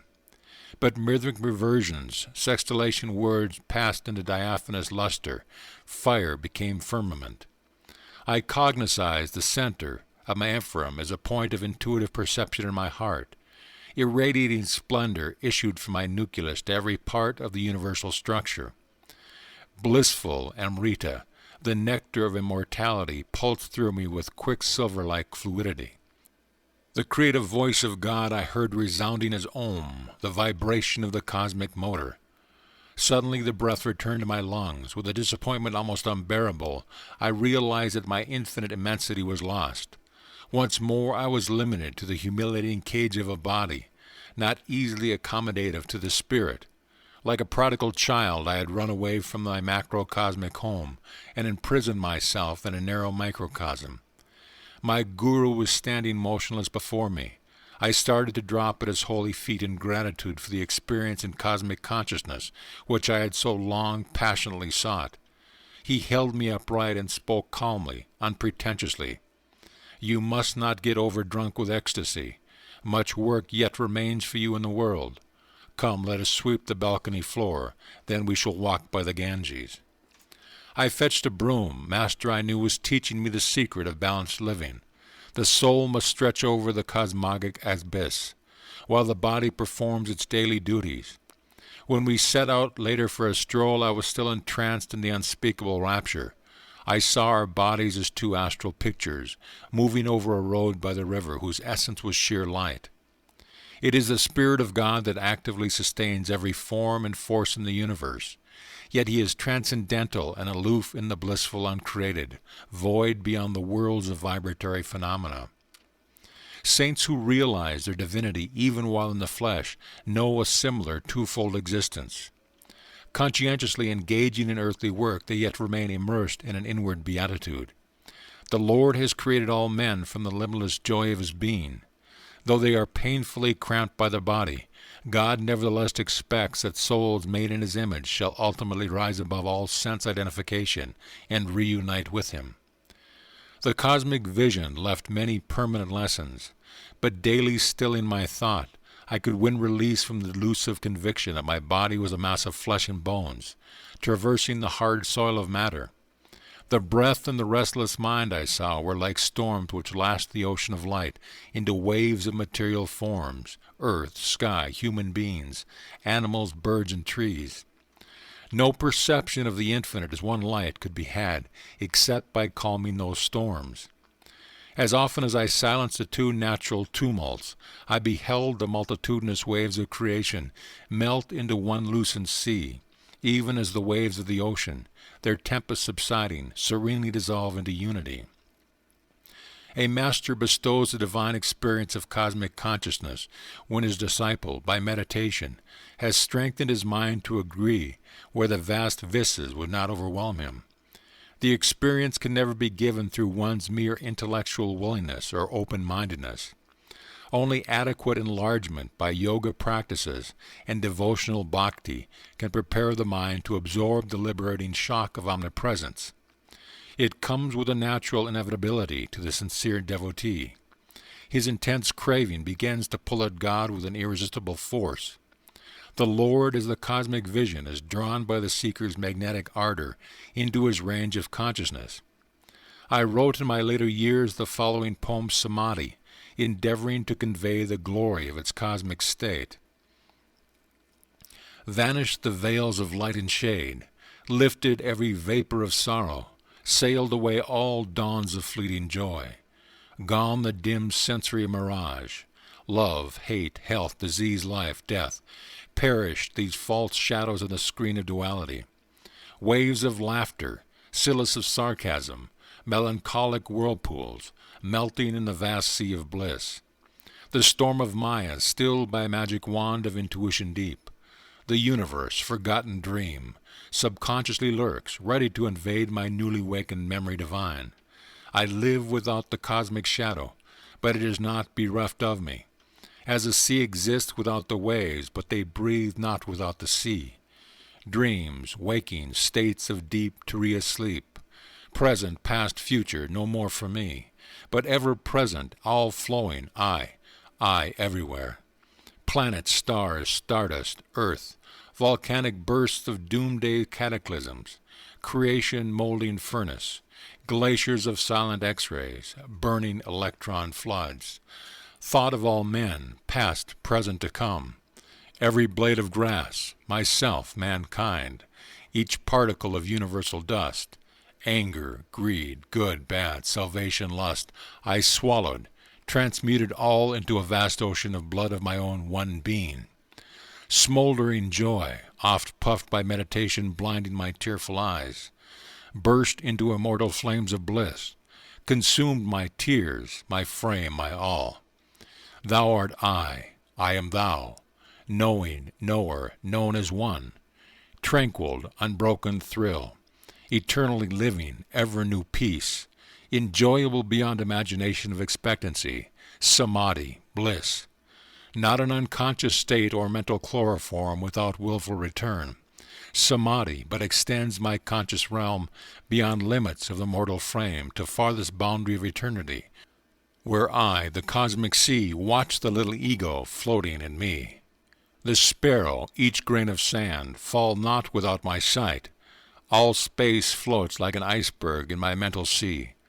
Colossal container, I of all things made. By deeper, longer, thirsty, guru-given meditation comes this celestial samadhi.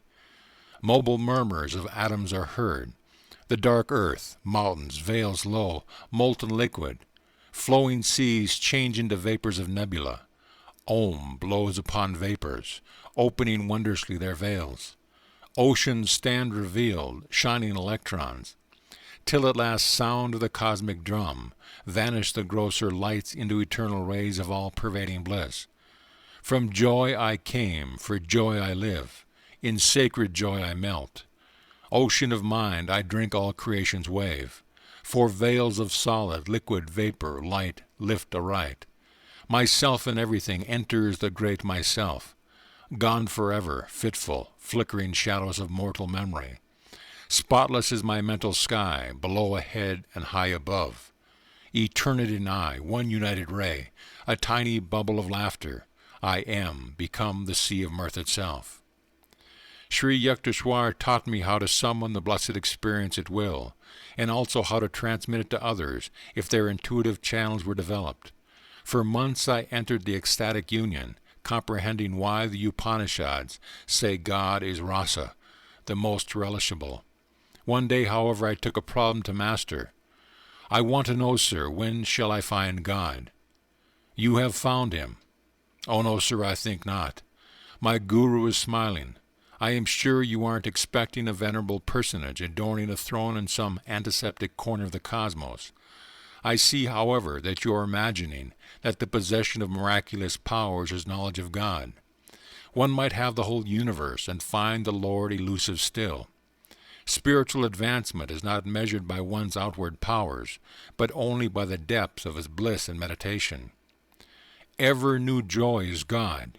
He is inexhaustible. As you continue your meditation during the years, he will beguile you with an infinite ingenuity. Devotees like yourself who have found the way to God never dream of exchanging him for any other happiness. He is seductive beyond thought of competition. How quickly we weary of earthly pleasures. Desire for material things is endless. Man is never satisfied completely and pursues one goal after another. The something else he seeks is the Lord, who alone can grant lasting joy. Outward longing drives us from Eden within. They offer false pleasures which only impersonate soul happiness. The lost paradise is quickly regained through divine meditation. As God is unanticipatory, ever newness, we never tire of him. Can we be surfeited with bliss, delightfully varied through eternity? I understand now, sir, why saints call the Lord unfathomable. Even everlasting life could not suffice to appraise him. That is true, but he is also near and dear. After the mind has been cleared by Kriya Yoga of sensory obstacles, meditation furnishes a twofold proof of God. Ever new joy is evidence of his existence, convincing to our very atoms. Also in meditation one finds his instant guidance, his adequate response to every difficulty. I see, Guruji, you have solved my problem.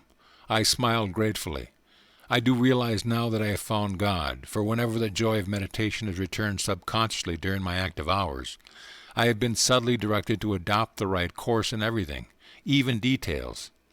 Human life is beset with sorrow until we know how to tune in with the divine will, whose right course is often baffling to the egoistic intelligence. God bears the burden of the cosmos. He alone can give unerring counsel. End of chapter. Chapter 15. The Cauliflower Robbery. Master, a gift for you. These 6 huge cauliflowers were planted with my hands. I have watched over their growth with the tender care of a mother nursing her child. I presented the basket of vegetables with a ceremonial flourish. Thank you. Sri Yukteswar's smile was warm with appreciation. Please keep them in your room. I shall need them tomorrow for a special dinner. I had just arrived in Puri to spend my college summer vacation with my guru at his seaside hermitage. Built by Master and his disciples, the cheerful little 2-storied retreat fronts on the Bay of Bengal. I woke early the following morning, refreshed by the salty sea breezes and the charm of my surroundings. Sri Yukteswar's melodious voice was calling. I took a look at my cherished cauliflowers and stowed them neatly under my bed. Come, let us go to the beach, Master led the way. Several young disciples and myself followed in a scattered group. Our guru surveyed us in mild criticism. When our Western brothers walk, they usually take pride in unison. Now please march in 2 rows. Keep rhythmic step with one another. Sri Yukteswar watched as we obeyed. He began to sing, Boys go to and fro in a pretty little row. I could not but admire the ease by which Master was able to match the brisk pace of his young students. Halt, my guru's eyes sought mine. Did you remember to lock the back door of the hermitage? A steady stream of visitors poured from the world into the hermitage tranquility. A number of learned men came with the expectation of meeting an orthodox religionist. A supercilious smile or a glance of amused tolerance occasionally betrayed that the newcomers anticipating nothing more than a few pious platitudes. Yet their reluctant departure would bring an express conviction that Sri Yukteswar had shown precise insight into their specialized fields of knowledge. My guru always had young resident disciples in his hermitage. He directed their minds and lives with that careful discipline in which the word disciple is etymologically rooted. I think so, sir. Sri Yukteswar was silent for a few minutes, a half-suppressed smile on his lips. No, you forgot, he said finally. Divine contemplation must not be made an excuse for material carelessness. You have neglected your duty in safeguarding the ashram. You must be punished. I thought he was obscurely joking when he added, Your 6 cauliflowers will soon be only 5. We turned around at Master's orders and marched back until we were close to the hermitage. Rest a while, Mukunda. Look across the compound on our left. Observe the road beyond. A certain man will arrive there presently. He will be the means of your chastisement. I concealed my vexation at his incomprehensible remarks. A peasant soon appeared at the road.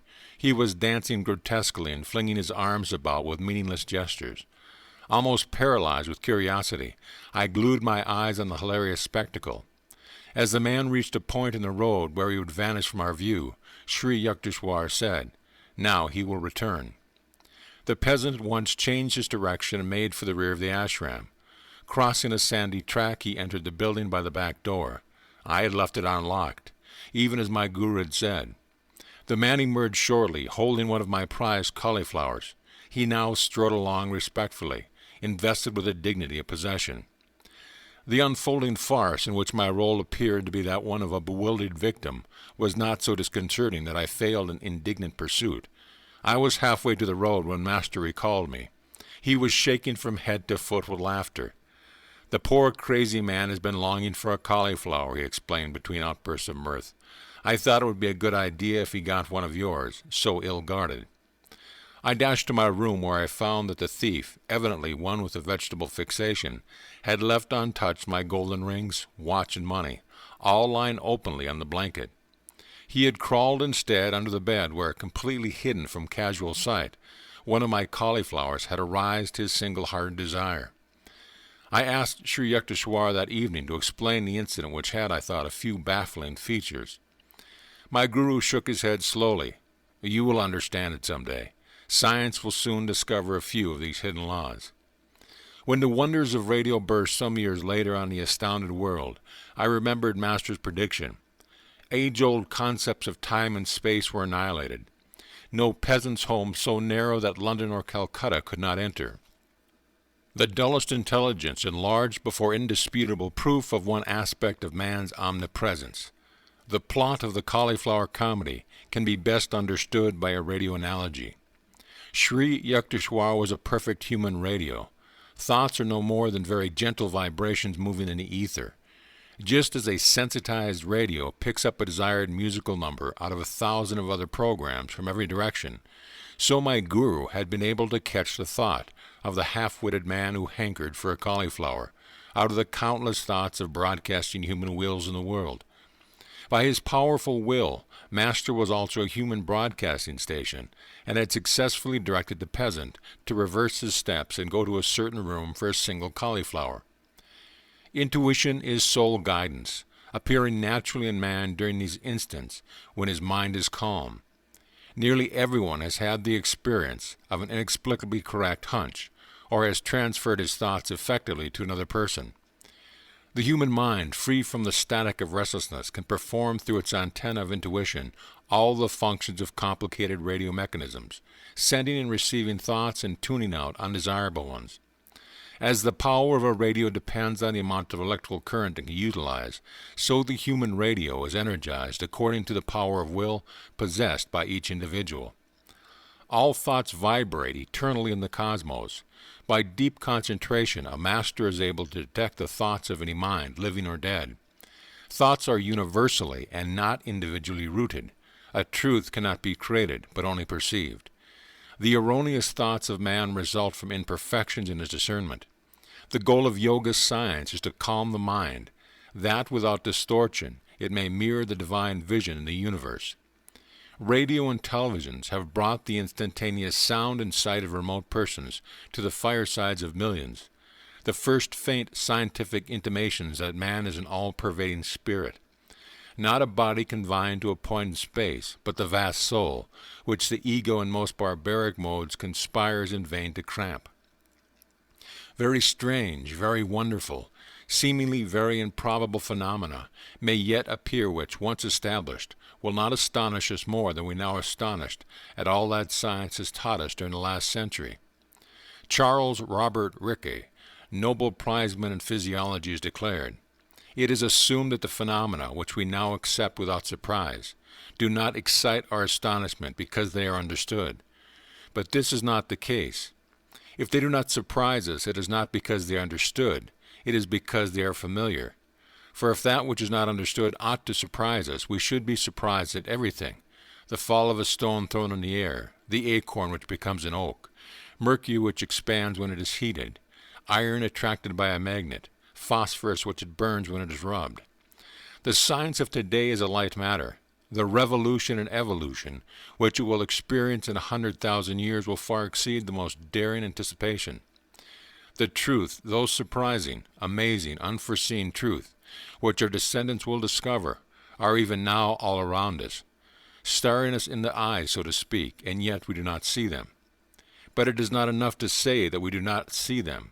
We do not wish to see them, for as soon as an unexpected and unfamiliar fact appears, we try to fit it into the framework of the commonplace of acquired knowledge, and we are indignant that anyone should dare to experiment further. A humorous occurrence took place a few days after I had been so implausibly robbed of my cauliflower. A certain kerosene lamp could not be found. Having so lately witnessed my guru's omniscient insight, I thought he would demonstrate that it was child's play to locate the lamp. Master perceived my expectation. With exaggerated gravity, he questioned all ashram residents. A young disciple confessed that he had used the lamp to go to the well in the backyard. Sri Yukteswar gave the solemn counsel, "Seek the lamp near the well." I rushed there, no lamp. Crestfallen, I returned to my guru. He was now laughing heartily, without compunction for my disillusionment. "Too bad I couldn't direct you to the vanished lamp. I am not a fortune-teller." With twinkling eyes he added, "I am not even a satisfactory Sherlock Holmes." I realized that Master would never display his powers when challenged, or for triviality. Delightful weeks sped by. Sri Yukteswar was planning a religious procession. He asked me to lead the disciples over the town and the beach of Puri. The festive day dawned as one of the hottest of the summer. "Guruji, how can I take the barefooted students over the fiery sands?" I spoke despairingly. "I will tell you a secret," Master responded. "The Lord will send an umbrella of clouds. You all shall walk in comfort. I happily organized the procession. Our group started from the ashram with a Sat Sangha banner. Designed by Sri Yukteswar, it bore the symbol of the single eye, the telescopic gaze of intuition. No sooner had we left the hermitage than the part of the sky which was overhead became filled with clouds as though by magic.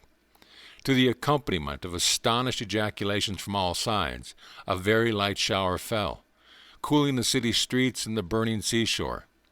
The soothing drops descended during the 2 hours of the parade. The exact instant at which our group returned to the ashram, the clouds and rain passed away tracelessly. You see how God feels for us, Master replied after I had expressed my gratitude. The Lord responds to all and works for all. Just as he sent rain at my plea, so he fulfills any sincere desire of the devotee. Seldom do men realize how often God hears their prayers. He is not partial to a few, but listens to everyone who approaches him trustfully.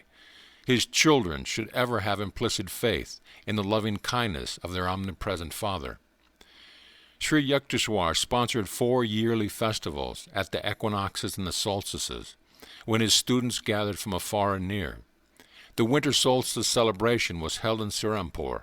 The first one I attended left me with a permanent blessing. The festivities started in the morning with a barefoot procession along the streets. The voice of 100 students rang out with sweet religious songs. A few musicians played the flute and kolkartal. Enthusiastic townspeople strewed the path with flowers, glad to be summoned from prosaic tasks by a resounding praise of the Lord's blessed name. The long tour ended in the courtyard of the hermitage. There were encircled our guru, while students of upper balconies showered us with marigold blossoms. Many guests went upstairs to receive a pudding of chana and oranges. I made my way to a group of brother disciples who were serving today as cooks. Food for such large gathering had to be cooked outdoors in huge cauldrons. The improvised wood-burning brick stoves were smoky and tear-provoking, but we laughed merrily at our work. Religious festivals in India are never considered troublesome. Each one does his part, supplying money, rice, vegetables, or his personal services. Master was soon in our midst, supervising the details of the feast. Busy every moment, he kept pace with the most energetic young student. A Sankirtan, accompanied by the harmonium and hand-playing Indian drums, was in the process on the second floor. Sri Yukteswar listened appreciatively. His musical sense was acutely perfect. There off key, Master left the cooks and joined the artist. The melody was heard again, this time correctly rendered. In India, music as well as painting and the drama is considered a divine art. Brahma, Vishnu, and Shiva, the eternal trinity, were the first musicians. The divine dancer Shiva is scripturally represented as having worked out the infinite modes of rhythm in his cosmic dance of universal creation, preservation, and dissolution, while Brahma accentuated the time beat with the clanging cymbals, and Vishnu sounded the holy mridanga or drum. Krishna, an incarnation of Vishnu, is always shown in Hindu art with a flute, on which he plays the enrapturing song that recalls to their true home the human souls wandering in the Maya delusion. Saraswati, goddess of wisdom, is symbolized as performing on the Veena, mother of all stringed instruments. The Samaveda of India contains the world's earliest writings on musical science. The foundation stone of Hindu music is the ragas, or fixed melodic scales. The 6 basic ragas branch out into 126 derivative rajinas, wives, and putras, sons. Each raga has a minimum of 5 notes. A leading note, vadi or king, a secondary note, samavadi or prime minister, helping notes, anuvadi, attendants, and a dissonant note, vivadi, the enemy. Each one of the 6 basic ragas has a natural correspondence with a certain hour of the day, season of the year, and a presiding deity who bestows a particular potency. Thus, the Hindu raga is heard only at dawn in the spring to evoke the mood of universal love. Dipaka raga is played during the evening in summer to arouse compassion. Megha raga is a melody for midday in the rainy season to summon courage. Bhairava raga is played in the mornings of August, September, October to achieve tranquility. Shri Raga is reserved for autumn twilights to attain pure love. Malkunsa Raga is heard at midnight in winter for valor. The ancient rishis discovered these laws of sound alliance between nature and man. Because nature is an objectification of Om, the primal sound or vibratory word, man can obtain control over all natural manifestations through the use of certain mantras or chants. Historical documents tell all the remarkable powers possessed by Mayam Tansen, 16th century court musician for Akbar the Great, commanded by the emperor to sing a night raga while the sun was overhead. Tansen intoned a mantra which instantly caused the whole palace precincts to become enveloped in darkness. India music divides the octave into 22 shrutis, or demi-semitones. These microtonal intervals permit 5 shades of musical expression unattainable by the Western chromatic scale of 12 semitones. Each one of the 7 basic notes of the octave is associated in Hindu mythology with a color, and the natural cry of a bird or beast, doe with green, the peacock, ray with red, and the skylark, me with golden, and the goat, fa with yellowish white, and the heron, sol with black, and the nightingale, la with yellow, and the horse, si with a combination of all colors, and the elephant. 3 scales major, harmonic minor, melodic minor are the only ones which Occidental music employs, but Indian music outlines 72 thatas or scales.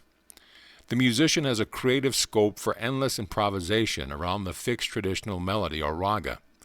He concentrates on the sentiment or definitive mode of the structural theme, and then embroiders it to the limits of its own originality. The Hindu musician does not read set notes. He clothes anew at each plane the bare skeleton of the raga, often confining himself to a single melodic sequence, stressing by repetition all of its subtle microtonal and rhythmic variations. Bach, among Western composers, had an understanding of the charm and power of repetition sounds slightly differentiated in 100 complex ways. Ancient Sanskrit literature describes 120 talas, or time measures. The traditional founder of Hindu music, Bharata, is said to have isolated 32 kinds of tala in a Song of a Lark. The origin of tala or rhythm is rooted in human movements, the double time of walking, and the triple time of respiration and sleep, when inhalation is twice the length of exhalation. India has always recognized the human voice as the most perfect instrument of sound. Hindu music, therefore, largely confines itself to the voice range of 3 octaves. For the same reason, melody, relation of successive notes, is stressed, rather than harmony, relation of simultaneous notes. The deeper aim of the early rishi musicians was to blend the singer with a cosmic song, which can be heard through awakening of man's occult spinal centers. Indian music is a subjective, spiritual, and individualistic art, aiming not at sympathetic brilliance, but at personal harmony with the oversoul. The Sanskrit word for musician is Bhagavathar, he who sings the praises of God. The Sankirtans, or musical gatherings, are an effective form of yoga or spiritual discipline, necessitating deep concentration, intense absorption in the seed, thought, and sound. Because man himself is an expression of the creative word, sound has the most potent and immediate effect on him, offering a way to remembrance of his divine origin. The Sankirtan, issuing from Sri Yukteswar's second-story sitting room on the day of the festival, was inspiring to the cooks amidst the steaming pots. My brother disciples and I joyously sang the refrains, beating time with our hands. By sunset we had served our hundreds of visitors with kirchurl, rice and lentils, vegetable curry and rice pudding. We laid cotton blankets over the courtyard. Soon the assemblage was squatting under the starry vault, quietly attentive to the wisdom pouring from Sri Yukteswar's lips. His public speeches emphasized the value of Kriya Yoga and a life of self-respect, calmness, determination, simple diet, and regular exercise. A group of very young disciples then chanted a few sacred hymns. The meeting concluded with Sankirtan. From 10 o'clock until midnight, the ashram residents washed pots and pans and cleared the courtyard. My guru called me to his side. I am pleased over your cheerful labors today and during the past week of preparations. I want you with me. You may sleep in my bed tonight. This was a privilege I had never thought would fall to my lot. We sat a while in a state of intense divine tranquility. Hardly 10 minutes after we had gotten to bed, Master rose and began to dress. "What is the matter, sir?" I felt a tinge of unreality in the unexpected joy of sleeping beside my guru. "I think that a few students who missed their proper train connections will be here soon. Let us have some food ready." "Guruji, no one would come at 1 o'clock in the morning." "Stay in bed. You have been working very hard, but I'm going to cook." At Sri Yukteswar's resolute tone, I jumped up and followed him to the small, daily-used kitchen, adjacent to the second-floor inner balcony. Rice and dot were soon boiling. My guru smiled affectionately. "Tonight you have conquered fatigue and fear of hard work. You shall never be bothered by them in the future." As he uttered these words of lifelong blessing, footsteps sounded in the courtyard. I ran downstairs and admitted a group of students. "Dear brother, how reluctant we are to disturb Master at this hour." One man addressed me apologetically. "We made a mistake about train schedules, but felt we could not return home without a glimpse of our guru. He has been expecting you, is even now preparing your food." Sri Yukteswar's welcoming voice rang out. I led the astonished visitors to the kitchen. Master turned to me with twinkling eyes. "Now that you have finished comparing notes, no doubt you are satisfied that our guests really did miss the train." I followed him to his bedroom a half-hour later, realizing fully that I was about to sleep beside a godlike guru. End of chapter. Chapter 16. Outwitting the Stars. "Mukunda, why don't you get an astrological armlet?" "Should I, Master? I don't believe in astrology." It is never a question of belief. The only scientific attitude one can take on any subject is whether it is true. The law of gravitation worked as efficiently before Newton as after him. The cosmos would be fairly chaotic if its laws could not operate without the sanction of human belief. Charlatans have brought the stellar science to its present state of disrepute. Astrology is too vast, both mathematically and philosophically, to be rightly grasped except by men of profound understanding. If ignoramuses misread the heavens and see there a scrawl instead of a script, that is to be expected in this imperfect world. One should not dismiss the wisdom with the wise. All parts of creation are linked together and interchange their influences. The balanced rhythm of the universe is rooted in reciprocity, my guru continued. Man in his human aspect has to combat two sets of forces. First, the tumult within his being, caused by the admixture of earth, water, fire, air, and ethereal elements. Second, the outer disintegrating powers of nature. So long as man struggles with his mortality, he is affected by the myriad mutations of heaven and earth. Astrology is a study of man's response to planetary stimuli. The stars have no conscious benevolence or animosity. They merely send forth positive and negative radiation. Of themselves, these do not help or harm humanity, but offer a lawful channel for the outward operation of cause-effect equilibrium, which each man has set into motion in the past. A child is born on that day and at that hour, when the celestial rays are in mathematical harmony with his individual karma. His horoscope is a challenging portrait, revealing his unalterable past and its probable future results. But the natal chart can be rightly interpreted only by men of intuitive wisdom. These are few. The message boldly blazoned across the heavens at the moment of birth is not meant to emphasize fate, the result of past good and evil, but to arouse man's will to escape from his universal thraldom. What he has done, he can undo. None other than himself was the instigator of the causes of whatever effects are now prevalent in his life. He can overcome any limitations, because he created it by his own actions in the first place, and because he has spiritual resources which are not subject to planetary pressure.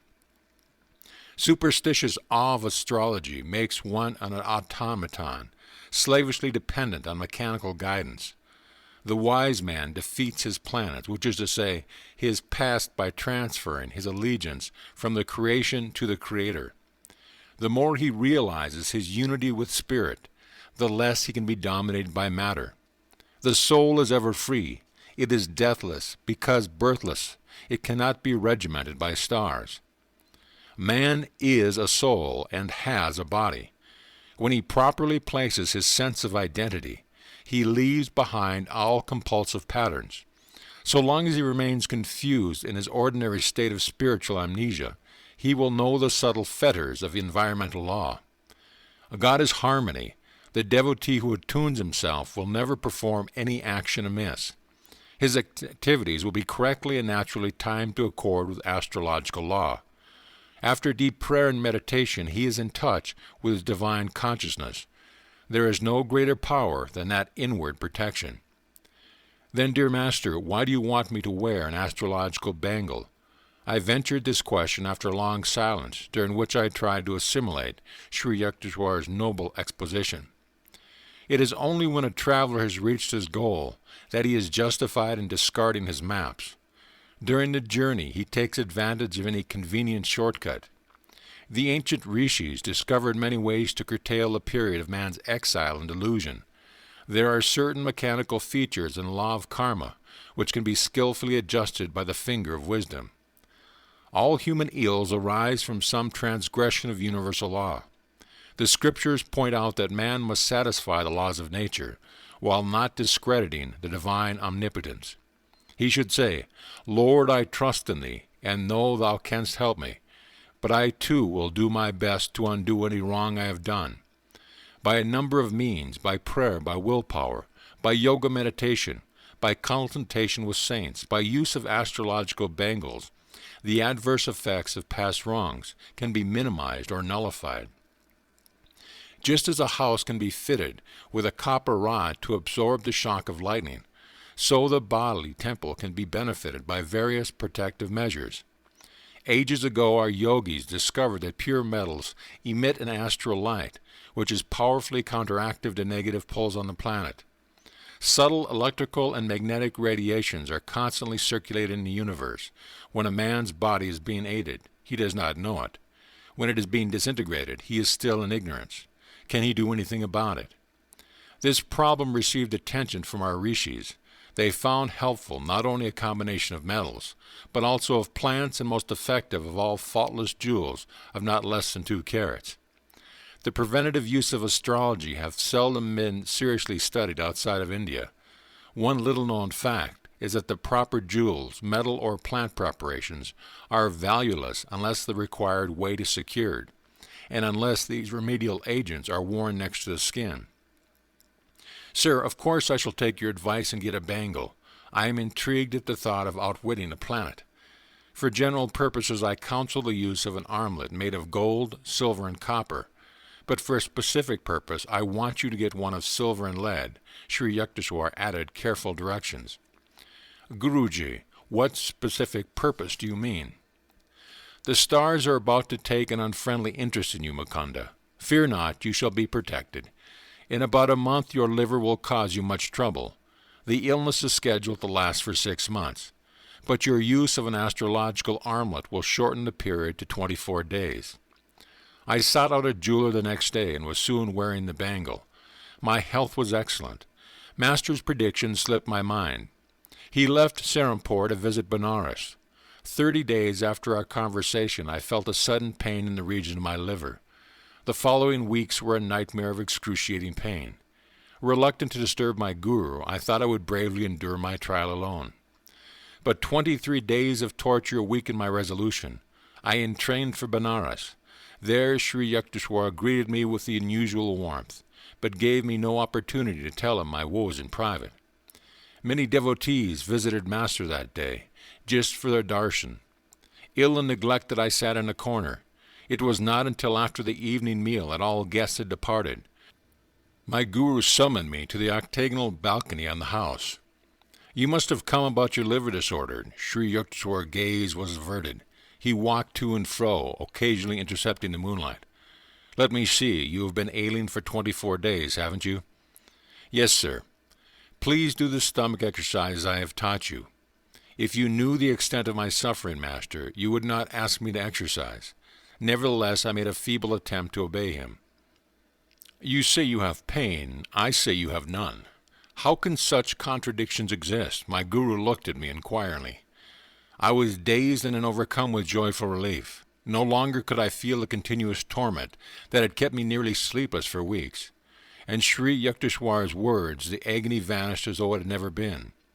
I started to kneel at his feet in gratitude, but he quickly prevented me. Don't be childish. Get up and enjoy the beauty of the moon over the Ganges. But Master's eyes were twinkling happily as I stood in silence beside him. I understood by his attitude that he wanted me to feel that not he, but God had been the healer. I wear even now the heavy silver and lead bangle, a memento of that day long past, ever cherished when I found anew that I was living with a personage indeed superhuman. On later occasions, when I brought my friends to Sri Yukteswar for healing, he invariably recommended jewels or the bangle, extolling their use as an act of astrological wisdom. I had been prejudiced against astrology from my childhood, partly because I observed that many people are sequaciously attached to it, and partly because of a prediction made by a family astrologer. You will marry 3 times, being twice a widower. I brooded over the matter, feeling like a goat awaiting sacrifice before the temple of triple matrimony. You may as well be resigned to your fate, my brother-in-law had remarked. Your written horoscope has correctly stated you that you would fly from home toward the Himalayas during your early years, but would be forcibly returned. The forecast of your marriages is also bound to be true. A clear intuition came to me one night that the prophecy was wholly false.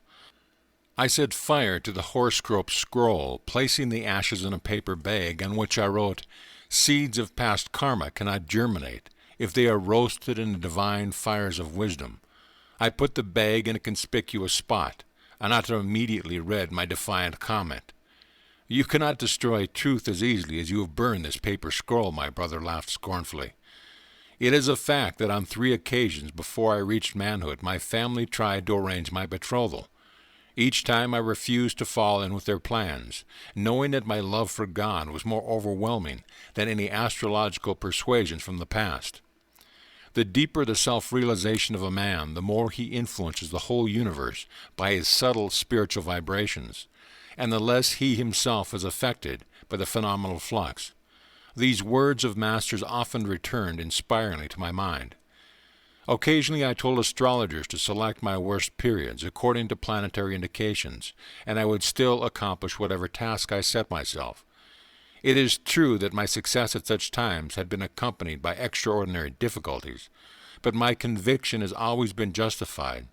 Faith in the divine protection and the right use of man's God-given will are forces formidable beyond any of the inverted bowl can muster. This starry inscription of one's birth, I came to understand, is not that man is a puppet of his past. Its message is rather a prod to pride. The very heavens seek to arouse man's determination to be free from every limitation. God created each man as a soul, powered with individuality, hence essential to the universal structure, whether in the temporary role of pillars or parasite. His freedom is final and immediate. If so he wills, it depends not on outer, but inner victories. Sri Yukteswar discovered the mathematical application of a 24,000-year equinoctial cycle to our present age. The cycle is divided into ascending arc and a descending arc, each of 12,000 years. Within each arc fall 4 yugas, or ages, called Kali, Dwapara, Treta, and Satya, corresponding to the Greek ideas of iron, bronze, silver, and golden ages. My guru determined by various calculations that the last Kali Yuga, or Iron Age, of the ascending arc started at about AD 500. The Iron Age, 1,200 years in duration, is a span of materialism. It ended about AD 1700. That year ushered in Dwapara Yuga, a 2,400-year period of electrical and atomic energy development, the age of telegraph, radio airplanes, and other space annihilators. The 3,600-year period of the Treta Yuga will start in AD 4100. Its age will be marked by common knowledge of telepathic communications and other time annihilators. During the 4,800 years of Satya Yuga, final age and ascending arc, the intelligence of a man will be completely developed. He will work in harmony with the divine plan. A descending arc of 12,000 years, starting with a descending golden age of 4,800 years, then begins for the world. Man gradually sinks into ignorance. These cycles are the eternal rounds of Maya, the contrasts and the relativities of the phenomenal universe. Man, one by one, escapes from creation's prison of duality as he awakens to consciousness of his inseverable divine unity with the Creator. Master enlarged my understanding not only of astrology, but of the world's scriptures. Placing the holy text on the spotless table of his mind, he was able to dissect them with the scalpel of intuitive reasoning, and to separate errors, interpolations of scholars from the truth as originally expressed by the prophets. Fix one's vision on the end of the nose. This inaccurate interpretation of the Bhagavad Gita stanza, widely accepted by Eastern pundits and Western translators, used to arouse Master's droll criticism. The path of a yogi is singular enough as it is, he remarked. Why counsel him that he must also make himself cross-eyed? The true meaning of nasikagram is origin of the nose, not end of the nose. The nose begins at the point between the two eyebrows, the seat of spiritual vision. Because of one Shankya aphorism, Ishwar Ashida, a lord of creation cannot be deduced, or God is not proved. Many scholars call the whole philosophy atheistical. This verse is not nihilistic, Sri Yukteswar explained. It merely signifies that to the unenlightened man, dependent on his senses for final judgment, proof of God must remain unknown and therefore non-existent. True Shankya followers, with unshakable insight born of meditation, understand that the Lord is both existent and knowable. Master expounded the Christian Bible with a beautiful clarity. It was from my Hindu guru, unknown to the roll call of Christian membership, that I learned to perceive the deathless essence of the Bible, and to understand the truth in Christ's assertion, surely the most thrilling intransient ever uttered. Heaven and earth shall pass away, but my word shall not pass away. The great masters of India mold their lives by the same godly ideals which animated Jesus. These men are his proclaimed kin. Whosoever shall do the will of my Father which is in heaven, the same is my brother and sister and mother. If ye continue in my word, Christ pointed out, then are ye my disciples indeed. And ye shall know the truth, and the truth shall make you free. Freemen all, lords of themselves, the Yogi Christs of India, are part of the immortal fraternity, those who attained a liberating knowledge of the one Father. The Adam and Eve story is incomprehensible to me. I observed with considerable heat one day in my early struggles with the allegory. Why did God punish not only the guilty pair, but also the innocent, unborn generations? Master was more amused by my vehemence and my ignorance. Genesis is deeply symbolic and cannot be grasped by literal interpretation, he explained. Its tree of life is the human body. The spinal cord is like an upturned tree, with man's hair as its roots, and afferent and afferent nerves as branches.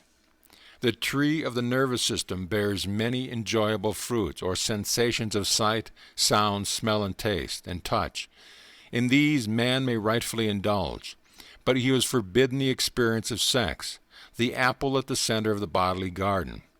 The serpent represents the coiled-up spinal energy which stimulates the sex nerves. Adam is reason, and Eve is feeling. When the emotions or Eve consciousness in any human being is overpowered by the sex impulse, his reason or Adam also succumbs. God created the human species by materializing the bodies of man and woman through the force of his will. He endowed the new species with the power to create children in a similar immaculate or divine manner. Because his manifestation in the individualized soul had hitherto been limited to animals, instinct-bound and lacking the potentialities of full reason, God made the first human bodies, symbolically called Adam and Eve. To these, for advantageous upward evolution, he transferred the souls or divine essence of two animals. In Adam, or man, reason predominated. In Eve, or woman, feeling was ascendant. Thus was expressed the duality or polarity which underlies the phenomenal worlds. Reason and feeling remain in the heaven of cooperative joy, so long as the human mind is not tricked by the serpentine energy of animal propensities. The human body was therefore not solely a result of evolution from beast, but was produced by an act of special creation by God. The animal forms were too crude to express full divinity. The human being was uniquely given a tremendous mental capacity, the thousand-petal lotus, of the brain as well as acutely awakened occult centers in the spine. God, or the divine consciousness present within the first created pair, counseled them to enjoy all human sensibilities, but not to put their concentration on touch sensation. These were banned in order to avoid the development of the sex organs, which would enmesh humanity in the inferior animal method of propagation. The warning not to revive subconsciously present bestial memories was not heeded. Resuming the way of brute procreation, Adam and Eve fell from the state of heavenly joy natural to the original perfect man. Knowledge of good and evil refers to the cosmic, dualistic compulsion. Falling under the sway of Maya through misuse of his feeling and reason, or Eve and Adam consciousness, man relinquishes his right to enter the heavenly garden of divine self-sufficiency. The personal responsibility of every human being is to restore his parents, or dual nature, to a unified harmony or Eden. As Sri Yukteswar ended his discourse, I glanced with new respect on the pages of Genesis. "Dear Master," I said, "for the first time I feel a proper filial obligation toward Adam and Eve." End of chapter. Chapter 17, Sasi and the Three Sapphires. Because you and my son think so highly of Swami Sri Yukteswar, I will take a look at him. The tone of voice used by Dr. Narayan Chunder Roy implied that he was humoring the whim of half-wits. I concealed my indignation in the best traditions of the proselytizer. My companion, the veterinary surgeon, was a confirmed agnostic. His son Santouche had implored me to take an interest in his father. So far my invaluable aid had been a bit on the invisible side. Dr. Roy accompanied me the following day to the Serampore Hermitage. After Master had granted him a brief interview, marked for the most part by stoic silence on both sides, the visitor brusquely departed. "Why bring a dead man to the ashram?" Sri Yukteswar looked at me inquiringly as soon as the door had closed on the Calcutta skeptic. "Sir, the doctor is very much alive, but in a short time he will be dead." I was shocked. "Sir, this will be a terrible blow to his son. Santouche yet hopes for time to change his father's materialistic views. I beseech you, Master, to help the man." "Very well, for your sake." My guru's face was impassive. The proud horse doctor is far gone in diabetics, although he does not know it. In 15 days he will take to his bed. The physician will give him up for lost. His natural time to leave the earth is 6 weeks from today. Due to your intercession, however, on that date he will recover. But there is one condition. You must get him to wear an astrological bangle. He will doubtless object as violently as one of the horrors before an operation. Master chuckled. After a silence, during which I wondered how Santouche and I could best employ the arts of cajolery on the recalcitrant doctor, Sri Yukteswar made further disclosures. "As soon as the man gets well, advise him not to eat meat. He will not heed this counsel. However, and in 6 months, just as he is feeling at his best, he will drop dead. Even that 6-month extension of life is granted him only because of your plea." The following day I suggested to Santouche that he ordered an armlet at the jeweler's. It was ready in a week, but Dr. Roy refused to put it on. "I am in the best of health. You will never impress me with those astrological superstitions." The doctor glanced at me belligerently. I recalled with amusement that Master had justifiably compared the man to a balky horse. Another 7 days passed. The doctor, suddenly ill, meekly consented to wear the bangle. 2 weeks later the physician in attendance told me that his patient's case was hopeless. He supplied harrowing details of the ravages inflicted by diabetes. I shook my head. My guru has said that, after a sickness lasting 1 month, Dr. Roy will be well. The physician stared at me incredulously, but he sought me out a fortnight later, with an apologetic air. "Dr. Roy has made a complete recovery," he exclaimed. "It is the most amazing case in my experience. Never before have I seen a dying man show such an inexplicable comeback. Your guru must indeed be a healing prophet." After one interview with Dr. Roy, during which I repeated Sri Yukteswar's advice about a meatless diet, I did not see the man again for 6 months. He stopped for a chat one evening as I sat on the piazza of my family home on Gurpur Road. "Tell your teacher that by eating meat frequently, I have wholly regained my strength." His unscientific ideas on diet have not influenced me. It was true that Dr. Roy looked a picture of health. But the next day, Santosh came running to me from his home on the next block. "This morning, Father dropped dead." This case was one of the strangest experiences with Master. He healed the rebellious veterinary surgeon in spite of his disbelief, and extended the man's natural term on earth by 6 months, just because of my earnest supplications. Sri Yukteswar was boundless in his kindness when confronted by the urgent prayer of a devotee. It was my proudest privilege to bring college friends to meet my guru. Many of them would lay aside, at least in the ashram, their fashionable academic cloak of religious skepticism. One of my friends, Sasi, spent a number of happy weekends in Serampore. Master became immensely fond of the boy and lamented that his private life was wild and disorderly. "Sasi, unless you reform 1 year henceforth, you will be dangerously ill." Sri Yukteswar gazed at my friend with affectionate exasperation. "Mukunda is the witness. Don't say later that I didn't warn you." Sasi laughed. "Master, I will leave it to you to interest the sweet charity of Cosmos in my own sad case. My spirit is willing, but my will is weak. You are my only savior on earth. I believe in nothing else. At least you should wear a 2-carat blue sapphire. It will help you." "I can't afford one. Anyhow, dear Guruji, if trouble comes, I believe you will protect me." "In a year you will bring 3 sapphires," Sri Yukteswar replied cryptically. "They will be of no use then." Variations of this conversation took place regularly. "I can't reform," Sasi would say in comical despair, "and my trust in you, Master, is more precious to me than any stone."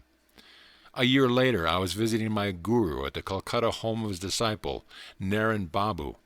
About 10 o'clock in the morning, as Sri Yukteswar and I were sitting quietly in the second-floor parlor, I heard the front door open. Master straightened stiffly. "It is that Sasha," he remarked gravely. "The year is now up. Both his lungs are gone. He has ignored my counsel. Tell him I don't want to see him." Half stunned by Sri Yukteswar's sternness, I raced down the stairway. Sasi was ascending. "Oh, Mukunda, I do hope Master is here. I had a hunch he might be." "Yes, but he doesn't wish to be disturbed." Sasi burst into tears and brushed past me.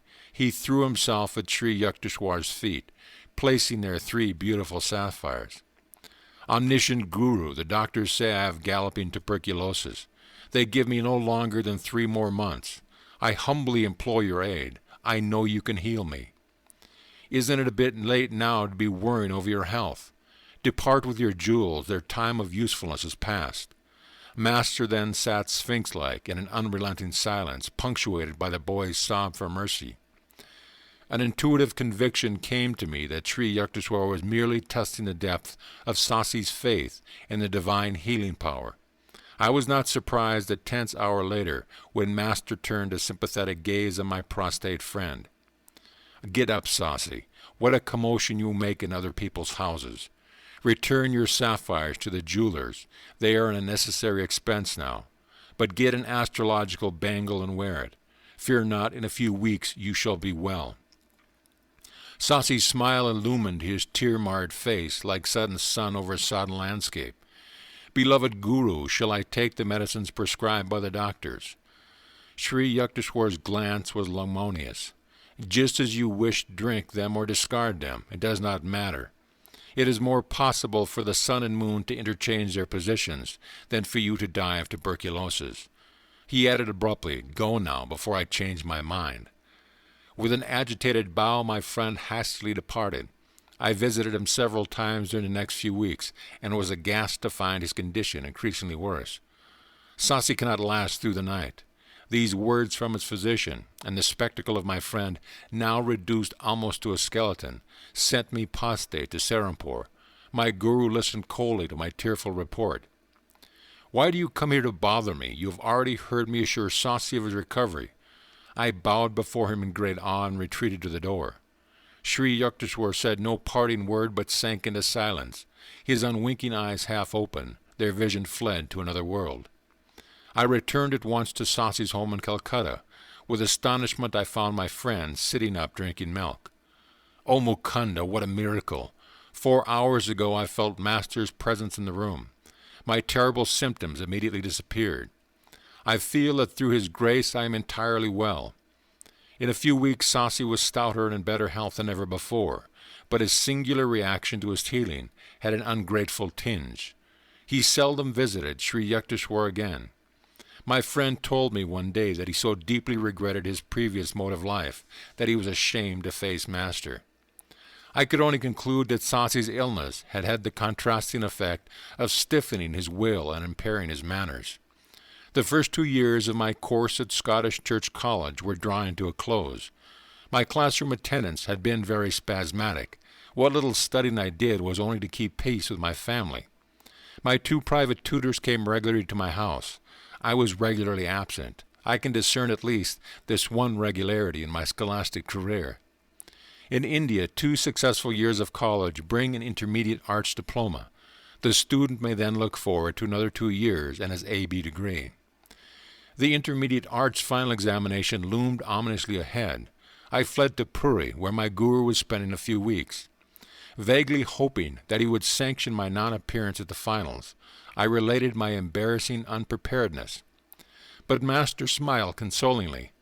"You have wholeheartedly pursued your spiritual duties, and could not help neglecting your college work. Apply yourself diligently to your books for the next week.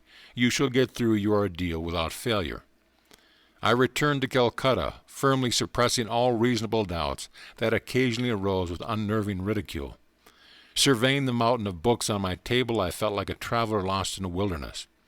A long period of meditation brought me a labor-saving inspiration. Opening each book at random, I studied only those pages which lay thus exposed. Pursuing this course during 18 hours a day for a week, I considered myself entitled to advise all succeeding generations on the art of cramming. The following days in the examination halls were a justification of my seemingly haphazard procedure. I passed all the tests, though by a hairbreadth. The congratulations of my friends and family were additionally mixed with ejaculations betraying their astonishment. On his return from Puri, Sri Yukteswar gave me a pleasant surprise. "Your Calcutta studies are now over. I will see that you pursue your last 2 years of university work right here in Serampore." I was puzzled. "Sir, there is no Bachelor of Arts course in this town." Serampore College, the sole institution of higher learning, offered only a 2-year course in intermediate arts. Master smiled mischievously. "I am too old to go about collecting donations to establish an A.B. college for you. I guess I shall have to arrange the matter through someone else." 2 months later, Professor Howell, president of Serampore College, publicly announced that he has succeeded in raising sufficient funds to offer a 4-year course. Serampore College became a branch affiliation of the University of Calcutta. I was one of the first students to enroll in Serampore as an A.B. candidate. "Guruji, how kind you are to me. I have been longing to leave Calcutta and be near you every day in Serampore. Professor Howell does not dream how much he owes to your silent help." Sri Yukteswar gazed at me with mock severity. "Now you won't have to spend so many hours on trains. What a lot of free time for your studies. Perhaps you will become less of a last-minute crammer and more of a scholar." But somehow his tone lacked conviction. End of chapter. Chapter 18. A Mohammedan Wonder Worker. Years ago, right in this very room you now occupy, a Mohammedan wonder worker performed 4 miracles before me. Sri Yukteswar made his surprising statement during his first visit to my new quarters. Immediately after entering Serampore College, I had taken a room in a nearby boarding house called Panti, It was an old-fashioned brick mansion fronting the Ganges. Master, what a coincidence! Are these newly decorated walls really ancient with memories? I looked around my simply furnished room with awakened interest. It is a long story, my guru smiled reminiscently. The name of the fakir was Afzal Khan. He had acquired his extraordinary powers through a chance encounter with a Hindu yogi. Son, I am thirsty, fetch me some water. A dust-covered sannyasi made his request for Afzal one day during his early boyhood in a small village of eastern Bengal. Master, I am a Mohammedan. How could you, a Hindu, accept a drink from my hands? Your truthfulness pleases me, my child. I do not observe the ostracizing rules of ungodly sectarianism. Go bring me water quickly. Afzal's reverent obedience was rewarded by a loving glance from the yogi. You possess good karma from former lives, he observed solemnly. I am going to teach you a certain yoga method which will give you command over one of the invisible realms. The great powers that will be yours should be exercised for worthy ends. Never employ them selfishly. I perceive, alas, that you have brought over from the past some seeds of destructive tendencies. Do not allow them to sprout by watering them with fresh evil actions. The complexity of your previous karma is such that you must use this life to reconcile your yogic accomplishments with the highest humanitarian goals. After instructing the amazed boy in a complicated technique, the master vanished. Afzal faithfully followed his yoga exercise for 20 years. His miraculous feats began to attract widespread attention. It seems that he was always accompanied by a disembodied spirit, whom he called Hazrat. This invisible entity was able to fulfill the fakir's slightest wish. Ignoring his master's warning, Afzal began to misuse his powers. Whatever object he touched and then replaced would soon disappear without a trace. This disconcerting eventuality usually made the Mohammedan an objectionable guest. He visited large jewelry stores in Calcutta from time to time, representing himself as a possible purchaser. Any jewel he handled would vanish shortly after he left the shop. Afzal was often surrounded by several hundred students, attracted by the hope of learning his secrets. The fakir occasionally invited them to travel with him. At the railway station he would manage to touch a roll of tickets. These he would return to the clerk, remarking, "I have changed my mind and won't buy them now." But when he boarded the train with his retinue, Afzal would be in possession of the required tickets. These exploits created an indignant uproar. Bengali jewelers and ticket sellers were succumbing to nervous breakdown. The police who sought to arrest Afzal found themselves helpless. The fakir could remove incriminated evidence merely by saying, "Hazrat, take this away." Sri Yukteswar rose from his seat and walked to the balcony of my room, which overlooked the Ganges. I followed him, eager to hear more of the baffling Mohammedan raffles. This Panti house formerly belonged to a friend of mine. He became acquainted with Afzal and asked him here. My friend also invited about 20 neighbors, including myself. I was only a youth then, and felt a lively curiosity about the notorious fakir. Master laughed. I took the precaution of not wearing anything valuable. Afzal looked me over inquisitively, then remarked, "You have powerful hands. Go downstairs to the garden. Get a smooth stone and write your name on it with chalk. Then throw the stone as far as possible into the Ganges." I obeyed. As soon as the stone had vanished under the distant waves, the Mohammedan addressed me again. "Fill a pot with Ganges water near the front of this house." After I had returned with a vessel of water, the fakir cried, "Hazrat, put the stone in the pot." The stone appeared at once. I pulled it from the vessel and found my signature as legible as I had written it. Babu, one of my friends in the room, was wearing a heavy antique gold watch and chain. The fakir examined them with ominous admiration. Soon they were missing. "Afzal, please return my prized heirloom." Babu was nearly in tears. The Mohammedan was stoically silent for a while and then said, "You have 500 rupees in an iron safe. Bring them to me, and I will tell you where to locate your timepiece." The distraught Babu left immediately for his house. He came back shortly and handed Afzal the required sum. "Go to the little bridge near your house," the fakir instructed Babu. "Call on Hazrat to give you the watch and chain." Babu rushed away. On his return he was wearing a smile of relief and no jewelry whatever. When I commanded Hazrat as directed, he announced, my watch came tumbling down from the air into my right hand. You may be sure I locked the heirloom in my safe before rejoining the group here.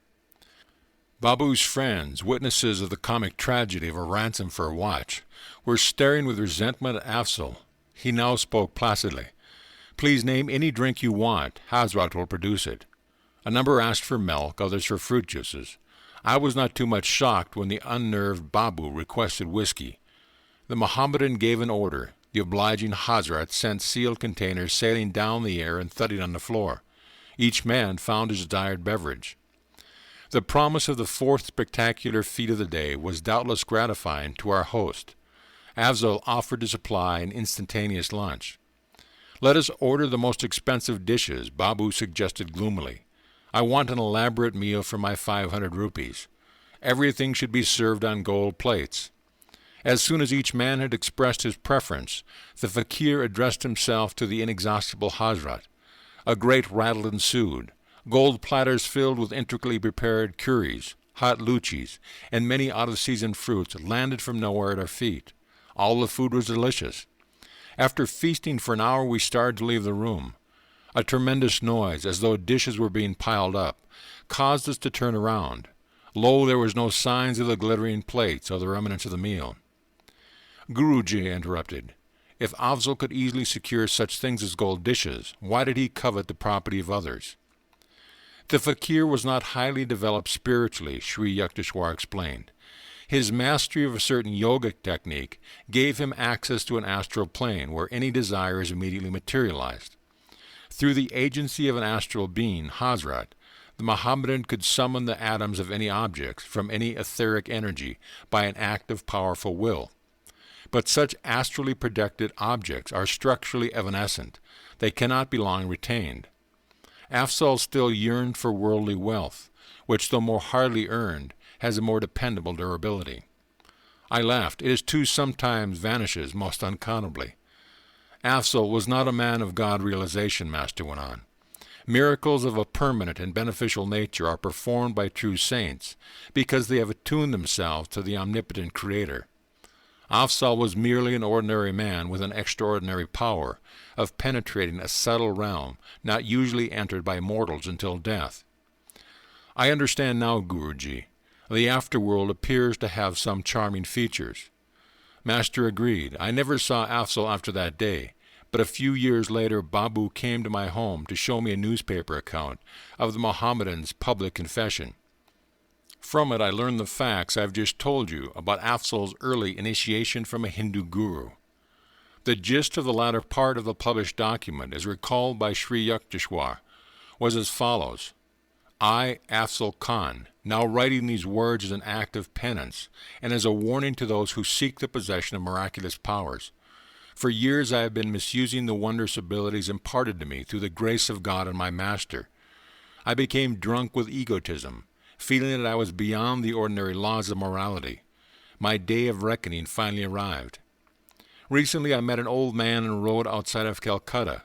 He limped along painfully. Carrying a shining object which looked like gold, I addressed him with greed in my heart. I am Afzal Khan, the great fakir. What have you there? This ball of gold is my sole material wealth. It can be of no interest to a fakir. I implore you, sir, to heal my limp. I touched the ball and walked away without reply. The old man hobbled after me. He soon raised an outcry. My gold is gone. As I paid no attention, he suddenly spoke in a stentorian voice that issued oddly from his frail body. Do you not recognize me? I stood speechless, aghast at the belated discovery that this unimpressive old cripple was none other than the great saint who long ago had initiated me into yoga. He straightened himself. His body instantly became strong and youthful. So, my guru's glance was fiery. I see with my own eyes that you use your powers not to help suffering humanity, but to prey on it like a common thief. I withdraw your occult gift. Hazrat is now freed from you. No longer shall you be a terror in Bengal. I called on Hazrat in anguished tones. For the first time he did not appear to my inner sight, but some dark veil suddenly lifted within me. I saw clearly the blasphemy of my life. My Guru, I thank you for coming to banish my long delusion. I was sobbing at his feet. I promise to forsake my worldly ambition. I will retire to the mountains for lonely meditation on God, hoping to atone for evil past. My master regarded me with silent compassion. I feel your sincerity, he said finally. Because of your earlier years of strict obedience, and because of your present repentance, I will grant you one boon. Your other powers are now gone, but whenever food and clothing are needed, you may still call successfully on Hazrat to supply them. Devote yourself wholeheartedly to divine understanding in the mountain solitude. My Guru then vanished. I was left to my tears and reflection. Farewell, world. I go to seek the forgiveness of the cosmic beloved. End of chapter. Chapter 19. My Master in Calcutta appears in Serampore.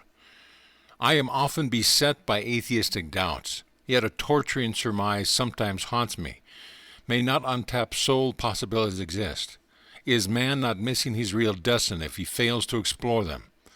These remarks of Dijan Babu, my roommate at the Panti boarding house, were called forth by my invitation that he meet my Guru. Sri Yukteswarji will initiate you into Kriya Yoga, I replied. It calms the dualistic turmoil by divine inner certainty. That evening Dijan accompanied me to the hermitage. In Master's presence my friend received such spiritual peace that he was soon a constant visitor. The trivial preoccupations of daily life are not enough for man. Wisdom, too, is a native hunger.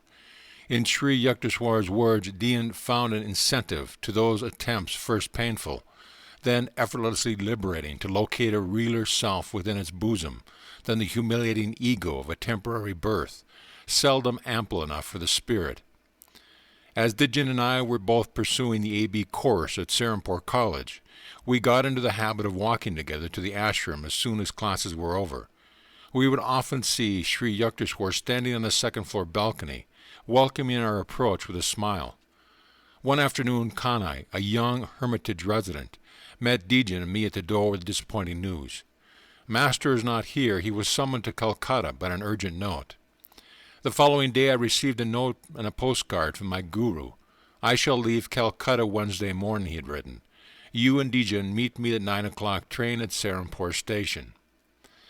About 8:30 on Wednesday morning, a telepathic message from Sri Yukteswar flashed insistently to my mind. I am delayed. Do not meet the 9 o'clock train. I conveyed the latest instruction to Dijan, who was already dressed for departure. You and your intuition. My friend's voice was edged in scorn. I prefer to trust Master's written word. I shrugged my shoulders and seated myself with quite finality. Muttering angrily, Dijan made for the door and closed it noisily behind me. As the room was rather dark, I moved nearer to the window overlooking the street. The scant sunlight suddenly increased to an intense brilliancy, in which the iron-barred window completely vanished. Against this dazzling background appeared the clearly materialized figure of Sri Yukteswar. Bewildering to the point of shock, I rose from my chair and knelt before him. With my customary gesture of respectful greeting to my Guru's feet, I touched his shoes. These were a pair familiar to me, an orange-dyed canvas, soled with rope. His ochre swami cloth brushed against me. I distinctly felt not only the texture of the robe, but also the gritty surface of the shoes and the pressure of his toes within them. Too much astounded to utter the word, I stood up and gazed at him questioningly. I was pleased that you got my telepathic message. Master's voice was calm, entirely normal. I have now finished my business in Calcutta and shall arrive in Serampore by the 10 o'clock train. As I still stared mutely, Sri Yukteswar went on. This is not an apparition, but my flesh and blood form. I have been divinely commanded to give you this experience, rare to achieve on earth. Meet me at the station. You and Dijan will see me coming toward you, dressed as I am now. I shall be preceded by a few passengers, a little boy carrying a silver jug. My Guru placed both hands on my head with a murmured blessing, as he concluded with the words, Tabu Asi. I heard a peculiar rumbling sound. His body began to melt gradually within the piercing light. First his feet and his legs vanished, then his torso and his head, like a scroll being rolled up. To the very last, I could feel his fingers resting lightly on my hair. The effulgence faded. Nothing remained before me but the barred window and a pale stream of sunlight. I remained in a half-stupor of confusion, questioning whether I had not been the victim of a hallucination. A crestfallen Dejan soon entered the room. Master was not on the 9 o'clock train, nor even the 9:30. My friend made his announcement with a slightly apologetic air. "Come then, I know he will arrive at 10 o'clock. I took Dejan's hand and rushed him forcibly along with me, heedless of his protests. In about 10 minutes we entered the station, where the train was already puffing to a halt. The whole train is filled with the light of Master's aura. He is here," I exclaimed joyfully. "You dreamed so," Dejan laughed mockingly. "Let us wait here." I told my friend details on the way in which our guru would approach us. As I finished my description, Sri Yukteswar came into view wearing the same clothes I had seen a short time earlier. He walked slowly in the wake of a small lad bearing a silver jug. For a moment a wave of cold fear passed through me at the unprecedented strangeness of my experience. I felt the materialistic 20th century world slipping from me. Was I back in the ancient days where Jesus appeared before Peter on the sea?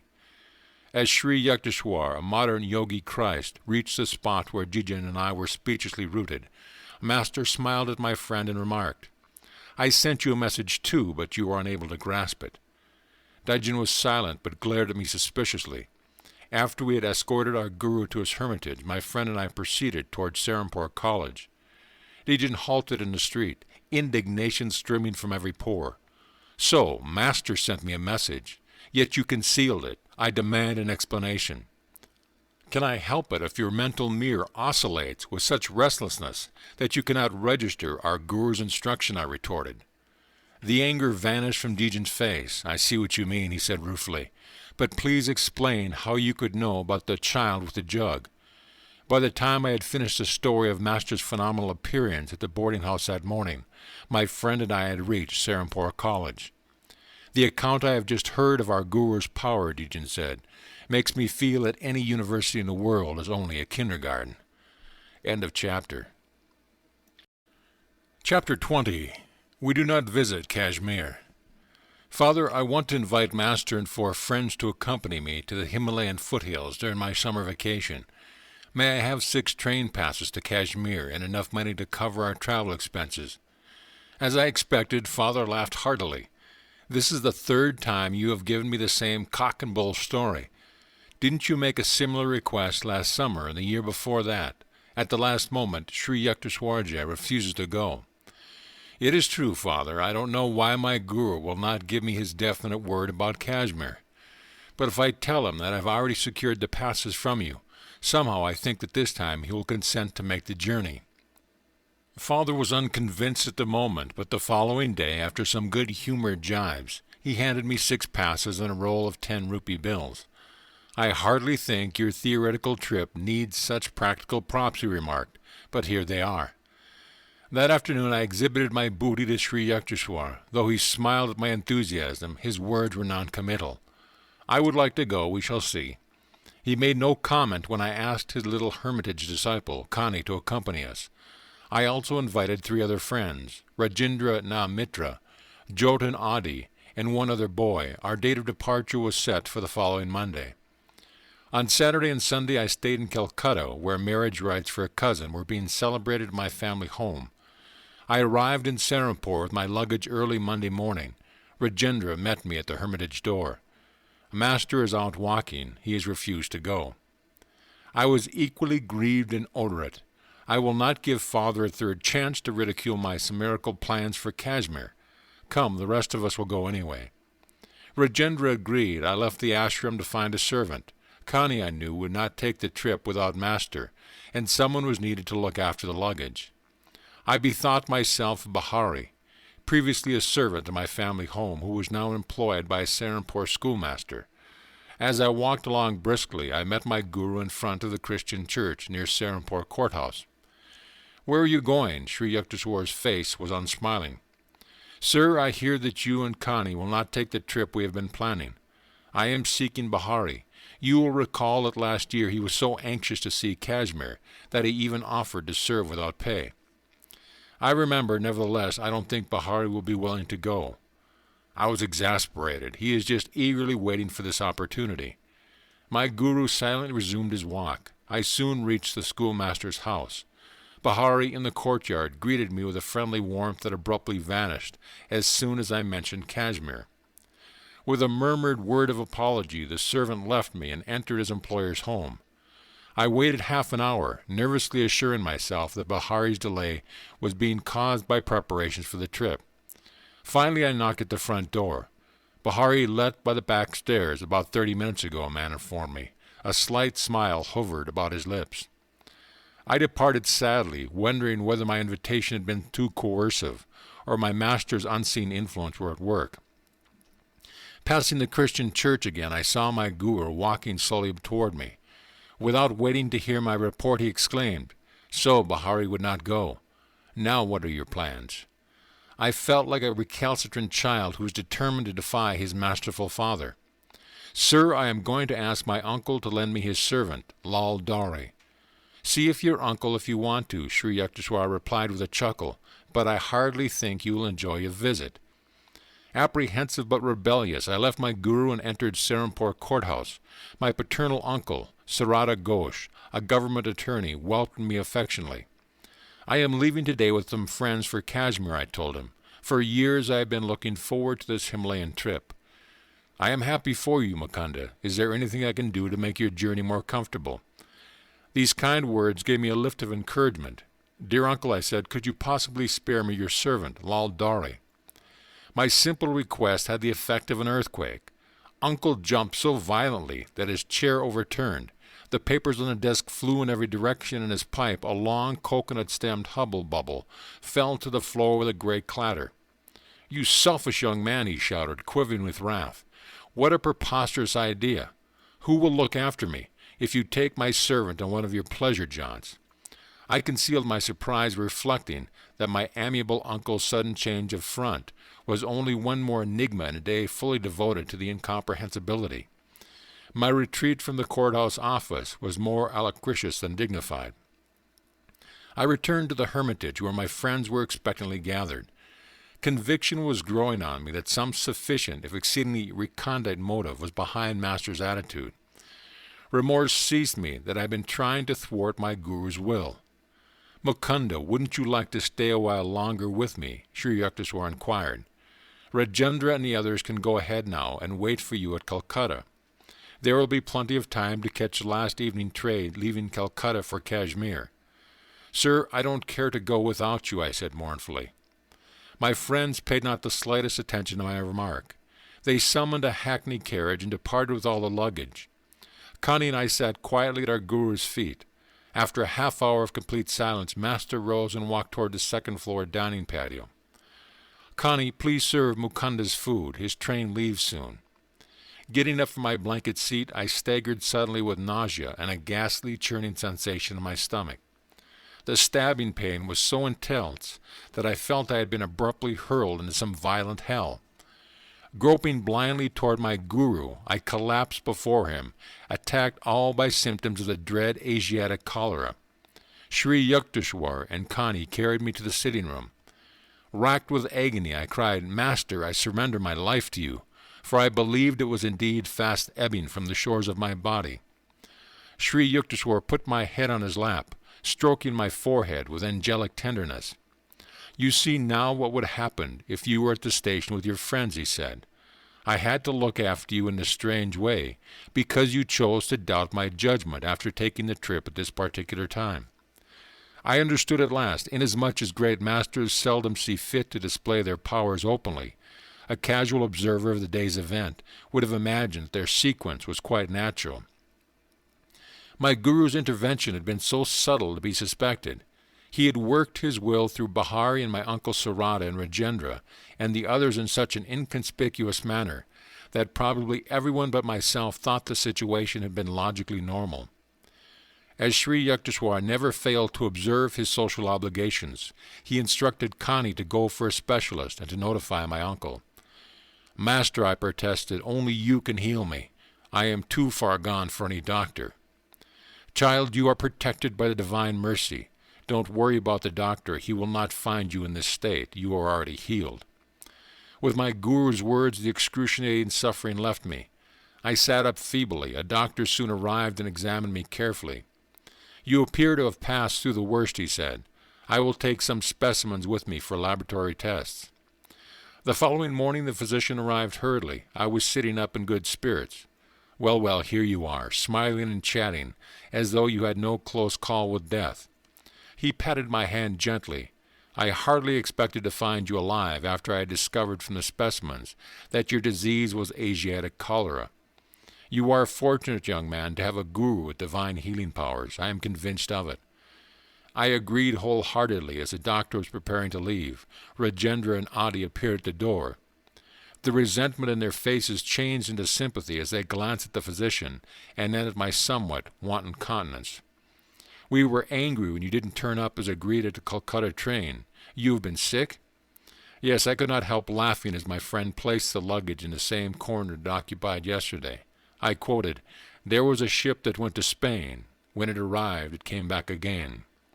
Master entered the room. I permitted myself a convalescent liberty and captured his hand lovingly. "Guruji," I said, "from my 12th year on, I have made many unsuccessful attempts to reach the Himalayas. I am finally convinced that without your blessing, the goddess Parvati will not receive me." End of chapter. Chapter 21. We visit Kashmir. "You are strong enough now to travel. I will accompany you to Kashmir," Sri Yukteswar informed me 2 days after my miraculous recovery from Asiatic cholera. That evening our party of 6 entrained for the north. Our first leisurely stop was at Smilla, a queenly city resting on the throne of the Himalayan hills. We strolled over the steep streets, admiring the magnificent views. "English strawberries for sale," growled an old woman, squatting in a picturesque open marketplace. Master was curious about the strange little red fruits. He bought a basketful and offered it to Connie and myself, who were nearby. I tasted one berry, but spat it hastily on the ground. "Sir, what a sour fruit! I could never like strawberries." My guru laughed. "Oh, you will like them in America. At a dinner there, your hostess will serve them with sugar and cream. After she has mashed the berries with a fork, you will taste them and say, 'What delicious strawberries!'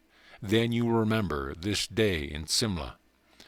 Sri Yukteswar's forecast vanished from my mind, but reappeared there many years later. Shortly after my arrival in America, I was a dinner guest at the home of Mrs. Alice T. Hassey, Sister Yogmata, in the West Somerville, Massachusetts. When a dessert of strawberries was put on the table, my hostess picked up her fork and mashed my berries, adding cream and sugar. "The fruit is rather tart. I think you will like it fixed this way," she remarked. I took a mouthful. "What delicious strawberries!" I exclaimed. At once my guru's prediction and Simla emerged from the fathomless cave of memory. It was staggering to realize that long ago Sri Yukteswar's God-tuned mind had sensitively detected the program of karmic events wandering in the ether of futurity. Our party soon left Simla and trained for Walapindi. There we hired a large landau, drawn by 2 horses, in which we started a 7-day trip to Srinagar, capital city of Kashmir. The second day of our northbound journey brought into view the true Himalayan vastness. As the iron wheels of our carriage creaked along the hot, stony roads, we were enraptured with changing vistas of mountainous grandeur. "Sir," Adi said to the master, "I am greatly enjoying these glorious scenes in your holy company." I felt a throb of pleasure at Adi's appreciation, for I was acting as host on this trip. Sri Yukteswar caught my thought. He turned to me and whispered, "Don't flatter yourself. Adi is not nearly as entranced with the scenery as he is with the prospect of leading us long enough to have a cigarette." I was shocked. "Sir," I said in undertone, "please do not break our harmony by these unpleasant words. I can hardly believe that Adi is hankering for a smoke," looking apprehensively at my usually irrepressible guru. "Very well, I won't say anything to Adi," Master chuckled, "but you will soon see. When the landau halts, that Adi is quick to seize this opportunity." The carriage arrived at a small caravanserai. As our horses were led to be watered, Adi inquired, "Sir, do you mind if I ride a while with the driver? I would like to get a little outside air." Sri Yukteswar gave permission, but remarked to me, He wants fresh smoke and not fresh air. The landau resumed its noisy progress over the dusty road. Master's eyes were twinkling. He instructed me. Crane up your neck through the carriage door and see what Adi is doing with the air. I obeyed and was astonished to observe Adi in the act of exhaling rings of cigarette smoke. My glance toward Sri Yukteswar was apologetic. You are right as always, sir. Adi is enjoying a puff alongside with a panorama. I surmised that my friend had received a gift from the cab driver. I knew Adi had not carried any cigarettes from Calcutta. We continued on the labyrinth way, adorned by views of rivers, valleys, precipitous crags, and multitudinous mountain tiers. Every night we stopped at rustic inns and prepared our own food. Sri Yukteswar took special care of my diet, insisting that I have lime juice on all meals. I was still weak but daily improving, though the rattling carriage was strictly designed for discomfort. Joyous anticipations filled our hearts as we neared central Kashmir, paradise land of lotus lakes, floating gardens, gaily canopied houseboats, the many-bridged Jhelum River, and flower-strewn pastures, all ringed round by the Himalayan majesty. Our approach to Srinagar was through an avenue of tall, welcoming trees. We engaged rooms at a double-storied inn overlooking the noble hills. No running water was available. We drew our supply from a nearby well. The summer weather was ideal, with warm days and slightly cold nights. We made a pilgrimage to the ancient Srinagar temple of Swami Shankara. As I gazed upon the mountain peak hermitage, standing bold against the sky, I fell into an ecstatic trance. A vision appeared on the hilltop mansion in distant land. The lofty Shankara ashram before me was transformed into the structure where years later I established the Self-Realization Fellowship headquarters in America. When I first visited Los Angeles and saw the large building on the crest of Mount Washington, I recognized it at once from my long-past visions in Kashmir and elsewhere. A few days at Srinagar, then on to Gulmarg, mountains path of flowers. Elevated by 6,000 feet, there I had my first ride on a large horse. Rajendra mounted a small trotter, whose heart was fired with ambition for speed. We ventured onto the very steep Kalamarg. The path led through a dense forest, abounding in tree mushrooms, where the mist-shrouded trails were often precarious. But Rajendra's little animal never permitted my oversized steed a moment's rest, even at the most perilous turns. On, untiringly came Rajendra's horse, oblivious to all but the joy of competition. Our strenuous race was rewarded by breathtaking views. For the first time in this life, I gazed in all directions at sublime snow-capped Himalayas, lying tier upon tier like silhouettes of huge polar bears. My eyes feasted exultingly on endless reaches of icy mountains against sunny blue skies. I rolled merrily with my young companions, all wearing overcoats, on the sparkling white slopes. On our downward trip we saw afar a vast carpet of yellow flowers, wholly transfiguring the bleak hills. Our next excursions were the famous royal pleasure gardens of the Emperor Jenagar at Shalimar and Nishit Ba. The ancient palace at Nishit Ba is built directly over a natural waterfall. Rushing down from the mountains, the torrent has been regulated through ingenious contrivances to flow over colorful terraces and to gush into fountains amidst the dazzling flower beds. The stream also enters several of the palace rooms, ultimately dropping fairy-like into the lake below. The immense gardens are riotous with colored roses of dozen hues, snapdragons, lavenders, pansies, poppies. An emerald enclosing outline is given by symmetrical rows of chinars, cypresses, cherry trees. Beyond them tower the white austerities of the Himalayas. Kashmir grapes are considered a rare delicacy in Calcutta. Rajendra, who had been promising himself a veritable feast on reaching Kashmir, was disappointed to find there no large vineyards. Now and then I chaffed him jocosely over his baseless anticipation. "Oh, I have become so much gorged with grapes I can't walk," I would say. "The invisible grapes are brewing within me." Later I heard that sweet grapes grow abundantly in Kabul, west of Kashmir. We consoled ourselves with ice cream made of rubbery, a heavily condensed milk, and flavored with whole pistachio nuts. We took several trips in the shikars or houseboats, shaded by red embroidered canopies, coursing along the intricate channels of Dal Lake, a network of canals like a watery spiderweb. Here the numerous floating gardens, crudely improvised with logs and earth, strike one with amazement. So incongruous is the first sight of vegetables and melons growing in the midst of vast waters. Occasionally one sees a peasant, disdaining to be rooted to the soil, towing his square plot of land to a new location in the many-fingered lake. In this storied vale one finds an epitome of all earth's beauty. The Lady of Kashmir is mountain-crowned, lake-garlanded, and flower-shod. In later years, after I had toured many distant lands, I understood why Kashmir is often called the world's most scenic spot.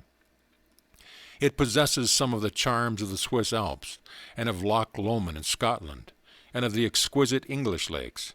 An American traveler in Kashmir finds much to remind him of the rugged grandeur of Alaska and Pike Peaks near Denver. As entries in Scenic Beauty Contest, I offer for first prize either the gorgeous views of Zaxamo in Mexico, where mountains, skies, and poplars reflect themselves in a myriad lanes of water amidst the playful fish, or the jewel-like lakes of Kashmir, guarded like beautiful maidens by the stern surveillance of the Himalayas.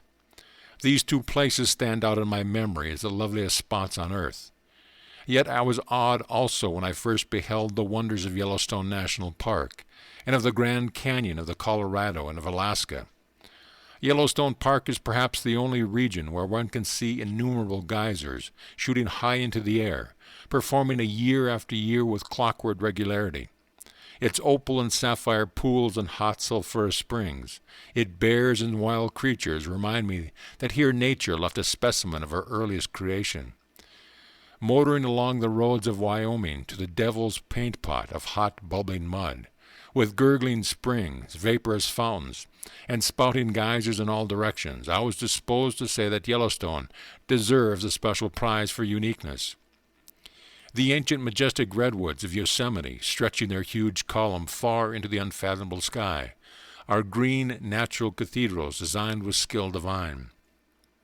Though there are wonderful falls in the Orient, none match the torrential beauty of Niagara near the Canadian border. The mammoth caves of Kentucky and the Carlsbad Cavern in New Mexico, with colorful ice-like formations, are stunning fairylands. Their long needles of stalactite spires hanging from cave ceilings and mirrored in underground waters present a glimpse of other worlds as fancied by men. Most of the Hindus of Kashmir, world famed for their beauty, are as white as Europeans and have similar features and bone structure. Many have blue eyes and blonde hair. Dressed in Western clothes, they look like Americans. The cold Himalayas protect the Kashmirs from the sultry sun and preserve their light complexion. As one travels to the southern and tropical latitudes of India, he finds progressively that the people become darker and darker. After spending happy weeks in Kashmir, I was forced to return to Bengal for the fall term of Serampore College. Sri Yukteswar remained in Srinagar with Kani and Adi. Before I departed, Master hinted that his body would be subject to suffering in Kashmir. "Sir, you look a picture of health," I protested. "There is a chance that I may even leave this earth." "Guruji," I felt at his feet with an imploring gesture, "please promise me that you won't leave your body now. I am utterly unprepared to carry on without you." Sri Yukteswar was silent, but smiled at me so compassionately that I felt reassured. Reluctantly, I left him. "Master dangerously ill. This telegram from Adi reached me shortly after my return to Serampore. Sir," I wired my guru fanatically, "I ask for your promise not to leave me. Please keep your body, otherwise I shall also die." "Be it as you wish." This was Sri Yukteswar's reply from Kashmir. A letter from Adi arrived in a few days informing me that Master had recovered. On his return to Serampore during the next fortnight, I was grieved to find my guru's body reduced to half its usual weight. Fortunately for his disciples, Sri Yukteswar burned many of their sins in the fire of a severe fever in Kashmir. The metaphysical method of physical transfer of disease is known to highly advanced yogis. A strong man can assist a weaker one by helping to carry his heavy load. A spiritual superman is able to minimize his disciples' physical or mental burdens by sharing the karma of their past actions. just as a rich man loses some money when he pays off a large debt for his prodigal son, who was thus saved from dire consequences of his own folly. So a master willingly sacrifices a portion of his bodily wealth to lighten the misery of disciples. By a secret method, the yogi unites his mind and astral vehicle with those of a suffering individual. The disease is conveyed, wholly or in part, to a saint's body. Having harvested God on the physical plane, a master no longer cares what happens to the material form. Though he may allow it to register a certain disease in order to relieve others, his mind is never affected. He considers himself fortunate in being able to render such aid. The devotee who has achieved final salvation in the Lord finds that his body has completely fulfilled its purpose. He can then use it in any way he deems fit. His work in the world is to alleviate the sorrows of mankind, whether through spiritual means, or by intellectual counsel, or through willpower, or by the physical transfer of disease. Escaping to the superconscious whenever he so desires, a master can remain oblivious of physical suffering. Sometimes he chooses to bear bodily pain stoically, as an example to disciples. By putting on the ailments of others, a yogi can satisfy for them the karmic law of cause and effect. This law is mechanically or mathematically operative. Its workings can be scientifically manipulated by men of divine wisdom. The spiritual law does not require a master to become ill whenever he heals another person. Healing ordinarily takes place through the saint's knowledge of various methods of instantaneous cure in which no hurt to the spiritual healer is involved. On rare occasions, however, a master who wishes to greatly quicken his disciples' evolution may then voluntarily work out his own body a large measure of their undesirable karma. Jesus signified himself as a ransom for the sins of many. With his divine powers, his body could never have been subjected to death by crucifixion if he had not willingly cooperated with the subtle cosmic laws of cause and effect.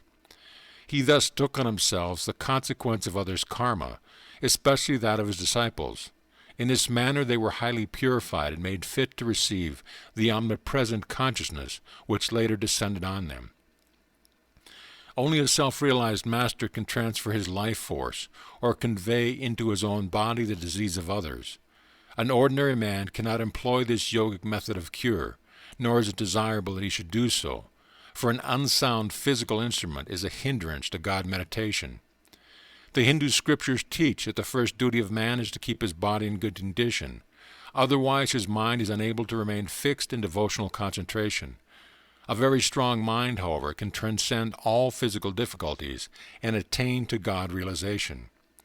Many saints have ignored illness and succeeded in their divine quest. St. Francis of Assisi, severely afflicted with ailments, healed others and even raised the dead. I knew an Indian saint, half of whose body was once festering with sores. His diabetic condition was so acute that under ordinary conditions he could not sit still at one time for more than 15 minutes. But his spiritual aspiration was undeterrable. Lord, he prayed, wilt thou come into my broken temple? With ceaseless command of will, the saint gradually became able to sit daily in lotus posture for 18 continuous hours, engrossed in the ecstatic trance. And he told me, at the end of 3 years I found the infinite light blazing within my shattered form. Rejoiceful in the joyful splendor, I forgot the body. Later I saw that it had become whole through the divine mercy. A historical healing incident concerns King Babur, founder of the Mughal Empire in India. His son, Prince Humayun, was mortally ill. The father prayed with anguished determination that he receive the sickness and that his son be spared. After all physicians had given hope, Humayun recovered. Babur immediately fell sick and died of the same disease which had stricken his son. Humayun succeeded Babur as emperor of the Hindustan. Many people imagine that every spiritual master has or should have the health and strength of a sandal. The assumption is unfounded. A sickly body does not indicate that a guru is not in touch with divine powers, any more than lifelong health necessarily indicates an inner illumination. The condition of the physical body, in other words, cannot rightfully be made a test of a master.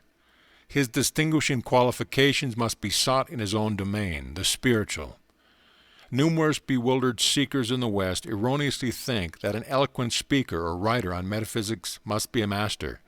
The rishis, however, have pointed out that the acid test of a master is a man's ability to enter at will the breathless state and to maintain the unbroken samadhi of nirvikalpa. Only by these achievements can a human being prove that he has mastered Maya, or the dualistic cosmic delusion. He alone can say from the depth of realization, Ekam Sat, only one exists. The Vedas declare that the ignorant man who rests content with making the slightest distinction between the individual soul and the Supreme Self is exposed to danger. Shankara, the great monist, has written, "Where there is duality by virtue of ignorance, one sees all things as distinct from the self. When everything is seen as the self, then there is not even an atom other than the self. As soon as the knowledge of the reality has sprung up, there can be no fruits of past actions to be experienced, owing to the unreality of the body, in the same way as there can be no dream after waking. Only great gurus are able to assume the karma of disciples. Sri Yukteswar would not have suffered in Kashmir unless he had received permission from the spirit within him to help his disciples in that strange way. Few saints were ever more sensitively equipped with wisdom to carry out divine commands than my God-tuned master. When I ventured a few words of sympathy over his emaciated figure, my guru said gaily, "It has its good points. I am now able to get into small ganges that I haven't worn in years." Listening to the master's jovial laugh, I remembered the words of St. Francis de Sales, "A saint that is sad is a sad saint." End of chapter. Chapter 22. The Heart of a Stone Image. As a loyal Hindu wife, I do not wish to complain of my husband, but I yearn to see him turned from his materialistic views. He delights in ridiculing the picture of saints in my meditation room. Dear brother, I have deep faith that you can help him, will you? My eldest sister, Roma, gazed beseechingly at me. I was paying a short visit at her Calcutta home on Girish Vindyatra Lane. Her plea touched me, for she had exercised a profound spiritual influence over my early life, and had lovingly tried to fill the void left in the family circle by mother's death. "Beloved sister, of course I will do anything I can." I smiled, eager to lift the gloom painfully evident on her face, in contrast to her usual calm and cheerful expression. Roma and I sat a while in silent prayer for guidance. A year earlier, my sister had asked me to initiate her into Kriya Yoga, in which she was making notable progress. An inspiration seized me. "Tomorrow," I said, "I am going to Dakeshwar Temple. Please come with me, and persuade your husband to accompany us. I feel that in the vibrations of that holy place, Divine Mother will touch his heart. But don't disclose our object in wanting him to go." Sister agreed hopefully. Very early the next morning I was pleased to find that Roma and her husband were in readiness for the trip. As our hackney carriage rattled along Upper Circular Road, near Dakeshwar, my brother-in-law, Satish Chandra Bose, amused himself by deriding spiritual gurus of the past, present, and future. I noticed that Roma was quietly weeping. "Sister, cheer up," I whispered. "Don't give your husband the satisfaction of believing that we take his mockery seriously." "Mukunda, how can you admire worthless humbug?" Satish was saying. "A sadhu's very appearance is repulsive. He is either as thin as a skeleton or as unholily fat as an elephant." I shouted with laughter. My good-natured reaction was annoying to Satish. He retired into sullen silence. As our cab entered the Dakshwan Gardens, he grinned sarcastically. "This excursion, I suppose, is a scheme to reform me." As I turned away without reply, he caught my arm. "Young Mr. Monk," he said, "don't forget to make proper arrangements with the temple authorities to provide for our noon meal." "I am going to meditate now. Do not worry about your lunch," I replied sharply. "Divine Mother will look after it." "I don't trust Divine Mother to do a single thing for me, but I do hold you responsible for my food." Satish's tone was threatening. I proceeded along to the colonnade hall where fronts the large temple of Kali, or Mother Nature, selecting a shady spot near one of the pillars. I arranged my body in a lotus position. Although it was only about 7 o'clock, the morning sun would soon be oppressive. The world receded as I became devotionally entranced. My mind was concentrated on Goddess Kali, whose images at Dakanchwar had been the special object of adoration by the great master, Sri Ramakrishna Paramahansa. In answer to his anguished demands, the stone image of this fairy temple had often taken a living form and conversed with him.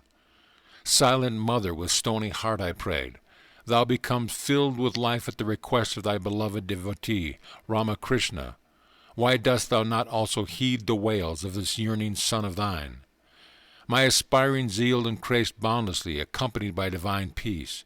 Yet when 5 hours had passed and the goddess whom I was inwardly visualizing had made no response, I felt slightly disheartened. Sometimes it is a test by God to delay the fulfillment of prayers, but he eventually appears to the persistent devotee in whatever form he holds dear. A devout Christian sees Jesus, a Hindu beholds Krishna, or the goddess Kali, or an expanding light if his worship takes an impersonal turn. Reluctantly I opened my eyes and saw that the temple doors were being locked by a priest, in conformance with noon-hour custom. I rose from my secluded seat under the open-roofed hall and stepped into the courtyard. In stone floor was scorching under the midday sun. My bare feet were painfully burned. Divine Mother, I silently remonstrated, thou didst not come to me in vision, and now thou art hidden in the temple behind closed doors. I wanted to offer a special prayer to thee today on behalf of my brother-in-law. My inward petition was instantly acknowledged. First, a delightful cold wave descended over my back and under my feet, banishing all discomfort. Then, to my amazement, the temple became greatly magnified. Its large doors slowly opened, revealing the stone figure of Goddess Kali. Gradually it changed into a living form, smiling, nodding, and greeting, thrilling me with joy indescribable. As if by a mystic syringe, the breath was withdrawn from my lungs. The body became very still, though not inert. An ecstatic enlargement of consciousness followed. I could see clearly for several miles over the Ganges River to my left, and beyond the temple into the entire Dakshwainar precinct. The walls of all buildings glimmered transparently. Through them I observed people walking to and fro over distant acres. Though I was breathless and my body in strangely quiet state, yet I was able to move my hands and feet freely. For several minutes I experimented in closing and opening my eyes. In either state I saw distinctly the whole Dakshwainar panorama. Spiritual sight, X-ray-like, penetrates into all matter. The divine eye is center everywhere, circumference nowhere. I realized anew, standing there in the sunny courtyard, that when man ceases to be a prodigal child of God, engrossed in a physical world indeed dream, bearless as a bubble, he re-inherits his eternal realms. If escapism be a need of man, cramped in his narrow personality, can any escape compare with the majesty of omnipresence? In my sacred experience at Dakshwainar, the only extraordinarily enlarged objects were the temple and the form of the goddess. Everything else appeared in its normal dimension, although each was enclosed in a halo of mellow, light white, blue, and pastel rainbow hues. My body seemed to be of ethereal substance, ready to levitate, fully conscious of my material surroundings. I was looking about me and taking a few steps without disturbing the continuity of the blissful vision. Behind the temple walls I suddenly glimpsed my brother-in-law as he sat under the thorny branches of a sacred bel tree. I could effortlessly discern the course of his thoughts. Somewhat uplifted under the holy influence of Dakshwainar, his mind yet held unkind reflections about me. I turned directly to the gracious form of the goddess. Divine Mother, I prayed, wilt thou not spiritually change my sister's husband? The beautiful figure, hitherto silent, spoke at last. Thy wish is granted. I looked happily at Satish, as though instinctively aware that some spiritual power was at work. He rose resentfully from his seat on the ground. I saw him running behind the temple. He approached me, shaking his fist. The all-embracing vision disappeared. No longer could I see the glorious goddess. The towering temple was reduced to its ordinary size, minus its transparency. Again my body sweltered under the fierce rays of the sun. I jumped to the shelter of the pillared hall, where Satish pursued me angrily. I looked at my watch. It was 1 o'clock. The divine vision had lasted an hour. "You little fool," my brother-in-law blurted out. "You have been here sitting cross-legged and cross-eyed for 6 hours. I have gone back and forth watching you. Where is my food? Now the temple is closed. You failed to notify the authorities. We are left without lunch." The exultation I felt at the goddess present was still vibrant within my heart. I was emboldened to exclaim, "Divine Mother will feed us." Satish was beside himself with rage. "Once and for all," he shouted, "I would like to see your Divine Mother giving us food here without prior arrangements." His words were hardly uttered when a temple priest crossed the courtyard and joined us. "Son," he addressed me, "I have been observing your face serenely glowing during hours of meditation. I saw the arrival of your party this morning and felt a desire to put aside ample food for your lunch. It is against the temple rules to feed those who do not make a request beforehand, but I have made an exception for you." I thanked him and gazed straight into Satish's eyes. He flushed with emotion, lowering his gaze in silent repentance. When we were served a lavish meal, including out-of-season mangoes, I noticed that my brother-in-law's appetite was meager. He was bewildered, diving deep into the ocean of thought. On the return journey to Calcutta, Satish, with softened expression, occasionally glanced at me pleadingly, but he did not speak a single word after the moment the priest had appeared to invite us to lunch, as though in direct answer to Satish's challenge. The following afternoon I visited my sister at her home. She greeted me affectionately. "Dear brother," she cried, "what a miracle! Last evening my husband wept openly before me." "Beloved Devi," he said, "I am happy beyond expression that this reforming scheme of your brother's has wrought a transformation. I am going to undo every wrong I have done you. From tonight we will use our large bedroom only as a place of worship. Your small meditation room shall be changed into our sleeping quarters. I am sincerely sorry that I have ridiculed your brother for the shameful way I have been acting. I will punish myself by not talking to Mukunda until I have progressed in the spiritual path. Deeply I will seek the Divine Mother from now on. Someday I must surely find her." Years later I visited my brother-in-law in Delhi. I was overjoyed to perceive that he had developed highly in self-realization, and he had been blessed by the vision of Divine Mother. During my stay with him, I noticed that Satish secretly spent the greater part of every night in divine meditation, though he was suffering from a serious ailment and was engaged during the day at his office. The thought came to me that my brother-in-law's lifespan would not be a long one. Roma must have read my mind. "Dear brother," she said, "I am well and my husband is sick. Nevertheless, I want you to know that, as a devoted Hindu wife, I am going to be the first one to die.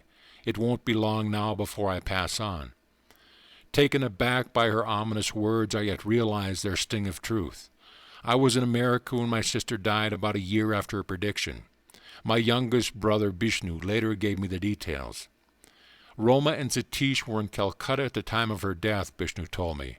"That morning she dressed herself in her bridal finery." "Why this special costume?" Satish inquired. "This is my last day of service to you on earth," Roma replied.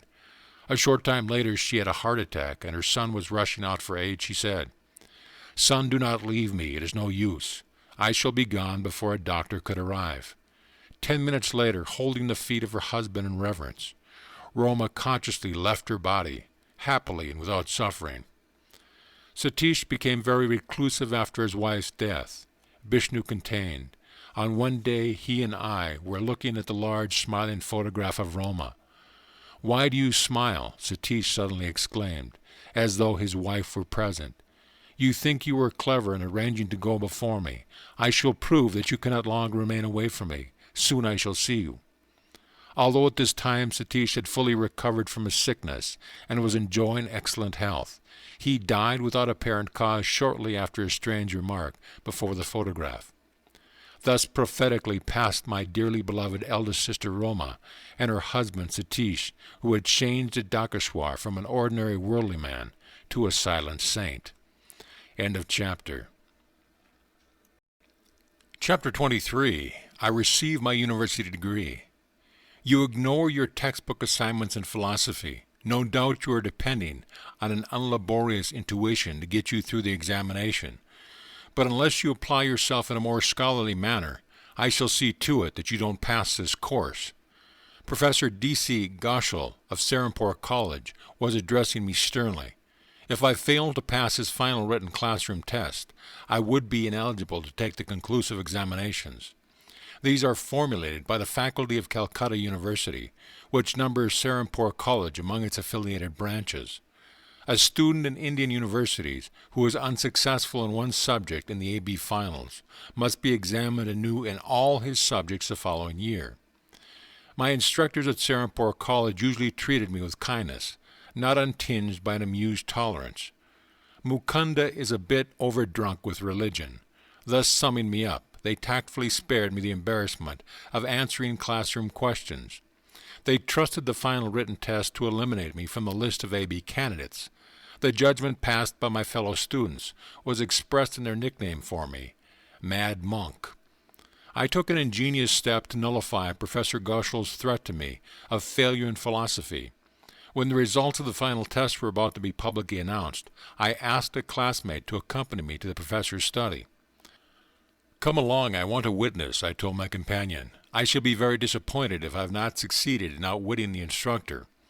Professor Goschel shook his head after I inquired what rating he had given my paper. "You are not among those who have passed," he said in triumph. He hunted through a large pile on his desk. "Your paper isn't here at all. You have failed in any case, through non-appearance at the examination." I chuckled. "Sir, I was there. May I look through the stack myself?" The professor, nonplussed, gave his permission. I quickly found my paper, where I had carefully omitted any identification mark except my roll call number. Unwarned by the red flag of my name, the instructor had given a high rating to my answers, even though they were unembellished by textbook quotations.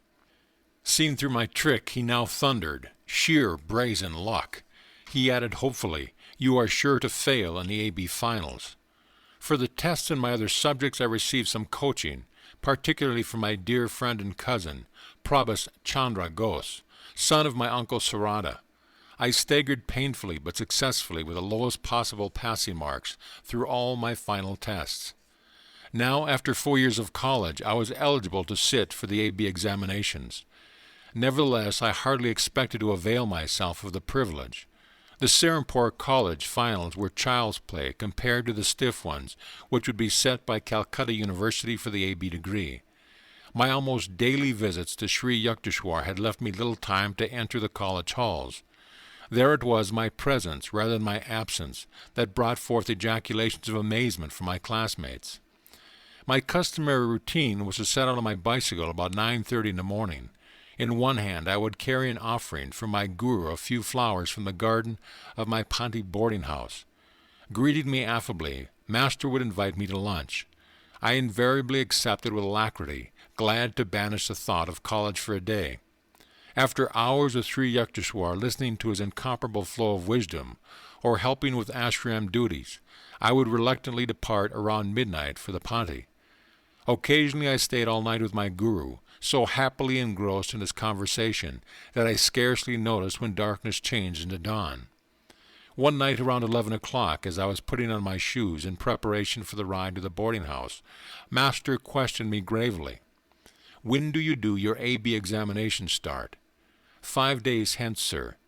"I hope you are in readiness for them."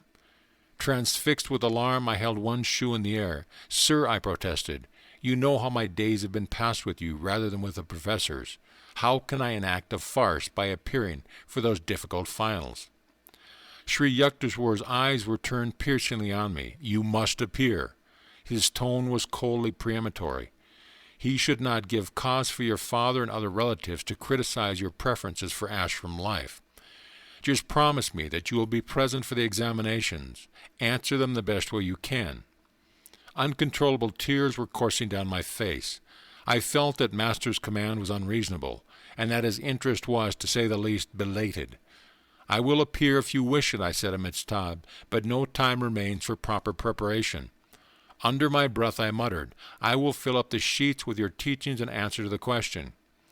When I entered the hermitage the following day at my usual hour, I presented my bouquet with a certain mournful solemnity. Sri Yukteswar laughed at my woebegone air. Mukunda, has the Lord ever failed you at an examination or elsewhere? No, sir, I responded warmly. Grateful memories came in a revivifying flood. Not laziness, but burning zeal for God has prevented you from seeking college honors, my guru said kindly. After a silence he quoted, "Seek ye first the kingdom of God and his righteousness, and all these things shall be added unto you." For the 1000th time I felt my burdens lifted in Master's presence. When we had finished our early lunch, he suggested that I return to the Ponte. "Does your friend, Romesh Chandra Dutt, still live in your boarding house?" "Yes, sir." "Get in touch with him. The Lord will inspire him to help you with the examinations." "Very well, sir, but Romesh is unusually busy. He is the honor man in our class and carries a heavier course than the others." Master waved away my objections. "Romesh will find time for you. Now go." I bicycled back to the Ponte. The first person I met in the boarding house compound was the scholarly Romesh. As though his days were quite free, he obligingly agreed to my diffident request. "Of course, I'm at your service." He spent several hours that afternoon and succeeding days in coaching me in my various subjects. "I believe many questions in English literature will be centered in the route of Childe Harold," he told me. "We must get an atlas at once." I hastened to the home of my Uncle Sarada and borrowed an atlas. Romesh marked the European map at the place visited by Byron's romantic traveler. A few classmates had gathered around to listen to the tutoring. "Romesh is advising you wrongly," one of them commented to me at the end of the session. "Usually only 50% of the question are about the books. The other half will involve the author's life." When I sat for the examination in English literature the following day, my first glance at the question caused tears of gratitude to pour forth, wetting my paper. The classroom monitor came to my desk and made a sympathetic inquiry. "My guru foretold the Romesh would help me," I exclaimed. "Look, the very questions dictated to me by Romesh are here on the examination sheet." Fortunately for me, there are very few questions this year on English authors, whose lives are wrapped in deep mysteries so far as I am concerned. My boarding house was in an uproar when I returned. The boys who had been ridiculed Romesh method of coaching looked at me in awe, almost deafening me with congratulation. During the week of the examination, I spent many hours with Romesh, who formulated questions that he thought were likely to be set by the professors. Day by day, Romesh's questions appeared in almost the same form on the examination sheet. The news was widely circulated in the college that something resembling a miracle was occurring, and that success seemed probable for the absent-minded mad monk. I made no attempt to hide the facts of the case. The local professors were powerless to alter the questions, which had been arranged by Calcutta University. Thinking over the examination in English literature, I realized one morning that I had made a serious error. One section of the questions had been divided into two parts of A, B, and C or D. Instead of answering one question from each part, I had carelessly answered both questions in Group 1, and had failed to consider anything in Group 2. The best mark I could score in that paper would be a 33, 3 less than the passing mark of 36. I rushed to Master and poured out my troubles. "Sir, I have made an unpardonable blunder. I don't deserve the divine blessing through Romesh. I am quite unworthy." "Cheer up, Mukunda." Sri Yukteswar's tone were light and unconcerned. He pointed to the blue vault of the heavens. "It is more possible for the sun and the moon to interchange their positions in space than it is for you to fail in getting your degree." I left the hermitage in a more tranquil mood, though it seemed mathematically inconceivable that I could pass. I looked once or twice apprehensively into the sky. The Lord of Day appeared to be securely anchored in his customary orbit. As I reached the Ponte, I overheard a classmate remark, "I have just learned that this year, for the first time, the required passing mark in English literature has been lowered." I entered the boy's room with such speed that he looked up in alarm. I questioned him eagerly. "Long-haired monk," he said laughingly, "why this sudden interest in scholastic matters? Why cry in the 11th hour? But it is true that the passing mark has just been lowered to 33 points. A few joyous leaps took me into my own room, where I sank to my knees and praised the mathematical perfection of my Divine Father. Every day I thrilled with the consciousness of a spiritual presence that I clearly felt to be guiding me through Romesh. A significant incident occurred in connection with the examination in Bengali. Romish, who had touched little on that subject, called me back one morning as I was leaving the boarding house on my way to the examination hall. "There is Romish shouting for you," a classmate said to me impatiently. "Don't return, we shall be late at the hall." Ignoring the advice, I ran back to the house. The Bengali examination is usually easily passed by our Bengali boys, Romish told me. But I have just had a hunch that this year the professors have planned to massacre the students by asking questions from our ancient literature. My friend then briefly outlined 2 stories from the life of Vidyasagar, a renowned philanthropist. I thanked Romish and quickly bicycled to the college hall. The examination sheet in Bengali proved to contain 2 parts. The first instruction: write 2 instances of the charities of Vidyasagar. As I transferred to the paper the lore that I had so recently acquired, I whispered a few words of thanksgiving that I had heeded Romish's last-minute summons. Had I been ignorant of Vidyasagar's benefactions to mankind, including ultimately itself, I could not have passed the Bengali examination. Failing in one subject, I would have been forced to stand examination anew in all subjects the following year. Such a prospect was understandably abhorrent. The second instruction on the sheet read, "Write an essay in Bengali on the life of the man who has most inspired you." Gentle reader, I need not inform you what man I chose for my theme. As I covered page after page with praise of my guru, I smiled to realize that my muttered prediction was coming true. I will fill up the sheets with your teaching. I had not felt inclined to answer Romish about my course in philosophy. Trusting my long training under Sri Yukteswar, I safely disregarded the textbook explanation.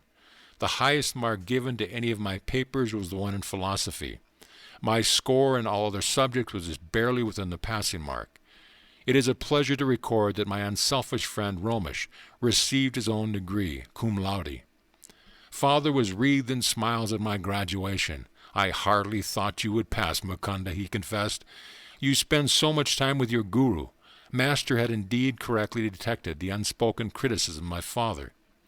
For years I had been uncertain that I would ever see the day when an A.B. would follow my name. I seldom use a title without reflecting that it was a divine gift conferred on me for reasons somewhat obscure.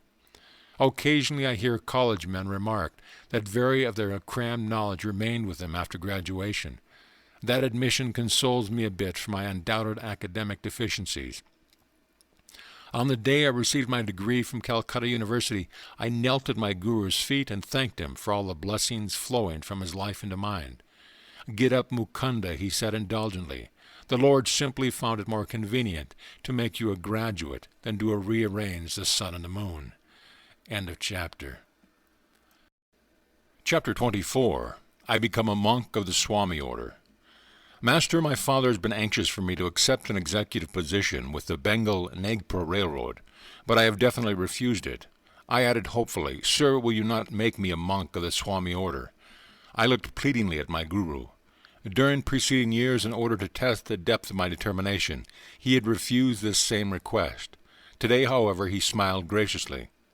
"Very well. Tomorrow I will initiate you into Swamiship." He went on quietly, "I am happy that you have persisted in your desire to be a monk. Larry Masha often said, if you don't invite God to be your summer guest, he won't come in the winter of your life. Dear Master, I could never falter in my goal to belong to the Swami order, like your revered self." I smiled him with measureless affection. "He that is unmarried careth for the things that belongeth to the Lord, how he may please the Lord. But he that is married careth for the things of the world, how he may please his wife." I had analyzed the lives of many of my friends who, after undergoing certain spiritual discipline, had then married. Launched on the sea of worldly responsibilities, they had forgotten their resolutions to meditate deeply. To allot God a secondary place in life was to me inconceivable, though he is the sole owner of the cosmos, silently showering us with gifts from life to life. One thing yet remains which he does not own, and which each human heart is empowered to withhold or bestow man's love. The Creator, in taking infinite pains to shroud with mystery his presence in every atom of creation, could have but one motive, a sensitive desire that man seek him only through free will. With what velvet glove of every humility has he not covered the iron hand of omnipotence? The following day was one of the most memorable of my life. It was sunny Thursday. I remember in 1914 July, a few weeks after my graduation from college. On the inner balcony of his Serampore hermitage, Master dipped a new piece of white cloth into a dye of ochre, the traditional color of the Swami order. After the color had dried, my guru draped it around me as a renunciant's robe. "Some day you will go to the West, where silk is preferred," he said.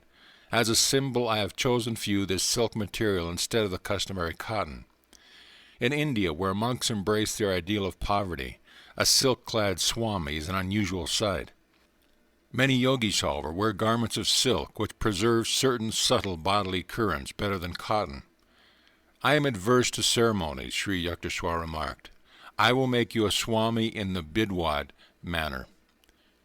The Bibidisa, or elaborate initiation into Swamiship, includes a fire ceremony, during which symbolic funeral rites are performed.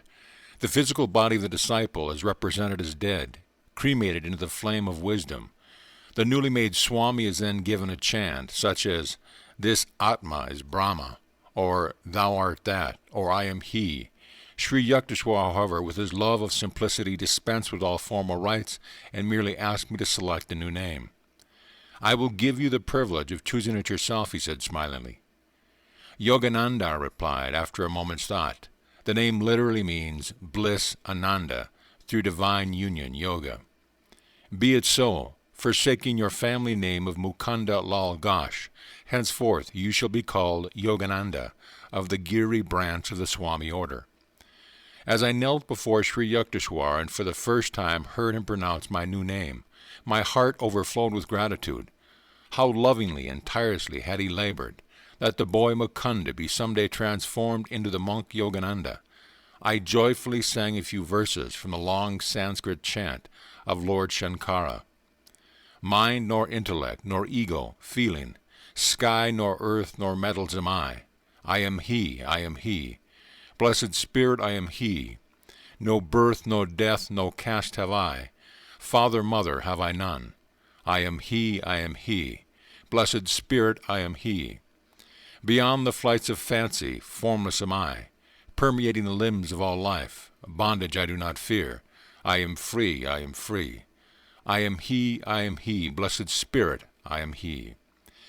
Every Swami belongs to the ancient monastic order, which was organized in its present form by Shankara. Because it is a formal order with an unbroken line of saintly representatives serving as active leaders, no man can give himself a title of Swami. He rightfully receives it only from another Swami. All monks thus trace their spiritual lineage to one common guru, Lord Shankara. By vows of poverty, chastity, and obedience to the spiritual teacher, many Catholic Christian monastic orders resemble the order of Swamis. In addition to this new name, usually ending in Ananda, the Swami takes a title which indicates his formal connection with one of the 10 subdivisions of the Swami order. These Dasamis, or 10 agnagments, include the Giri mountain, to which Sri Yukteswar and henceforth myself belong. Among the other branches are the Sagar, sea, Bharati, land, Aranya, forest, Puri, tract, Tirtha, place of pilgrimage, and Saraswati, wisdom of nature. The new name received by a Swami thus has a twofold significance, and represents the attainment of supreme bliss, ananda, through some divine quality or state, love, wisdom, devotion, service, yoga, and through a harmony with nature, as expressed in her infinite vastness of ocean, mountains, and skies. The ideal of selfless service to all mankind and a renunciation of personal ties and ambitions leads the majority of Swamis to engage actively in humanitarian and educational work in India, or occasionally in foreign lands, ignoring all prejudices of caste, creed, class, color, sex, or race. A Swami follows the precepts of human brotherhood. His goal is absolute unity with the Spirit, imbuing his waking and sleeping consciousness with the thought, "I am he." He roams contently in the world, but not of it. Thus only may he justify his title of Swami, one who seeks to achieve union with the Swa or Self. It is needless to add that not all formally titled Swamis are equally successful in reaching their high goals. Sri Yukteswar was both a Swami and a Yogi. A Swami, formerly a monk by virtue of his connection with the ancient order, is not always a Yogi. Anyone who practices a scientific technique of God contact is a yogi. He may be either married or unmarried, either a worldly man or one of formal religious ties. A Swami may conceivably follow only the path of dry reasoning or cold renunciation. But a yogi engages himself in a definite step-by-step procedure by which the body and mind are disciplined and the soul liberated. Taking nothing for granted on emotional grounds or by faith, a yogi practices a thoroughly tested series of exercises which were first mapped out by the early rishis. Yoga has produced in every age of India men who are truly free, truly yogi Christs. Like any other science, yoga is applicable to people of every climate and time. The theory advanced by certain ignorant writers that yoga is unsuitable for Westerners is wholly false and has lamentably prevented many sincere students from seeking its manifold blessing. Yoga is a method for restraining the natural turbulence of thoughts, which otherwise impartially prevent all men of all lands from glimpsing their true nature of spirit. Yoga cannot know a barrier of east and west any more than does a healing and equitable light of the sun. So long as man possesses a mind with its restless thought, so long will there be a universal need for yoga or control. The ancient rishi Patanjali defines yoga as control of the fluctuations of the mind stuff. His very short and masterfully exposition, the Yoga Sutras, form one of the 6 systems of Hindu philosophy. In contradistinction to Western philosophies, all 6 Hindu systems embody not only theoretical but practical teachings. In addition to every conceivable ontological inquiry, the 6th system formulates 6 definite disciplines aimed at the permanent removal of suffering and the attainment of timeless bliss. The common thread linking all 6 systems is the declaration that no true freedom for man is possible without knowledge of the ultimate reality. The later Upanishads uphold the Yoga Sutras, among the 6 systems as containing the most efficacious method for achieving direct perception of truth. Through the practical techniques of yoga, man leaves behind forever the barren realms of speculation and cognizance and experience, the veritable essence. The yoga system as outlined by Patanjali is known as the Eightfold Path. The first steps, 1. Yama, 2. Niyama, requires observance of 10 negative and positive moralities, avoidance of injury to others, of untruthfulness, of stealing, of incontinence, of gift receiving, which brings obligation, and purity of body and mind, contentment, self-discipline, study, and devotion to God. The next steps are asana, right posture. The spinal column must be held straight, and the body firm in a comfortable position for meditation. 4. Pranayama, control of prana, subtle life currents. And 5. Pratyahara, withdrawal of the senses from external objects. The last steps are forms of yoga proper. Dharana, concentration, holding the mind to one thought. 7. Dhyana, meditation. 8. Samadhi, superconscious perception. This is the Eightfold Path of yoga, which leads one to the final goal of kaivala, absoluteness. A term which might be more comprehensible, put as realization of the truth beyond all intellectual apprehension. Which is greater, one might ask, a Swami or a yogi? If and when final oneness with God is achieved, the distinction of the various paths disappear. The Bhagavad Gita, however, points out that the methods of yoga are all-embracive. Its techniques are not meant only for certain types and temperaments, such as those few who incline toward the monastic life. Yoga requires no formal allegiance. Because the yogic science satisfies a universal need, it is a natural universal applicability. A true yogi may remain dutifully in the world. There he is like butter on water, and not like the easily diluted milk of unchurned and undisciplined humanity. To fulfill one's earthly responsibilities is indeed the higher path, providing the yogi, maintaining a mental uninvolvement with egotistical desires, plays his part as a willing instrument of God. There are a number of great souls living in America or Europe or other non-Hindu bodies today, who, though they may never have heard the words yogi and swami, are yet true exemplars of these terms. Through their disinterested service to mankind, or through their mastery over passions and thoughts, or through their single-hearted love of God, or through their great powers of concentration, they are, in a sense, yogis. They have set themselves the goal of yoga self-control.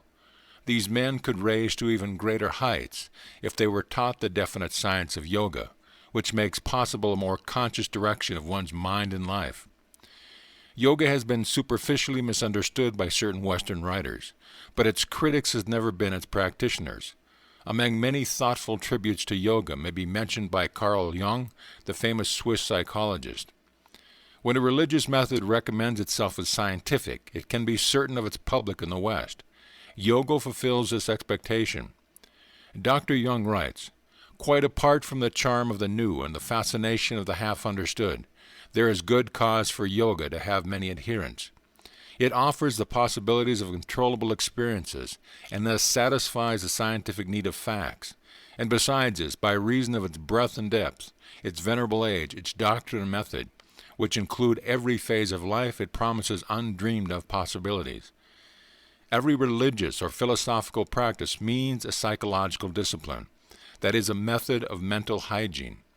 The manifold, purely bodily procedures of yoga also means a physiological hygiene, which is superior to ordinary gymnastics and breathing exercises, inasmuch as it not merely mechanizes and scientific, but is also philosophical.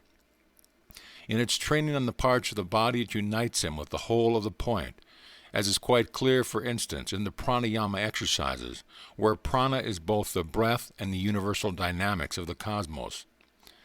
When the thing which the individual is doing is also a cosmic event, the effect experienced in the body, the innervation, unites with the emotion of the spirit, the universal idea.